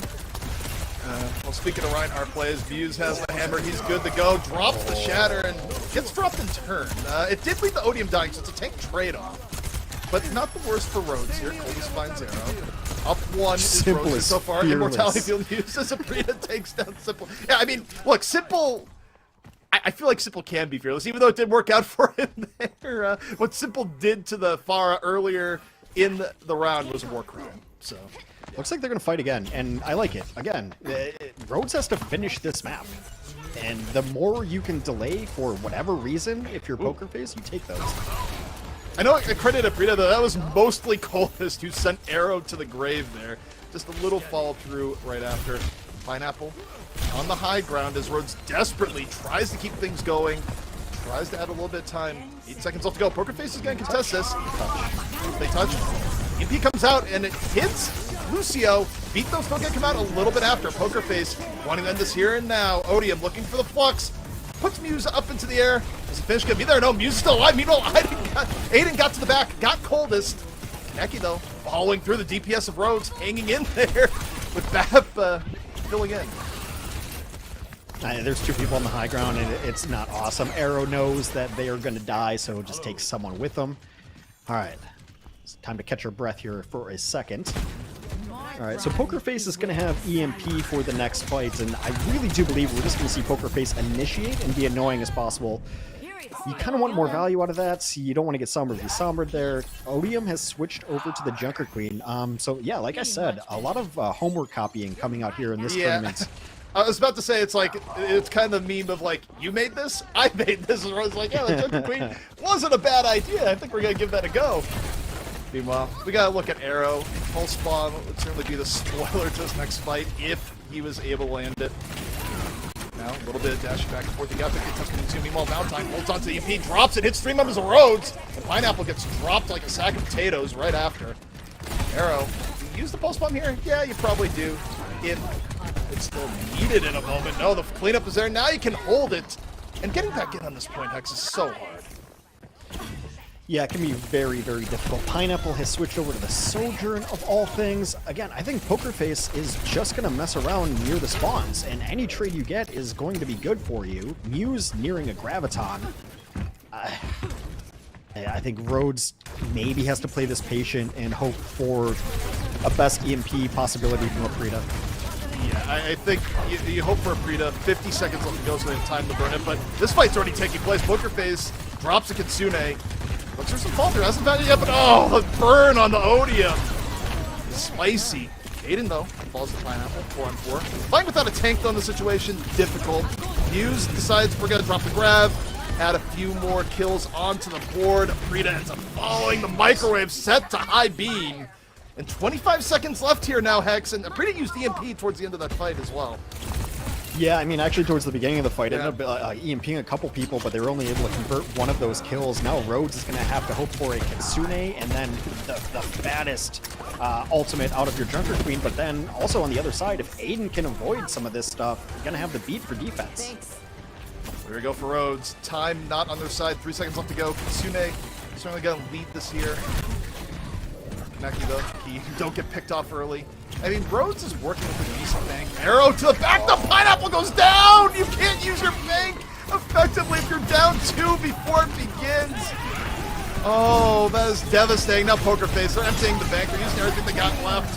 Trying to end this here now. Rampage comes out, but Poker Face still at a full 5. Rhodes, though, hanging in. The question is for how long. Muse able to burn down Odium. Gets 2. And that's it. Poker Face makes it a clean 3-0. Yeah, and clean is the absolute way to say that too. And I think a lot of it hinges on the fact that their offense was so good on Havana that their defense is able to change styles completely.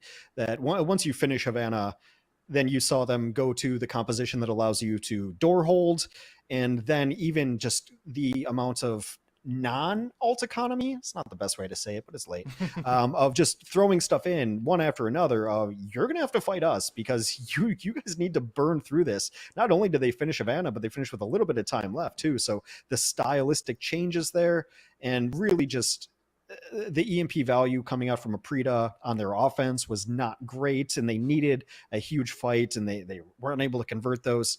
And mostly, I was very impressed with Simple. Also, Muse kind of put everyone on notice that playing both Sigma and the Zarya, a huge difference maker on the tank. Yeah, I mean, Muse definitely was the biggest difference maker for me in all this. Because going in, I thought that the main way of victory for Rhodes would just be ODM just kind of running away with things with a very flashy tank performance. But man, Muse shut that down and then some. Was every bit ODM's match. Found moments to simply take over the game. But the one player we should talk about as player of the match is Valentine, and Valentine was just very solid and reliable the entire match through. Always someone Poker Face could rely on when they need damage most. Yeah, absolutely hugely consistent, I think, is the biggest thing here. Never came out, was never subbed out, and also probably the biggest difference maker on the first map. Boy, and Oasis could have gone either way, and who knows what that momentum is going to be, but it was Valentine able to utilize the Kitsune rush you see there, always in the right position. Most importantly, never really died. I think a lot of the Death Blossoms came out and were able to get value.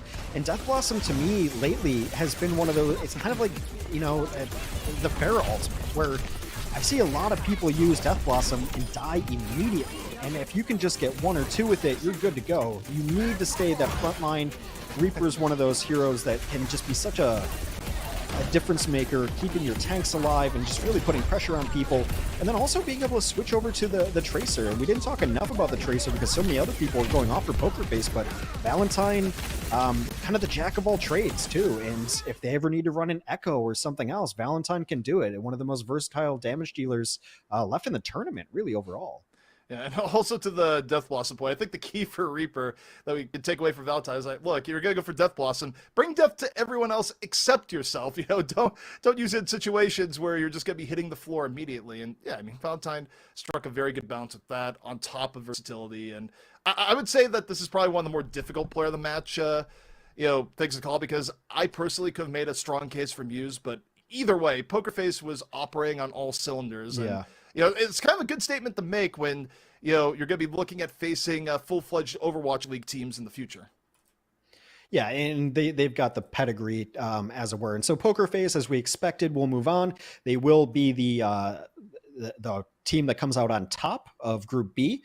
I think mathematically, and I'm not going to do math, and I think I'm just going to repeat what other people said, they won't be the 1 seed, because I think O2 Blast didn't drop a map this tournament, but they still will be higher seeded, and the seeds are going to be so important as we move on, because I think there's a big gulf between the very best teams in the eastern region of the Overwatch League and the teams that are kind of in the middle and the bottom. So I think that Poker Face is in a good spot moving forward. That said, Rhodes not out of the tournament just yet. They will drop into the lower bracket coming up, but we do have an elimination match though. Yeah, and that elimination match is going to be something to watch. It's going to be Panthera versus the Dark Horse of NT. Does NT have it in them to go for an upset in a all matters elimination match? We're going to find out just after the break.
been a lot of 3 Overwatch here tonight, the Spring Opens, but this last match just might change that. ZP and Hex here for the final game of the night, and I have to say, Hex, NT could be a dark horse. Could, yeah. I mean, that's kind of been their MO so far. And, you know, going back to watching their Contender Spring series and everything else, this is a team that is scary to play because they do have the potential. And that, I mean, if you've watched any of this series or this tournament so far, I've said it before, but I'll say it again. The story is the story. It's the potential versus the consistency. They have the potential to beat some of the best teams. The consistency hasn't been there yet. They took 5th place in Contenders Korea Spring Series. They've got players on this team that can carry. They've got some Owl connections with Unique, their manager being former Guangzhou Charge, and also, you know, Element Mystic, of course. They've got players on this team that are really good. I think we talk about Hidden every time we talk about Team NT. Hidden is actually former Panthera, so maybe a little bit of a grudge match, maybe plays at the best. Hidden's best hero thus far has been the Sojourn, so we'll see how that goes for them. But I mean, when you look at this Panthera team, it's a Panthera team that if they don't advance, and this is an elimination match, by the way, just so you guys know, whoever loses they're not moving on to knockouts. They don't get to play against the Overwatch League teams. If Panthera loses, it'd be a stunner to a lot of people, just because the amount of talent they have on this team, and you can see it right here. It's so much former Overwatch League players, and they've also had to retool, bringing in Fate to replace Belos Rhea.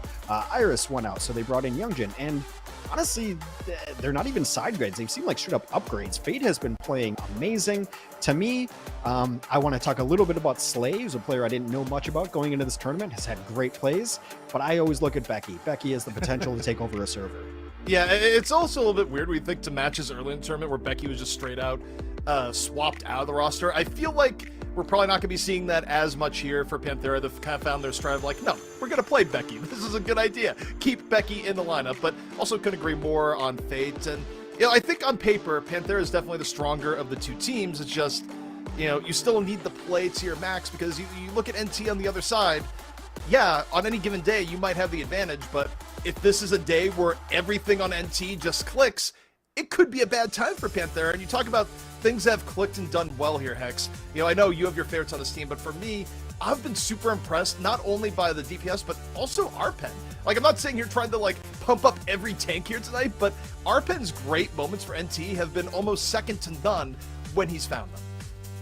Yeah, also, I do want to mention Lego is also former Panthera, I believe, if my notes are correct. Let's cross our fingers there. So there is a bit of a grudge match coming from, you know, these players. And yeah, Arpen has been fantastic. Absolutely great. I think Diva is probably their best hero, been playing really well on it.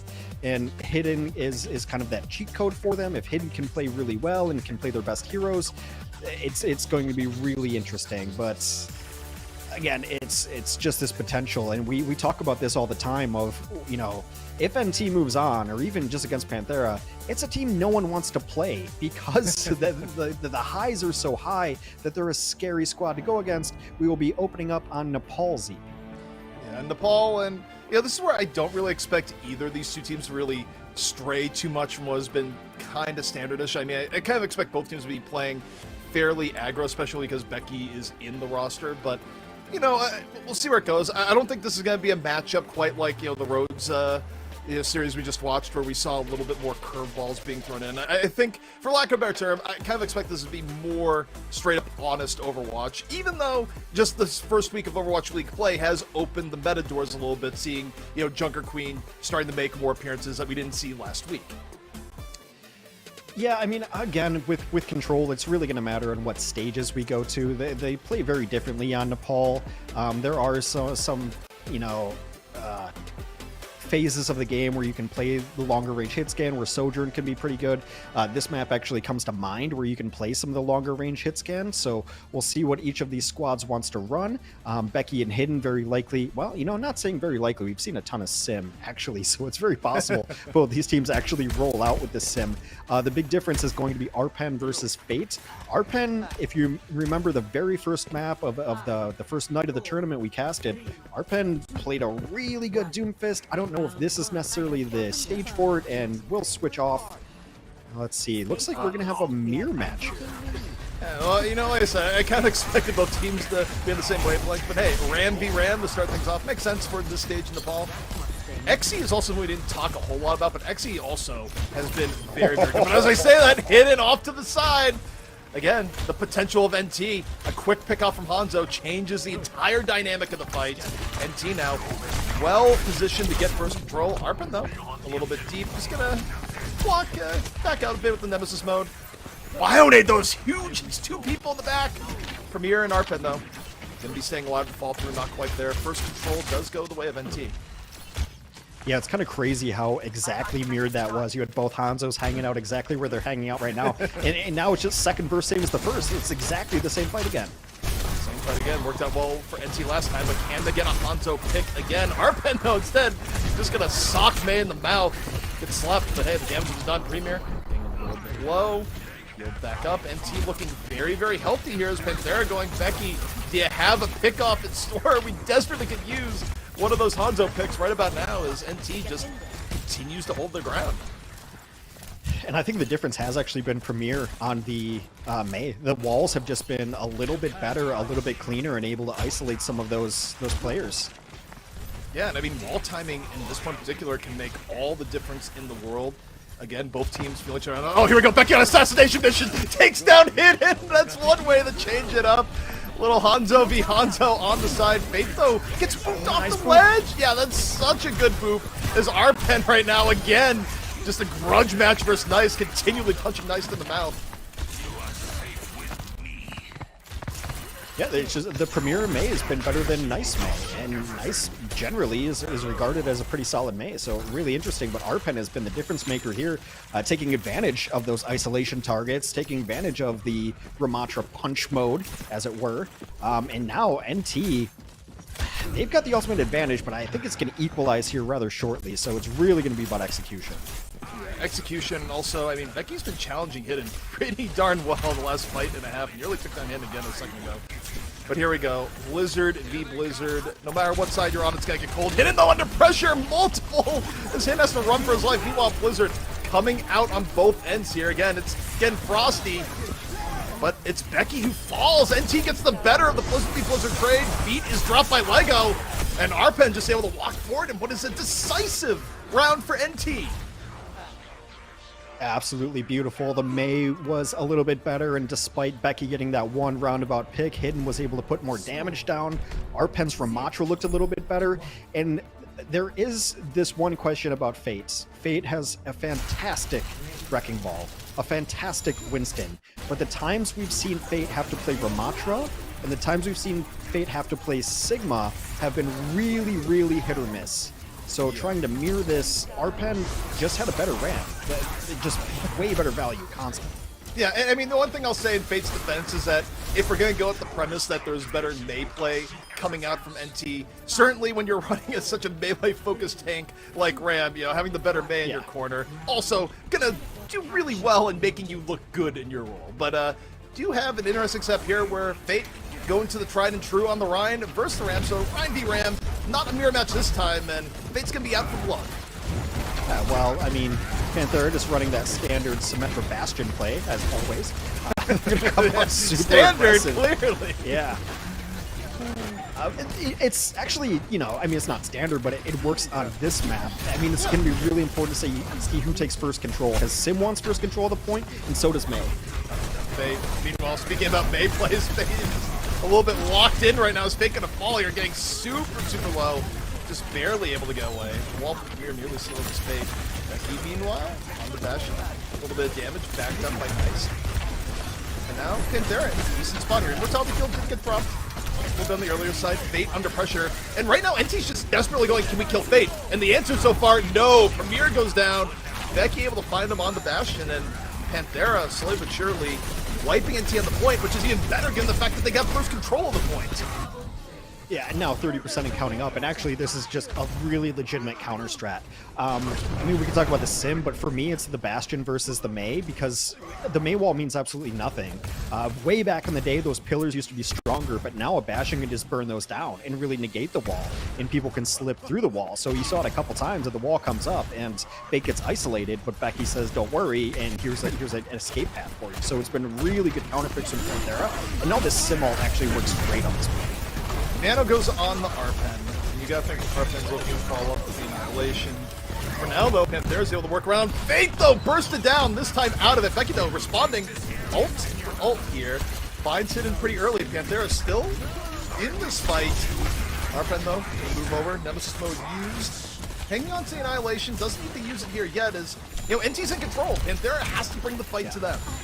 NT's in control, and this is a great point to be in control when you have the Mei. I'd be really surprised if they try to take this head on, but they do. Isolated immediately as Fate. Immediately, Fate though has enough, drops the hammer, gets rid of the Mei. Says enough for these walls. Arpen though, swinging away here, Annihilation in progress.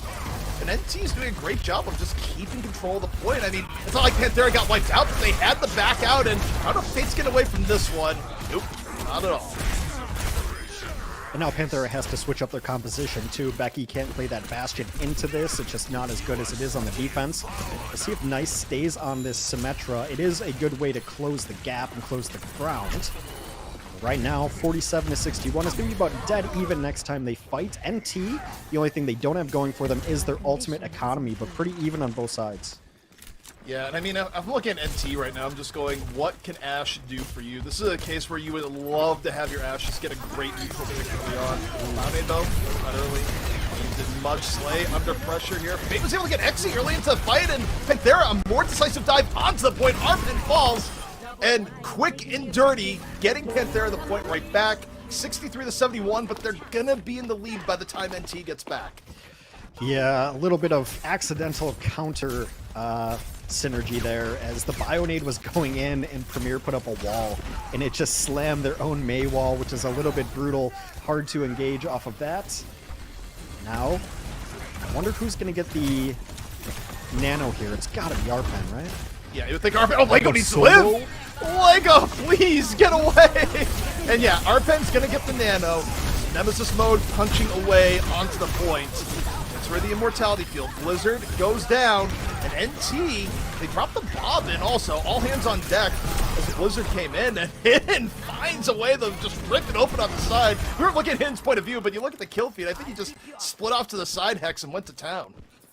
Okay, final fight. This is going to be really interesting because Fate's going to have Shatter. Now, in theory, Ram is not great against Shatter. Does have the shield, but it's really hard to really time that perfectly. I kind of want to look at this as Fate versus Premier. Can the wall come up? Can Premier live long enough to get the Blizzard? Arpen should be alive to stall on the point, so this Shatter is going to decide everything, in my opinion. Yeah, I couldn't agree more. Premier does have Blizzard. Arpen, though, down immediately, just shattered by Fate, and the fall through is there, so tank advantage, which is so huge on this point as Fate now just gets an uncontested walk forward, swing the hammer now. Blizzard comes in. Fate's going to get frozen up. I don't know if the damage is going to be there at this point. Hex Fate still looking real healthy on the point. Panthera in control, 99 to 99. And T, the touch. Can they delay for Arpen? If Arpen comes back in, he has Annihilation. They can switch it out. That's such a good wall from Becky. Lego did such a good job, too, of touching and then staying alive. Thought he could go to the other side, but it is a beautiful wall. I mean, it's one of the reasons we've seen Mei on this point since the map was ever designed, because once you have control, that wall can really dictate where the offense can come from. And yeah, nice with a good play here. And, I mean, I just love this rock, paper, scissors Overwatch we're seeing. We've seen so many heroes picked in each match, and it's just about what counters what counters the counter to the counter. Yeah. Now we're going to stage 3. And again, it's going to be a different look for both teams where, of course, Fate is coming out with the ball here. It makes all the sense in the world because ball has always been good here. Even when ball really isn't getting played, the center alone is just a playground. Arpen, meanwhile, a little more conventional dive on the Winston. And we got Tracer v Tracer gameplay here too. Heck, we got it all. Yeah, you love that. My question is, how do they deal with Fates here? I mean, they've got supports that can kind of mess up with the ball. We'll see how it goes, though, but no Sombra to be able to deal with the ball could be a problem.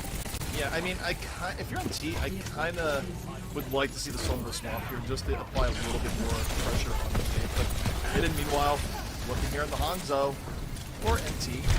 Either team in control of the point here just yet. Looking for a target. Would love to hit either Becky or Nice, but easier said than done.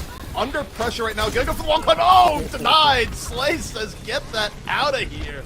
Just denies the Hanzo wall climb into his face as Panthera gets first control of the point. I mean, that's just Hanzo bravado right there. It was the most telegraphed wall climb ever right into a Zen. It's kind of just disrespectful of, I'm going to hit this arrow before you do enough to me. It wasn't able to happen. Premier so far has done a really good job on the Tracer. Yeah, I mean, Premier's done a great job on the Tracer, but the thing is, the bomb and the Fate there, Fate's going to be back to this fight in just a second. You would have liked it when you had your entire team there. I mean, it's a little bit of momentum. They get 75%, but Fate is back. That moment is lost. Arpen gets hacked early. Pressure on the Arpen.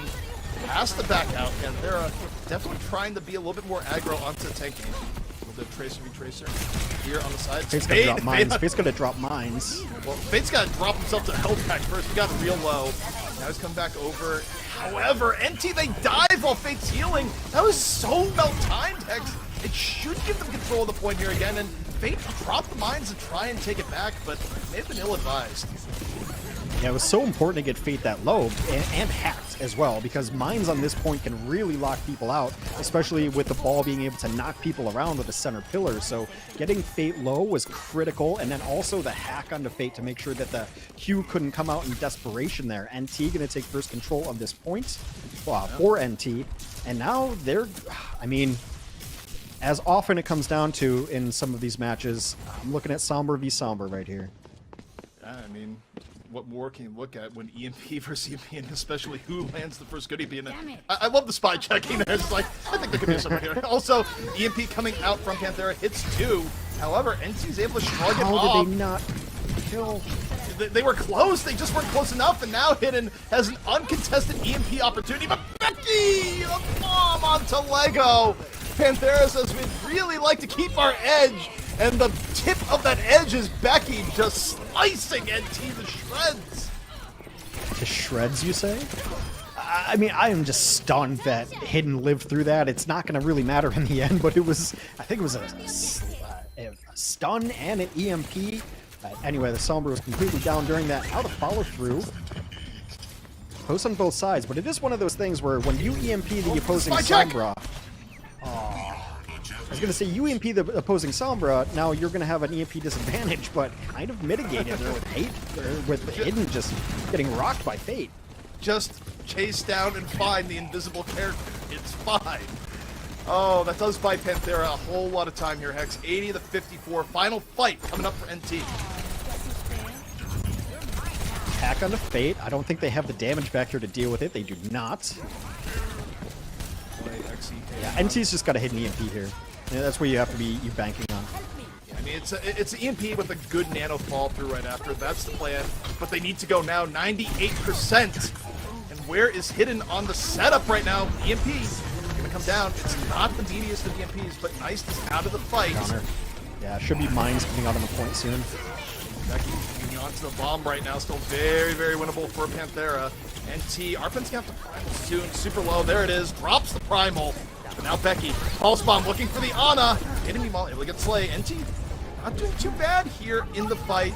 About to get the reflip. It hasn't been decisive, but right now they don't need decisive. They just need good enough to stay alive. Yeah, and you can't get staggered here for NT. NT needs to stay alive. They're going to have a huge ultimate advantage, but the big problem is that Nice is at 75, and with 30% left to go, that's 30 seconds. That's twice now. Yeah, he got hacked, and then just immediately... Oh, what? Kidding me? Fate goes bowling for DPS, picks up 2, and Panthera just gets the walk back onto the point for free. Oh, boy. Arpen gets the nano. Yeah, I mean, right now, NT needs anything. EMP comes out, Exy goes down, and unleash the Becky! The bomb onto Lego! This is unreal. Panthera about to take map 1 here, and they do it in style. I'm not even sure Fate was going for that kill. It just happens to be, and this happens to Tracers all the time, is you're blinking on someone else and then all of a sudden you get pinned by a Rhine, or you get run over by a tank. It just, it's just a work hazard. But also, I mean, you have to give a ton of credit to Becky there too. Becky living up to the expectations of being able to carry a squad, and the Tracer play from Becky has been so good. When we go into further maps, you'll see Becky play a Reaper, which has been a game changer as well, as probably one of the strongest carry potentials on this team. And Fate did a really nice job. I mean, you can see the difference between Fate's Ramatra and Fate's Wrecking Ball. The Wrecking Ball is clearly much, much better, even with hard counters on the other side. So very close, though. I mean, it's still NT is putting up the idea that they're very dangerous to Panthera, and on control as close as it could be. I hope we're in for a 5-mapper here. I've had enough caffeine that I'm ready to go for another 2 hours. Yeah, I mean, this has been great so far, and I gotta tell you, you don't need caffeine when the Overwatch is this good. Will NT continue to bring it to Panthera, or will the Becky show continue? Well, you know what? You don't have to wait long. We'll be right back.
Panthera may be up 1-0 over NT, but it has not come easy, Hex. NT living up to their Dark Horse status, making Panthera fight for it, but also on the same note, unleashing the Becky towards the end there, where Fade and Becky found another level to give Panthera that first map win.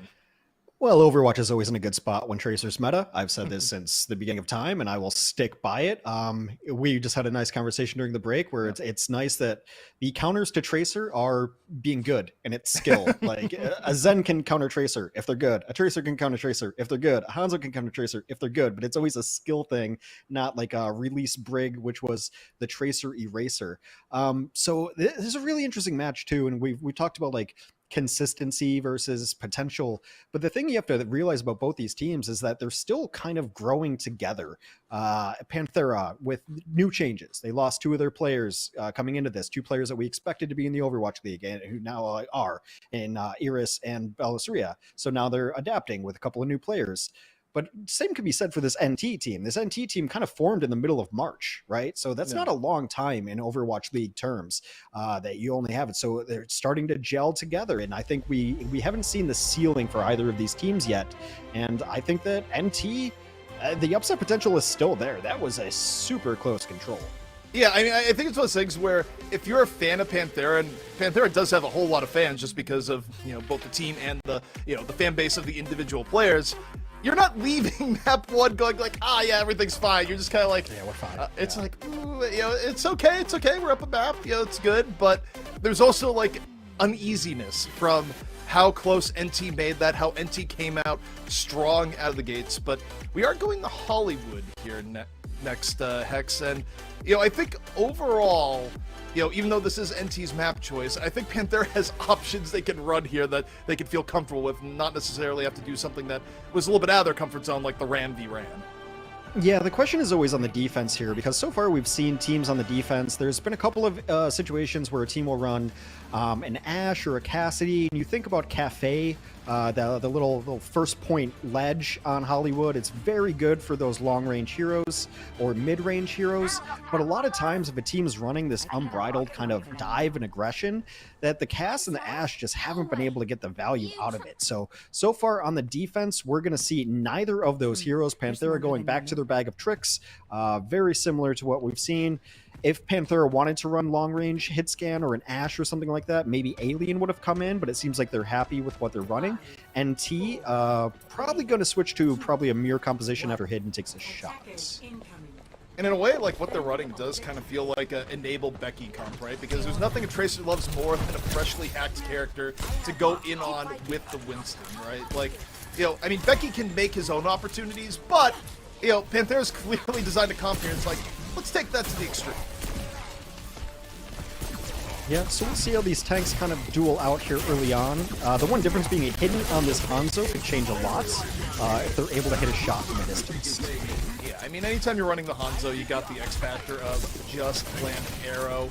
And, well, as I say that, there's the arrow, just landed, take the Brig out of the fight. Now you got the clean 5v4. Oh, finds Becky right in the behind as Becky was going up the stairs. Ends up falling, but the damage has been done. And this, looking very, very good for NT so far. Now Progress starts rolling in on the point, and Premier, that's the enemy spawn. What you doing over there? It's like, well, taking control. A good old spy check. I love that spy check is a term that's carried over from one of my favorite games of all time, but it just makes sense with a Sombra, right? So the spy check spraying to make sure that Sombra cannot stay hidden the entire time, and a very good first point attack from NT. And now a lot of this is just about going to be dueling Winstons on the high grounds and see who can have the support of their team as they go up here. Right now, Arpen's not going to. They just need a little bit of push here, so just early harass, not really intended to get kills there. Finally went on to Arpen towards the end, but he was super, super safe as it landed. Meanwhile, Becky, pulse bomb, good to go. Not the easiest area to land big pulse bombs, but as I say that, does this connect? No, not quite. Arpen, every Bionate going into Arpen, by the way. It's the second time in the last, 15 seconds he's been purpled, but gets away. NT still pushing the payload. Fate jumps on down. Here we go, exit the Nano. Is this going to go on the Winston here? Not yet. A lot of feints up top. There's the nano. Sleep though. Yeah, that's a super well-timed sleep. Meanwhile, Becky gets to work, finds Hidden. Fate stomps on over the Xe, and I mean, once you sleep the Nano Winston, you've put yourself so far ahead in the fight and how NT actually wanted that fight to go. Yeah, and some great cleanup there too at the ends. Now, NT on their next initiation is going to be really rough. I think Panthera might just try to take this on the ground and EMP before the jump comes in, because really, if Arpen jumps in and you EMP, you can just drop down back to this team. So it's going to be really interesting. Hidden, I'm not sure about sticking on this Hanzo. I just don't see a good angle unless he's going to drag it onto the roof to make space first.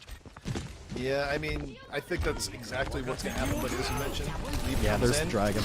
The dragon goes up top, trying to create a little bit of space. Panthera more than willing to just sort of back up. Now, they're going to give up a little bit of space here on the roof, but they can go right back in. Nice, meanwhile, hanging on to the EMP. Just looking for that right opportunity. Or you just use it to take down Arpen. And oh, Arpen able to get the primal off in time. Becky, meanwhile, did some damage in the back. It's a pulse bomb on the Hidden. 4v4. Arpen, though, still up. The plan was to take down Arpen, but what about a plan to take down Becky? Because that has not happened here, Hex. Becky, again, remains unchecked. And it's all your range healing as well. So, I mean, Winston is really relying on that Ana staying alive, staying in sight lines to get that. And once you take down Xe, as Becky did so expertly, there's nothing you can do about it. Hidden staying on this Hanzo offensively. Meanwhile, Panthera's gone a Hanzo of their own on the defense. It's weird because the Sombra is working out really well. Yeah, I thought the Sombra was fine. I mean, you know, didn't quite finish off Arpen there, but still enough overall. Hidden, meanwhile, a little bit of damage on the Hanzo. Fate gets the Nano, drops on down, gonna be chasing it, finds Hanzo, but he's gonna jump up, not chasing that down here just yet. Panthera really prioritizing roof control here as Hidden gets found by Becky once more. You know, at some point, Hidden on the Sombra and on the Hanzo has not 100% been living up to the name. Found every chance that they've had it. Premier's got a pulse bomb. We're gonna have dueling pulse bombs here. They could swing the fight. But meanwhile, though, NT, I mean, this nano has to come through. It's a huge window, especially now with Slaydown. They might not even need it. Yeah, that Hidden finally hits pay dirt here. Sets up NT for the 5-on-4. Nice. Under a little bit of pressure, but here's the question. Who's checking Becky at the moment? Nano? Gonna go on the Lego. And, well, you know, I guess no one's going to contest the small area bridge here for a moment, I suppose. NT getting a little bit of progress. But Panthera will be set to recontest here in a moment. Well, I mean, it's the point before the point you have to take. You have to be able to take that high ground. And it took NT a while, but they were finally able to get it. Oh! Whew. Yeah, you get the early it's with the Sonic arrow. Yeah, it's like, how about scouting and death at the same time? Nice, under a little bit of pressure, a lot of bit of pressure. It gets funneled into the Tracer below. Once again, 4-on-4. Arpen holding onto the Primal Rage. Rally going to be used by Lego here immediately. Arpen gets slept, but gets woken up. Immediately Primals. Gets away from us. Hidden finds two. Hidden found a moment here to land some shots, and NT out of nowhere might be about to get point B. Oh, Arpen just smacked Becky. Yeah, and Hidden has been so good here. We talked about the carry potential. Hidden's Sojourn is really good, but really it's that very opening pick that goes on to Slay on the other side that opens things up, and it gives them a huge nano advantage. They're able to capitalize on it. Beautiful dragon. Should at least cut them in half. Yeah, and also holds them back a little bit. Doesn't let them get full high ground control into this next point. Nice. On the Hanzo, gonna be looking for a little bit of challenge. Nano immediately on the bait, not wasting time. Goes to the back. Ana in his sights. Really look at both supports right now. Dragon comes to side to sides. You know what? Get off the high ground, Hanzo. But Panthera doesn't get any eliminations there. The resources have been used, and NT's about to send the same thing right down the other way. 92% the Nano. Yeah, it's great peel right there. Both of the supports keeping each other alive. And as you mentioned, the Nano is going to be ready. Whether it goes on Lego or Arpen is going to be the question. Becky could have something to say about it. This is why I'd Nano Arpen, because Becky might end up just targeting down Lego.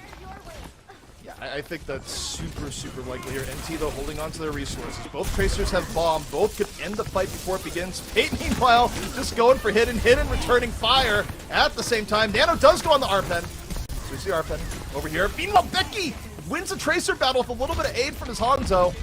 So NT down 2 now. Nice and Becky. Yeah, they just did what they needed to do. It also swings the nano advantage back to Panthera's way. Neither team really getting a ton of value out of their nanos there. So we're going to have primals on both sides. Those have been relatively an equal race, but Panthera's going to be in a good spot here on the defense to have the nano advantage. It's Premier. I feel like this is a point, if you're going to step up and challenge Panthera, you need a Tracer player. This is the perfect opportunity. Premier is set up on the Pulse Bomb, ready to go. Becky pressuring the back. Premier, what pressure do you have in turn? Hidden's looking for a pick here. Premier still holding onto the bomb, a little bit juggling on the nice, but the Bionade hits 3 on the other end. Premier immediately rewinds back, uses the Pulse Bomb, doesn't get anything, but Arpen done enough right now. Gonna get slapped in the middle. Meanwhile, payload. Can they stay on the payload? Premier gets caught. Fate gets the cleanup off the nano. And this is looking like Panthera's gonna hold them right before last. The kills support it. And Becky is on the prowl for that last little bit of cleanup. Yeah, Arpen did a good job opening up that fight with a primal kill, but it ended up being the nano advantage towards the end, as they were able to nano fade on the cleanup as everyone got very low. Meanwhile, the nano only came in while NT had 2 to 3 alive at the end. Slay was finally able to get it, or excuse me, Xe was finally able to get it from NT, but it was all too little, too late. Yeah, the nano timings have been everything in this map. I mean, none of the nano times are good, but also, I think from what we've been seeing here, and I don't want to beat the drum too hard because we have seen a lot of different, like, moving parts working well for Panthera, but I do think when you look at the Tracer v Tracer that we saw there, Becky was consistently able to get early pickoffs on Tracer, and if not get the early pickoff, funnel people in that area where someone else could get it.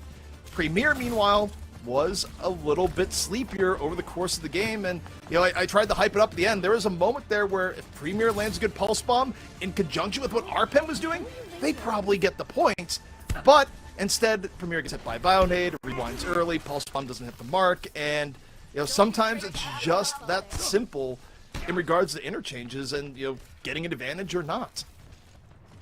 Well, I think the thing is, too, for NT, if you think about both of the fights that they cracked wide open, Hidden had the first pick on the first point offense, cracked things wide open, able to take down the opposing Brig.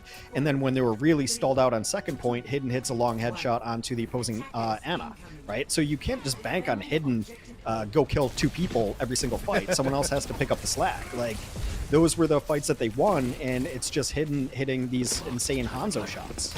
Yeah, it's and just I mean, not going to be consistent. Hanzo's just not a consistent enough hero to bank on that. Yeah, I mean, Hanzo will do good things for you here and there, sometimes many fights in a row, but you have to have consistency, and that's ideally what you're going to get from your Tracer on the DPS side. Now, this Panthera on the attack, early Bionade on the Fate.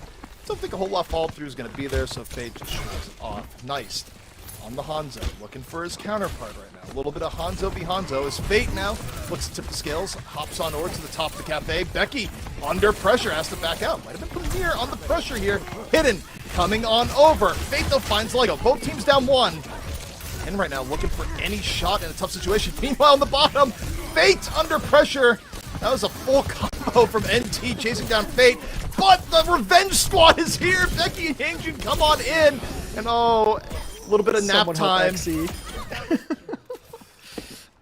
Xe doing their damnedest to stay alive there, stay alive longer than most Annas would, but eventually the overwhelming tide of Panthera comes through, and who else but Becky to get the final 2 kills there. Alright, so you look at the window, maybe Xe has a little bit of a window on the nano boost, and you really have to be good at tracking these ultimates to know that, so I don't know if they're just going to fire and forget it on the defense here. Yeah, I mean, there's no way they can know 100% for sure. Oh, that Bionade Fate immediately burst down. But yeah, I mean, Becky continues to do it. That should be a clean fight for NT, but Becky says, no, let's make it a little bit messy. Let's play in the dirt a bit here. And, you know, again, Panthera is making opportunities where you wouldn't think they would exist from how these fights are started. Panthera was super, super low. And now Becky right now just harassing. Fate's back in. And NT, you know, they have ults here, Hex, but man, the pressure's been overwhelming. Yeah, it's going to be difficult to really hold ground here. They have to wait for Xe to come up. It's so much of their damage output. You see them waiting back right now, not wanting to take this forward front. And now here comes a Nano Winston in your grill. Yep, or right back down to the ground. I'm not sure those touch on, but Fate gonna come back up still. A little bit of that nano left, Primal in reserve. Arpen under a lot of pressure here. Premier takes down Becky, and that's what NT needed. We've been talking about Fate. Meanwhile, oh, slept it probably. Woke him up! Oh no! Wakes up Fate. So he can still do a little bit of the fight, but overall, not a bad fight from NT here so far. Both DPS for Panthera down. Arpen on the hunt. They take down Slay, and NT still played that pretty darn well. Yeah, gonna be fine, especially if Fate was able to knock everyone down, but unable to confirm the kills. Getting them off of the high ground is super important. Now NT isn't going to be in a decent spot when they have a support ultimate, whilst Panthera does not.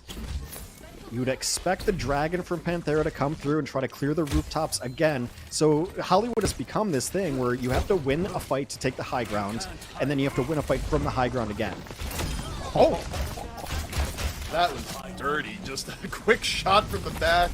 Now, no worries on the Tracer. A 5-4. Becky doesn't have to get checked. Dragon gonna come out here to buy some time from NT. That was really a, give us some breathing room. But I says, no. I'm gonna drop the Dragon back the other way. High ground is ours, or is it? Oh, Hidden finds nice with Becky. There on the revenge, the bomb to Xe once more. And once Becky finds the room to work with, he just runs with it. It's been kind of a masterclass, just the amount of pressure that Becky has been able to put on Xe. The Ana can be a very difficult target to deal with, so it's been great that there's so much pressure constantly. And it also puts pressure onto Lego to stay with the Ana to maybe prevent some of this, but it hasn't been there. Becky's been a huge difference maker. And I mean, Premier, to his credit, has stepped up a little bit. Oh, okay. I cursed that a little bit. Because Premier Premier just stepped up into a Hanzo arrow to the head. That is not the stepping up you're looking for the situation. Maybe Hidden can equalize it, but NT on the back foot already. NT just needs to stay alive. They need to stay alive through this so that they can get their own Nano Winston going. Primal's going to stay up to keep the Winston up. Xe's got to get 7% more. Yeah, Xe does get it. Nano's good to go. Is Xe going to get, though, before the Juggle of Doom finishes him off? And the Nano does go off in time. Premier's bomb connect on the Yangjun. NT's actually fighting this tooth and nail. Now, they have to worry about the point, make sure no one gets on it while this is happening, but the respawn advantage should be there for them, Hex. And, that was brutal back and forth, but well done by Xe staying alive enough to really enable Arpen towards the end. Yeah, that's critical. Only 90 seconds left now, and as you mentioned, Defender's advantage is going to come in huge here. Speaking of huge, though, Becky's got the check mark. Always dangerous. One of the last check marks that actually matters in this day and age. Do you have an ultimate in Overwatch? Arpen eats a little bit of damage to start things out. Oh, Becky, can you verify this fight? We're going to find out in a second. Is this worth $8, Becky? Is this worth $8? Look, I think qualifying for the tournament might be worth a whole lot more as Becky hangs on to the bomb, looking for it. It's been the playmaker so many times that Panthera has relied on. Still in the tank. The pulse bomb went out and connects! Finds Hidden! An important pickoff when Panthera needs it most. Sets up the 5-on-4, and nice, just laying arrow after arrow into the Brig shield. NT on the back foot. Lego gets hit with the purple. Down he goes. And Panthera keeping up the pressure right into the apex of point B. They just need a little bit more. Everyone's so low. This is kind of a foregone conclusion. Premier at 0 health. All right, Panthera, 2 minutes left to close out this map. We'll take a 2-0 lead. A minute 43 to go. Still very defensible, mind you, for NT. Like, this is not one at all, but Panthera is taking momentum. Oh, nice. Is looking for the arrow. Would have been huge if landed. But now, to the other side. Both Hanzos just poking and prodding. Becky. What's Becky got cooking here? Right now, it's a little bit of Tracer v. Tracer. Sends Premier running to the other side.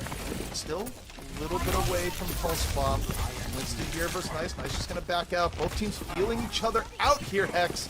And Premier's Pulse Bomb is good to go. Nano coming out soon. Yeah, we'll see. I mean, Panthera's just taking all the free push in the world in this neutral. Big anti on Arpen, though. And Arpen has to immediately primal right after. Would have been ugly if he didn't. Slapped him. Yeah, he got slapped in the middle of it. And now Becky finds Xe. Oh no, the Pulse Bombs. I've seen this movie before. But Premier strikes in the back of his own Pulse Bomb. Fate Primal dancing around, looking for Hanzo. A little bit of juggling here to the side as the kill feed fills up with white. 39 seconds left for Panthera, and oh, Becky, this could be the finisher right here and now. Waiting. What's it gonna be? Looking, gets the stick onto the back. Becky's done it again. It's just unfair at this point. Now they're gonna have to try to play the defense 4v5, and Nice could be able to close this one out with a dragon out of the cart. One arrow away, could actually just passively get there. It looks like Panthera's gonna close it out. Yeah, everything working in their favor. Here's a dragon for good measure. Get off our box of victory as Panthera seals it out, picking up their second map of the series. Yeah, I mean, we give Becky a lot of individual credit there, but I think one of the most important things, and we saw it in one of the very final kills before the Pulse Bomb came out, is just the intuition to follow up with Fates. Like, Becky and Fate is there, doing a ton of damage, displacing people, but, you know, Becky's letting up the kill feed, doing 10 damage at the end, 20 damage at the end, and that's a lot of it is just that coordination between the Winston and the Tracer. My favorite duo when you're watching a dive, Winston and Tracer. There's a reason why they have voice lines together. They work really well together. The Winston softening everyone up and just that tiny bit of damage towards the end. And, you know, you got to check your corners. I know it's a frantic defense at the end, but they come out with a Brig. Brig doesn't even look to the right and just gets pulsed right away. And that's brutal. And Becky was great in it. Again, a very close map, though. I don't want to undersell NT, but it just seemed like the dive and the timings were a little bit stronger for Panthera. Yeah, they were. And I mean, even though it feels like, you know, the taste in your mouth after is like, wow, Panthera dominated because they did end on a high note. You look at the actual stats of the map, NT was like one team fight away from evening up the series. So it was very, very close, despite the heroics and, you know, Becky making me look as a play-by-play for hyping up the intro and, you know, nailing it as opposed to, you know, whiffing the bomb or anything else. Yeah, it's not even just one fight. NT's like one turn to the right away from killing that Tracer immediately and being super favored in that final fight. So it is still on a razor's edge. And while Panthera is up 2-0, we say all the time that the score doesn't reflect how the gameplay's been, and it has been on a razor's edge. These teams are so close. Well, here's the reality, Hex. NT, if they want to get deeper and play against Overwatch League teams later into the stage, they need to survive now against Panthera. They're at death's door, but they could bring it back with a reverse sweep. Do they have it in them? Join us in just a few minutes and find out.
If you're just tuning in, you are entering into a battle. Panthera, while they have come out on top and they have been the better of the two teams, NT has been fighting them tooth and nail. But when it comes down to it, Hex, when you need that one team fight winning moment, what better player to have on your side than Becky? Because the consistency so far tonight has been unreal. It's just been game changing. It's mostly been pulse bombs too. There's been so many follow-up pulse bombs, and like, it's not just been that, but that's the icing on the cake, right? It's the coup de grace, just to be able to hit those at the end. And it is just that one pulse bomb onto Brig in the back lines. And, you know, you don't want to blame the Brig. It's the last second, but like, I don't know. Check your corners. It's so important to check your corners. But yeah, Becky's been fantastic. It's, you know, no disrespect intended, but it's been a Tracer difference. The Tracer's been more consistent. Becky and Fate have worked really well together, and that has been the enormous difference in this game. Obviously, you don't want to discredit anyone else. Like the back line for Panthera has looked really good. So, I mean, it's a strong team, and we came into this match saying it'd be a huge upset if Panthera doesn't move on. But NT is a team with that upset potential. Our next map will be Havana, which means we're going to have 2 substitutions for Panthera. Not surprising at all. Neist will come out. Alien will come in. Alien is their long-range specialist, so very likely going to play some Widow early on. And then Bono will, or excuse me, this is, for NT, Bono will come in. Arpen going out. Bono usually comes in to play the Sigma, so that is not surprising there. The big question I have is Fate going to try to match this Sigma, or are they just going to play the Winston Tracer dive and roll with it, see how it goes? Yeah, I mean, there's multiple ways this can pan out where, you know, it will never not be funny to me right now, meta-wise, where it's like the degree of your tank depth is like, well, do you have a tank that plays everything, or do you have just that one tank you bring in to play Sigma on Havana, which is kind of been the thing here so far, but hey, I'm for it. But yeah, I mean, seeing how the teams interact here is going to be interesting. And again, the big thing that Panthera's changed is that Becky, earlier in the tournament, used to be the sub out. They would have been running Alien and Neist here. Right now, I think Panthera's realized you don't take out Becky for any reason, not when he's playing this good. You go with the hot hands. It'll be interesting to see what NT runs. Hidden, if they stand Widow or they go to the Hanzo to match it. Also, Fate on the Sigma, as I mentioned, has been a question mark. So, I mean, obviously, Fate is going to be running your tank for you regardless. So the Sigma v Sigma matchup, let's just hope for some sturdy doorways again. I kind of want to see it. Maybe. Yeah, I would. I mean, look, it was entertaining then. It'll be entertaining now. We've kind of seen beyond the veil, as it were. But for now, we're going to be taking a look at Panthera, Alien on the Hanzo. Fate right now, no door frame required, just across the street Sigma play, as it were. I mean, this is just the classic setup that the Sigma is going to play left side, sometimes with a healer as well. Then there's going to be 2 people on the right side, and then your long-range hit scan is going to freelance in the middle. Right now, Becky not wasting any time looking for Premier. Premier looking for Becky. The Tracer dance of death here to the side. And Premier's getting a little bit of the better of it. Forces the early rewind out of Becky. But Becky's not done. Becky says, I can still win this. Dives on over. Gets the rewind at Premier. The Tracer mating dance continues here on the side. I mean, there's other parts of the game going on the point. But right now, we're just looking at the Tracers is hidden here on the Widow. Looking for a few shots here, Hex. Oh, would love to get the BAP. But the BAP knows it and isn't giving up the shots. Oh, well, Bono's able to take down Slay. That's enormous. That is a lot of damage, or a lot of the healing up front. Premier is out of it now, which allows Becky to go unchecked. Fate, though, gets caught. Lego's able to be that last little bit of damage. Fate nearly snuck away. Lego had the angle, and Lego has more than that. Lego picks up 2. DPS BAP when you need it most, and NT not too shabby here on the attack. Panthera, they're going to get one more defense. Are they? No, they decide to give it up. No. They don't want to go for the... That's smart, I suppose. Like, go for a better point B defense, but there was a chance they could have contested. Yeah. What Premier did really well there on the offense was making sure that Becky and Youngjin were busy, that they were busy so that no one could mess with Hidden. Hidden took the defensive position as the offensive Widow and was able to put a lot of pressure on. So I think at a certain point, Premier has to know that just stay alive. You don't have to win, just make sure Becky's busy, because once Premier goes down, Becky's got free reign and goes unchecked. Yeah, I mean, I think that's a really good read on, because as you say, like, as Tracer, one of the number one things you have to worry about is the other Tracers. Again, we see the Becky Premier dance here. But I like this for Premier, too, that Premier is just, like, heavily focused on don't let Becky do things. Like, if you can neutralize Becky, that's a win. But here we go. Bono, this is looking like a meaty Flux right now. Goes for it. The fall through, not quite there. Fate close to Flux of his own. Premier. Bomb is ready. And again, Becky versus Premier here. This time, payload edition. Fate, though, has built the Flux, looking for it. And right now, Sigma in his sights got forced out the Transcendence from Exy in return to make sure Bono stays nice and healthy. Alien here in the back looking for shots. Bap, top of the distillery. Everyone's getting into the good spots, but everyone's staying alive, Hex. Bloodless, all the same. Hidden's got eyes on everybody, so Premier might go for a different pulse bomb, but Premier just playing the check game with Becky, I think. Oh, it is so admirable and so smart. Meanwhile, Bono is able to land the accretion on the Fate. The fall through is there. It's 3 from NT, and they are cruising through this Havana B point in a way that, well, we didn't see before tonight. We did see earlier today, and could it be, Hex? 2 Havana point C areas in one night? No way. It's possible. I mean, I just want to highlight Premier here. Just, I love when you adapt the style, and it just comes down to let's not let Becky beat us. We probably have the better Sigma in this situation. Bono's trained only on the Sigma, probably only plays Havana, sometimes Rialto, and they're gonna trade out. And Bono has been lighting up the kill feed. Hidden takes down Becky. That's a huge shot from Widow on the Tracer. Premier went for the bomb. I don't think it connected. But now Hidden. This is, you talk about Bap like in the spot. How about a Widow Hex in this situation? Pretty good sight lines, and point B will go the way of NT that has thoroughly just caught Panther off guard. And, you know, I think you touched on a good point there, Hex. You know, you have to wonder about Sigma Specialist versus not. Yeah, I mean, it is really the only question remaining about Fate, and we saw it on Control, that when Fate had to play Ramatra, not great. When Fate gets to play Winston, when Fate gets to play Ball, they win. When Fate's forced off of those, the winning percentage goes down, I'll say. Yeah, I mean, I think that's a super key observation we're seeing, but also the fact that Premier is just on, you know, Becky defense duty to a pretty good degree. Bono throwing a little bit of shots towards Becky's way. And again, you know, you could look to the right here. It's probably Tracer v Tracer again. Alien, though, on the Widow. Doesn't have to worry about Hidden. Hidden gets caught by Slay of all things. There's a Slay-Bap combination. Lego, though, drops the window. Might be Lego's... No, Lego's time to go down to Becky, I suppose. But NT's actually training out really well, playing around the windows. NT gets 2. An absolutely chaotic fight in the back room, but one where Exy is floating on top with a little bit of a final kick. Yeah, Bono has been great this map. Absolutely fantastic for it. I give Exy some credit, too.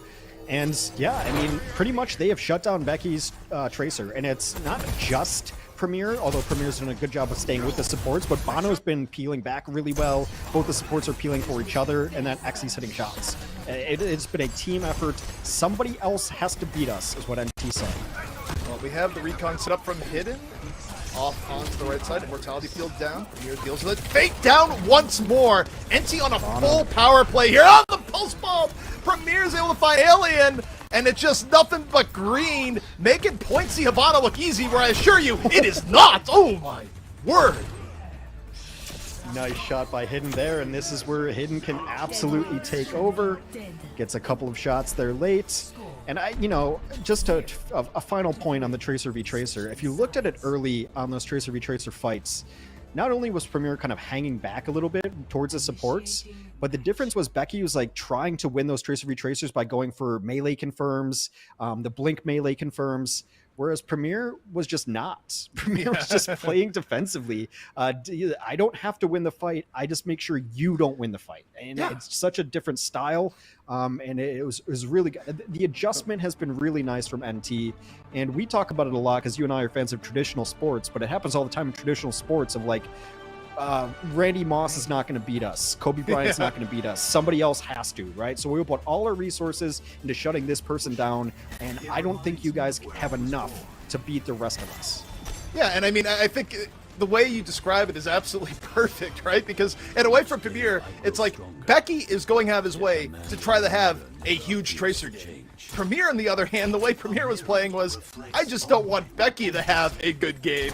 I don't care. Like, I don't need to be the hero here. I just need to make sure you don't do well. And, you know, you take a look at the change towards the end where Becky went to the Genji and is showing Genji here once again. I think it is to just change things up a little bit, not give a direct mirror, and, you know, at least change the approach that Premier has to take, because Premier seemingly cracked the code a little bit there. Yeah, well, Genji is one of Becky's better heroes as well, so it does make sense. Also, we see Genji run a lot on this map. You either run the Tracer or the Genji, and a lot of it is just to deal with the Widow as well. So try to get some pressure on the Widow. And for me, like, the winning matchup so far has been Bono versus Fate. Bono's Sigma looks markedly better. Yeah, and I mean, that's the power of having a specialist on your roster. But here we're almost back into the door frame now, not 100%, but you got Premier poking around the outside here. Becky coming in. It might be the Genji Tracer dance a little bit hidden. A little bit of damage on the Becky from the back. So Becky having to worry about both ends. Now goes, you know what? How about the Widow? Because the pressure of the Widow a little bit better on the Genji by comparison to worry about Vertal. Oh, as I say that hidden, finds Alien. So Genji pressure or not, still readjust, finds the pickoff. It doesn't even care about Genji, just trusts in Bono to land the rock. Wow. Yeah, and this is a full reset from Panthera. When I was doing tape research on Panthera, I saw Alien absolutely take over games as long-range hit scan, and so far Alien has been almost silent. We have not called their name at all. It's been a tough one. I mean, Hidden's on a streak right now, playing really well, but Alien has not gotten any pressure, very few picks that I recall, so it's been tough. Yeah, I mean, it's definitely not been the easiest of circumstances, but, Hidden, definitely of the two, has been having the better game now. Looking back towards Becky, the mirror goes down. This is going to open up Becky to have a little bit more room here on the Genji, and also really amplify the pressure on the Hidden. We're Hidden, the main DPS threat right now. Both Alien and Becky going to be looking for him. Bono goes down! Just a quick focus fire saying, no, forget the DPS, get rid of the tank. And this is decisive and far enough that I don't know if NT really can defend point A again here. That I don't think so. Yeah. I think they're in deep trouble if they try to and they lose this fight, so you might just want to back up here. No recontest. They're going to try to get themselves in good position for second point defense.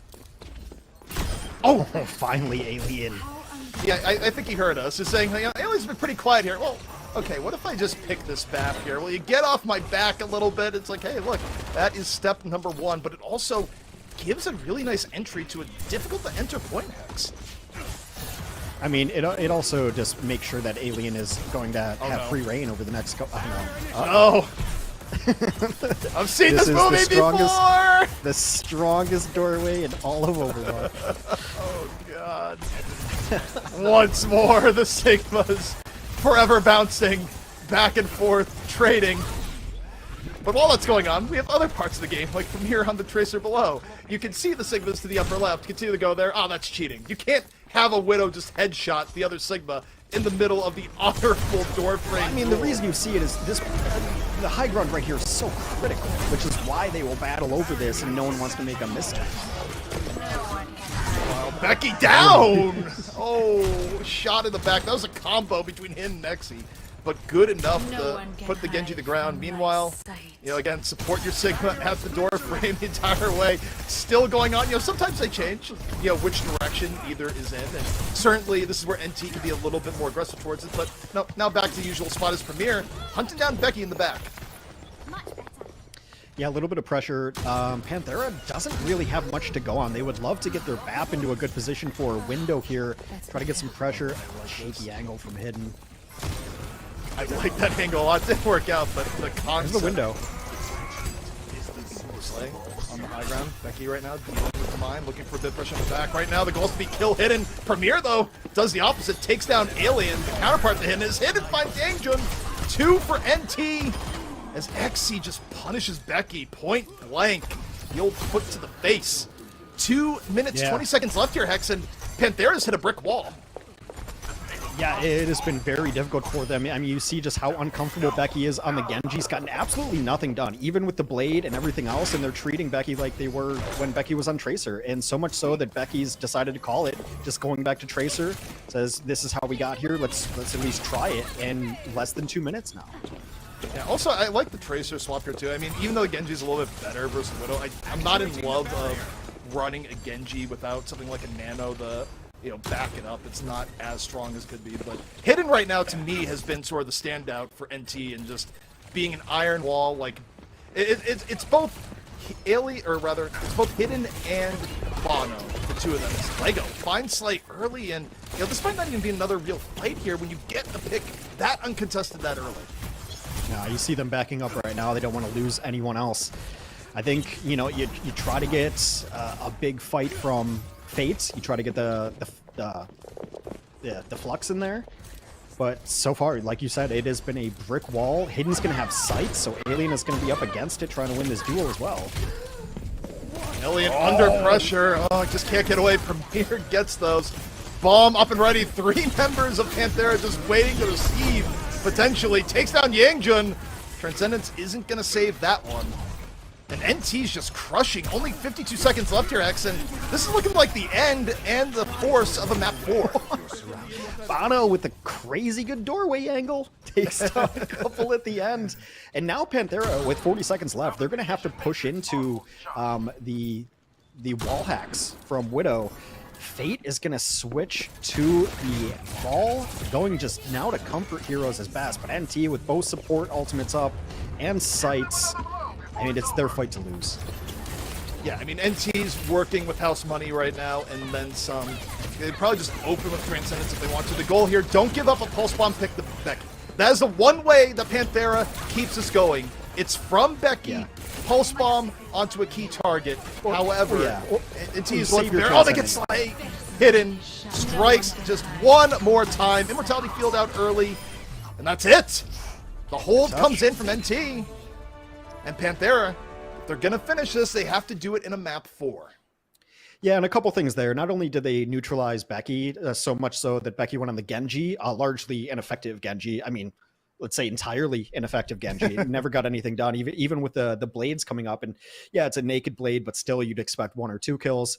Becky has to switch back, but also the Sigma specialist. I mean, you can't give Bono enough credit. There was one fight after fight, was able to rock Becky a couple times. Hidden came alive, and Hidden outdueled Alien. So everyone did their part on Havana, which was NT's map pick. So they win their map pick to stay alive. Now the question is, it's Panthera's map pick. So they can pick a map that they can play a Winston on, which I think is the most important thing going into our next map.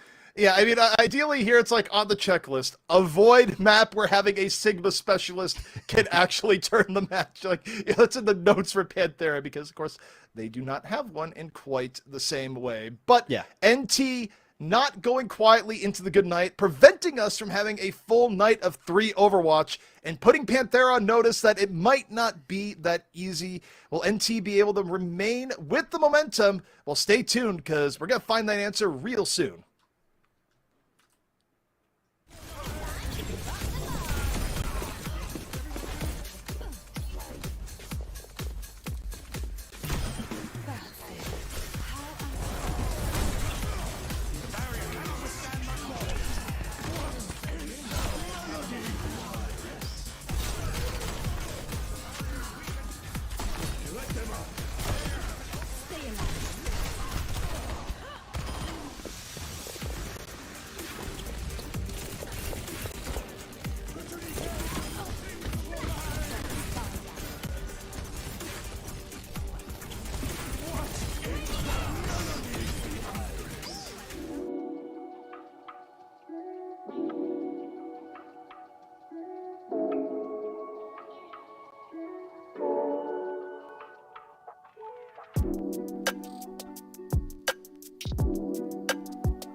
NT is bringing the fight to Panthera, and they did it, Hex, with a little bit of extra depth, saying, you know what? This is why we have a Sigma specialist. We're going to bring it in. We're going to force a map 4. But let's not forget here, Hex, if just one fight goes differently in Hollywood, it's actually NT up 2-1. That is how close the series has really been so far.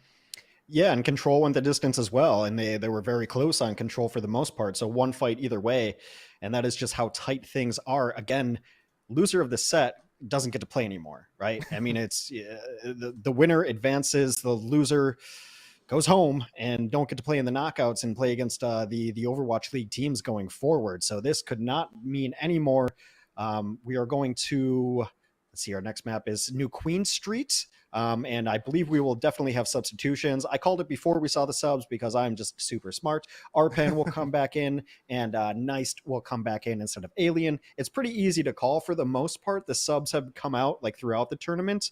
When we go to those escort maps, it's mostly just been, let's bring in Sigmas, let's bring in Widows, and every team has had that. Teams that have more than 5 players anyway. So not super surprising. And I think Push as a game mode is a mode that you can run a Winston on. So I think that's probably what we'll see Fate play, but I'm up for anything, and I'm just kind of hoping it goes for the distance. It's been a fun match. Yeah, this has been great so far, where, you know, at the beginning of the day, I thought maybe our best match of Group B would have been the Poker Face Rhodes game, but, you know, Poker Face ran away from it. This one always had the potential to be close, and I'm very happy that it has been. And, you know, as we head into Push here, this is definitely a map where I feel like it does play a little bit more of the Panthera's strengths, particularly just, you know, how good players like Becky have been, the fact that Fate can play a comfort hero going into it. But again, the game's been so close, even how close it was on something, you know, with similar chaos levels as Control, I honestly think that this could go either way. Yeah, this one is up there. I mean, I don't want to call it after the first fight, but a lot of push maps. That first fight is so absolutely critical. And it, you know, just theory crafting here, I would love to see Becky on the Tracer, but a lot of times we see a Reaper come out. You can do Reaper Winston. I mean, Hidden's best hero is very likely the Sojourn.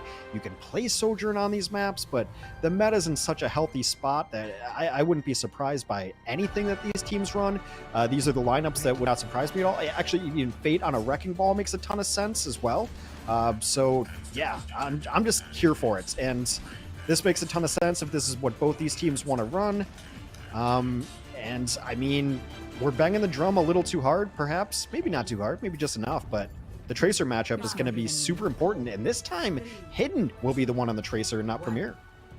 Yeah, I mean, that's one of those things that you see teams do every now and then, and it's always a little bit mystifying, but hey, you know, in this case, this is what they want to go with, and we'll see. I mean, Hidden was certainly the hot hand in the last map, so maybe it does make sense to do a little bit of a change-up here, your NT, and right now, there is, you know, you compare the two teams here, the Onivore Sprig difference is something I'm looking at real closely.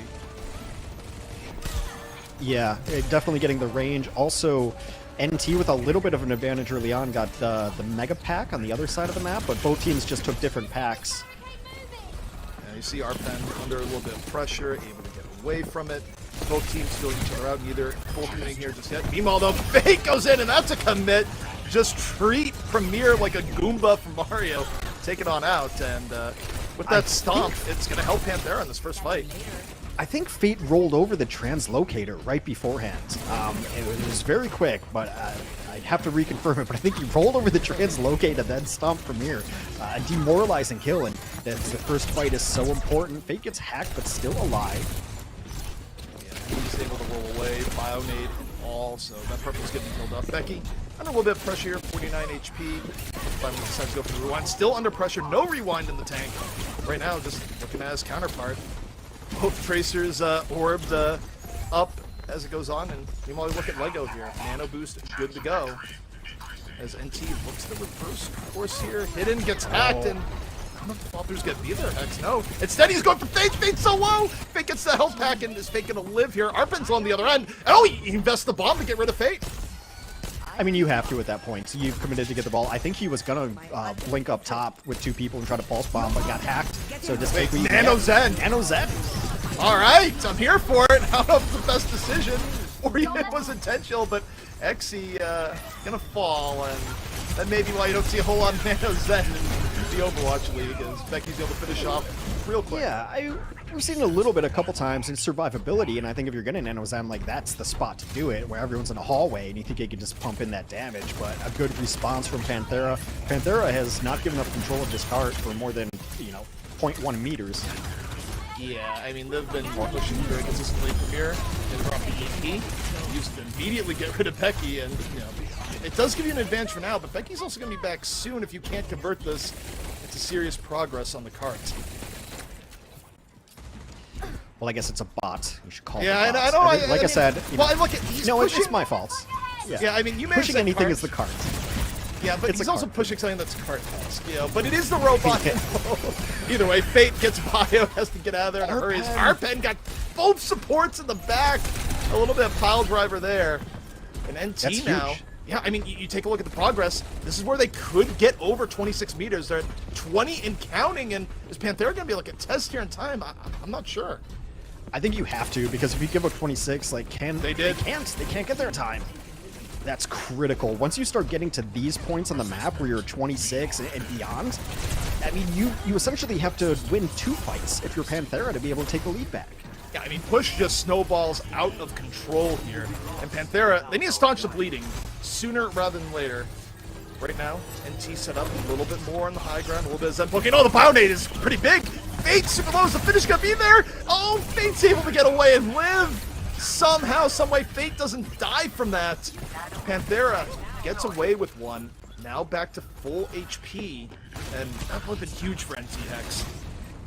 Yeah, but I mean, NT doesn't really have to. They're not forced to put push on this on card anymore because they've got the advantage. Oh, that's huge though. Premier goes down. XC meanwhile in the hallway once more. Fate right in his face at the back. Not the most ideal, especially as Becky comes in for the slam dunk off the alley-oop from Fate.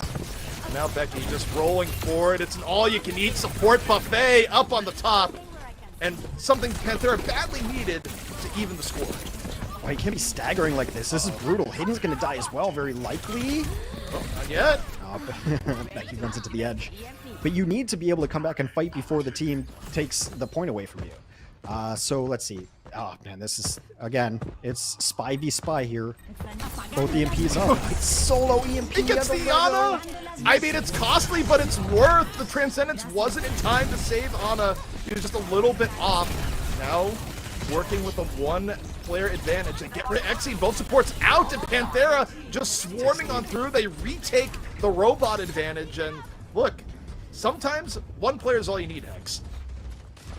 I mean, that should be the lesson that everyone learns by watching pro play on the ladder. If your ult kills one, you should win the fight anyway. Like, don't worry about these enormous 5-mans. They'll happen when they happen, but it's critical to just take the advantage of the fight. Oh, How much more can you put into a ball and not have them die? Come on. Yeah, Fate just shrugs that off, Merely a flesh wound, as it were, gets healed back up. Meanwhile, Becky working on the outskirts here. NT have a long way to go here to bring this back. They get both supports out of the fight super early, so I'm not sure Fate is escaping this time. No, he is not. But, for the same reason you were saying NT can rest easy, Panthera also can rest pretty easy right now. They have a lot of room to work with. Yeah, they should have another fight. Again, you just can't lose anyone here. That was the problem with MT's last defense, is they should have had 2 fights, but they lost 3 people after they lost the first fight. I mean, it's a tough map to retreat on, right? You don't really have great spawns to get back to, and if the other team's got ultra-mobile heroes like a Ball and like a Tracer, you're just going to get staggered out. So this fight is critical. Premier needs to stay alive for the EMP, a small window of advantage. There, the EMP is up, he's under pressure, so it's not going to be the easiest to drop him down. Meanwhile, Panthera, Fate was looking for the mine engage. Hidden getting super low. Oh, Hidden just barely gets away, but this is going to keep NT's push alive. Give him here a little bit of time. Just drop the EMP on Becky. EMP gets dropped, and yeah, it is away, Hex. And meanwhile, the EMP from Nice comes out, and it's so much deadlier. They didn't even kill Becky either. That's brutal to use it on one player, but the counter EMP from Nice is just nice. And they kill so many there. 3 minutes left, and this might be a point where they've cleaned up so well they might even get extra push on this cart. But again, they don't have to. They're in the advantage. They can play this point wherever they want to. They can play defensively here. The onus is on NT to do something here. Panthera just has to wait them out, and we're under 3 minutes left. Yeah, also importantly, Panthera now working with an extra checkpoint. Oh, And is that another? That's another Nano Den. Or at this point, I mean, I guess it's potential, like, give Exy a little bit of more survivability to getting killed on, but well, the end it's because they result is dove not... on. Yeah, they dove on Lego, and he was near Exy, so it was kind of just a panic Nano, and it gets absolutely nothing done. Premier out of the fight. Becky on the bomb. Doesn't connect. Meanwhile, Hidden connects on the other side. Takes down Yingjin. Hidden right now versus Nice. In the corner, got forced Nice to translocate. But NT, I mean, they're just working from behind. They have to burn ultimates here, Hex, just to try and get back to even. And yeah, they could win this, but they have a long way to go. They're going to have to win the next couple of fights. There's going to be at least one more. Artpen's been kind of quiet outside of like one or two big plays, so maybe Mines can do something here. But again, Panthera can take this fight wherever they choose. They're winning this map right now. It is on them. They can take it in an advantageous position on the defense. Oh, and speaking of Fate, Fate was able to find Exy super early. Got in there with the A to Slay. I mean, Exy, I think, might have been in Discord Orb at the start of it, so it's a super quick pickup. It puts NT in a rough spot. Arpen gets hunted down, and the robot's going to be going the wrong direction for NT, where they only have a minute 30 left here, as Becky does not care. And Panthera has done such a great job of finishing these fights. When they get an advantage, when they get one, the call is to just keep running forward. And that's the advantage they have of not needing to push the robot if they don't want to. They can just go down and get these extra kills. So NT on their recontest has always been low, and they get EMP'd again. That's Elder Abuse again, where Nice is just like, yeah, I'm going to drop this EMP in the Ana. If we get anything else, it's gravy. But they got both supports right after it. Oh, yeah, I mean, yeah, this could be the rare push finish. They're getting real close right now. NT's on the back foot. They're going to have to burn everything they have, Hex, just to not lose here and now. 50 seconds NT can't lose another fight. They just can't lose another fight. Bomb not super close from Becky relative to the norm. Meanwhile, Fate getting slept. We'll see if the finish is there on Fate, or will Fate create the great escape once more. Premier gets dropped the EMP. It's a nice one. Hits 3, but the fall through isn't there. I mean, you hit 3 people, the rest of your team isn't ready. And Panthera turns the tables. They take down 2. Oh boy, this very well could be the end. A couple of cleanups here, just waiting. One kill, but the Transcendence, another great response from the supports of Panthera. Yeah, and now they sense victory in their sights. Respawns are coming in. Final 10 seconds. Multiple outs for Panthera, the win regardless EMP here. ready. Arpen out of the mech. Someone has to touch here from NT. Tournament life on the line, and oh, that should be it. The final fall through coming in from Panthera. Exy gonna drop the Transcendence, but how long can NT delay? Is there anything left in the tank, as no one can stop Becky going to and fro, backed up by his team. The final gasps of delay coming out here from NT.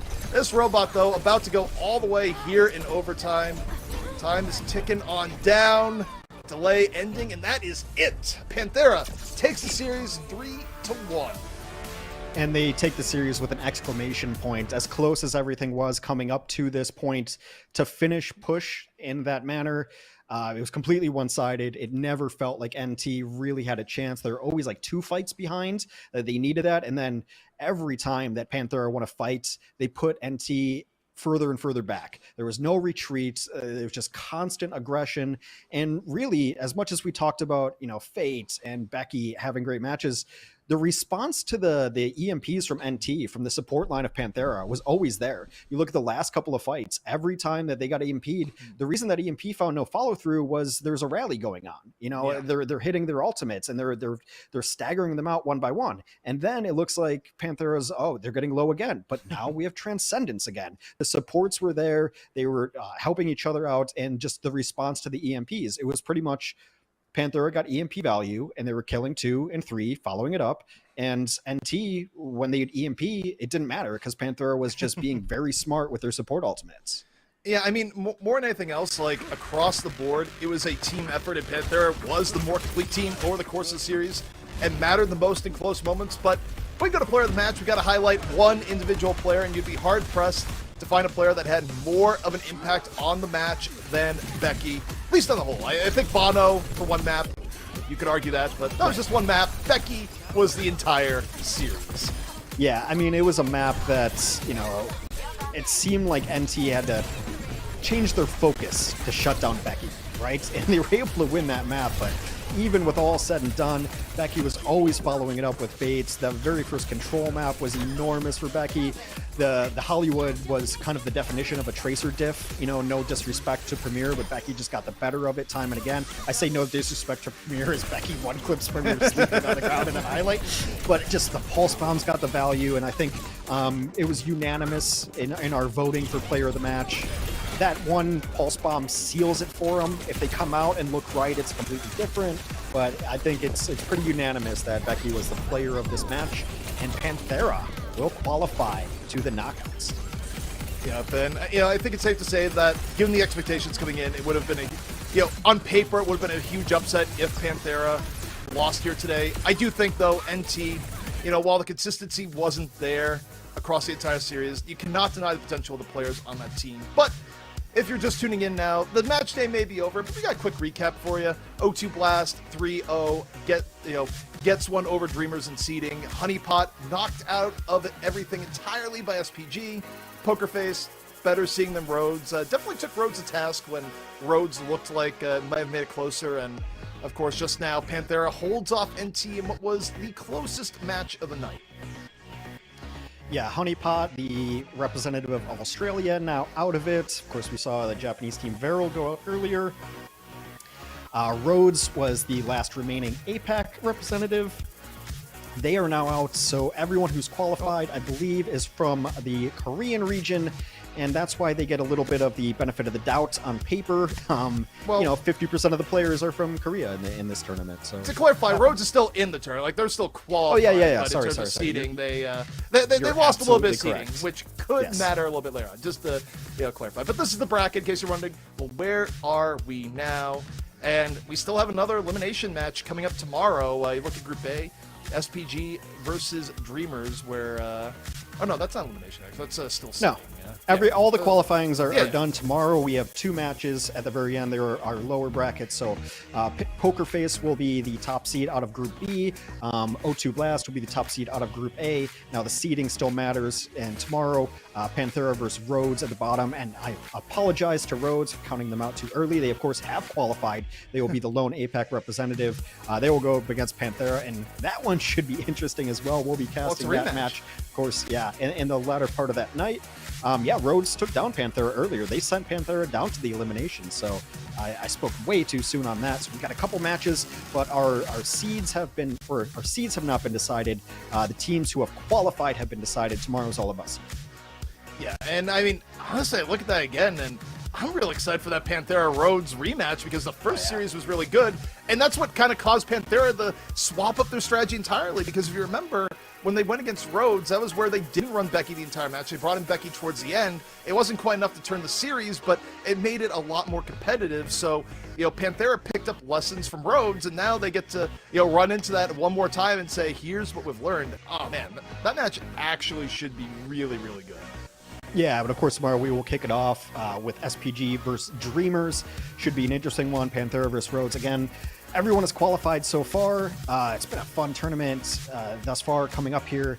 But yeah, tomorrow, all about the seeding going into it. And that seeding could end up being critical of who you play early on. And who you play early on can really just kind of get your momentum going throughout the rest of it. So I think so far it's kind of followed chalk. We've expected these are the teams to go through, and it has lived up to that. So yeah, it's been fun, and there's still some stakes left to play for tomorrow evening or morning or afternoon. The world has plenty of different time zones. It's just like it's 5 a.m. for me, but I don't know. In the end, just a matter of perspective where you're at.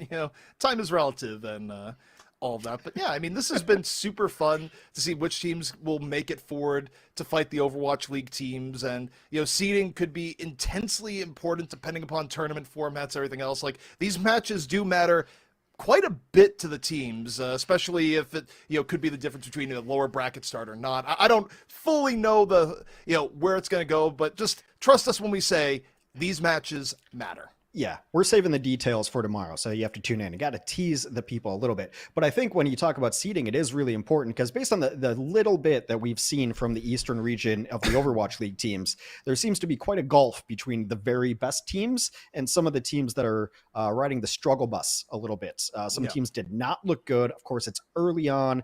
Everyone can turn it around, but it seems like the best teams are teams that you'd like to avoid, whereas some of the lower bracket teams or not lower bracket, lower end teams in the East could very well get beaten by these teams who are qualifying.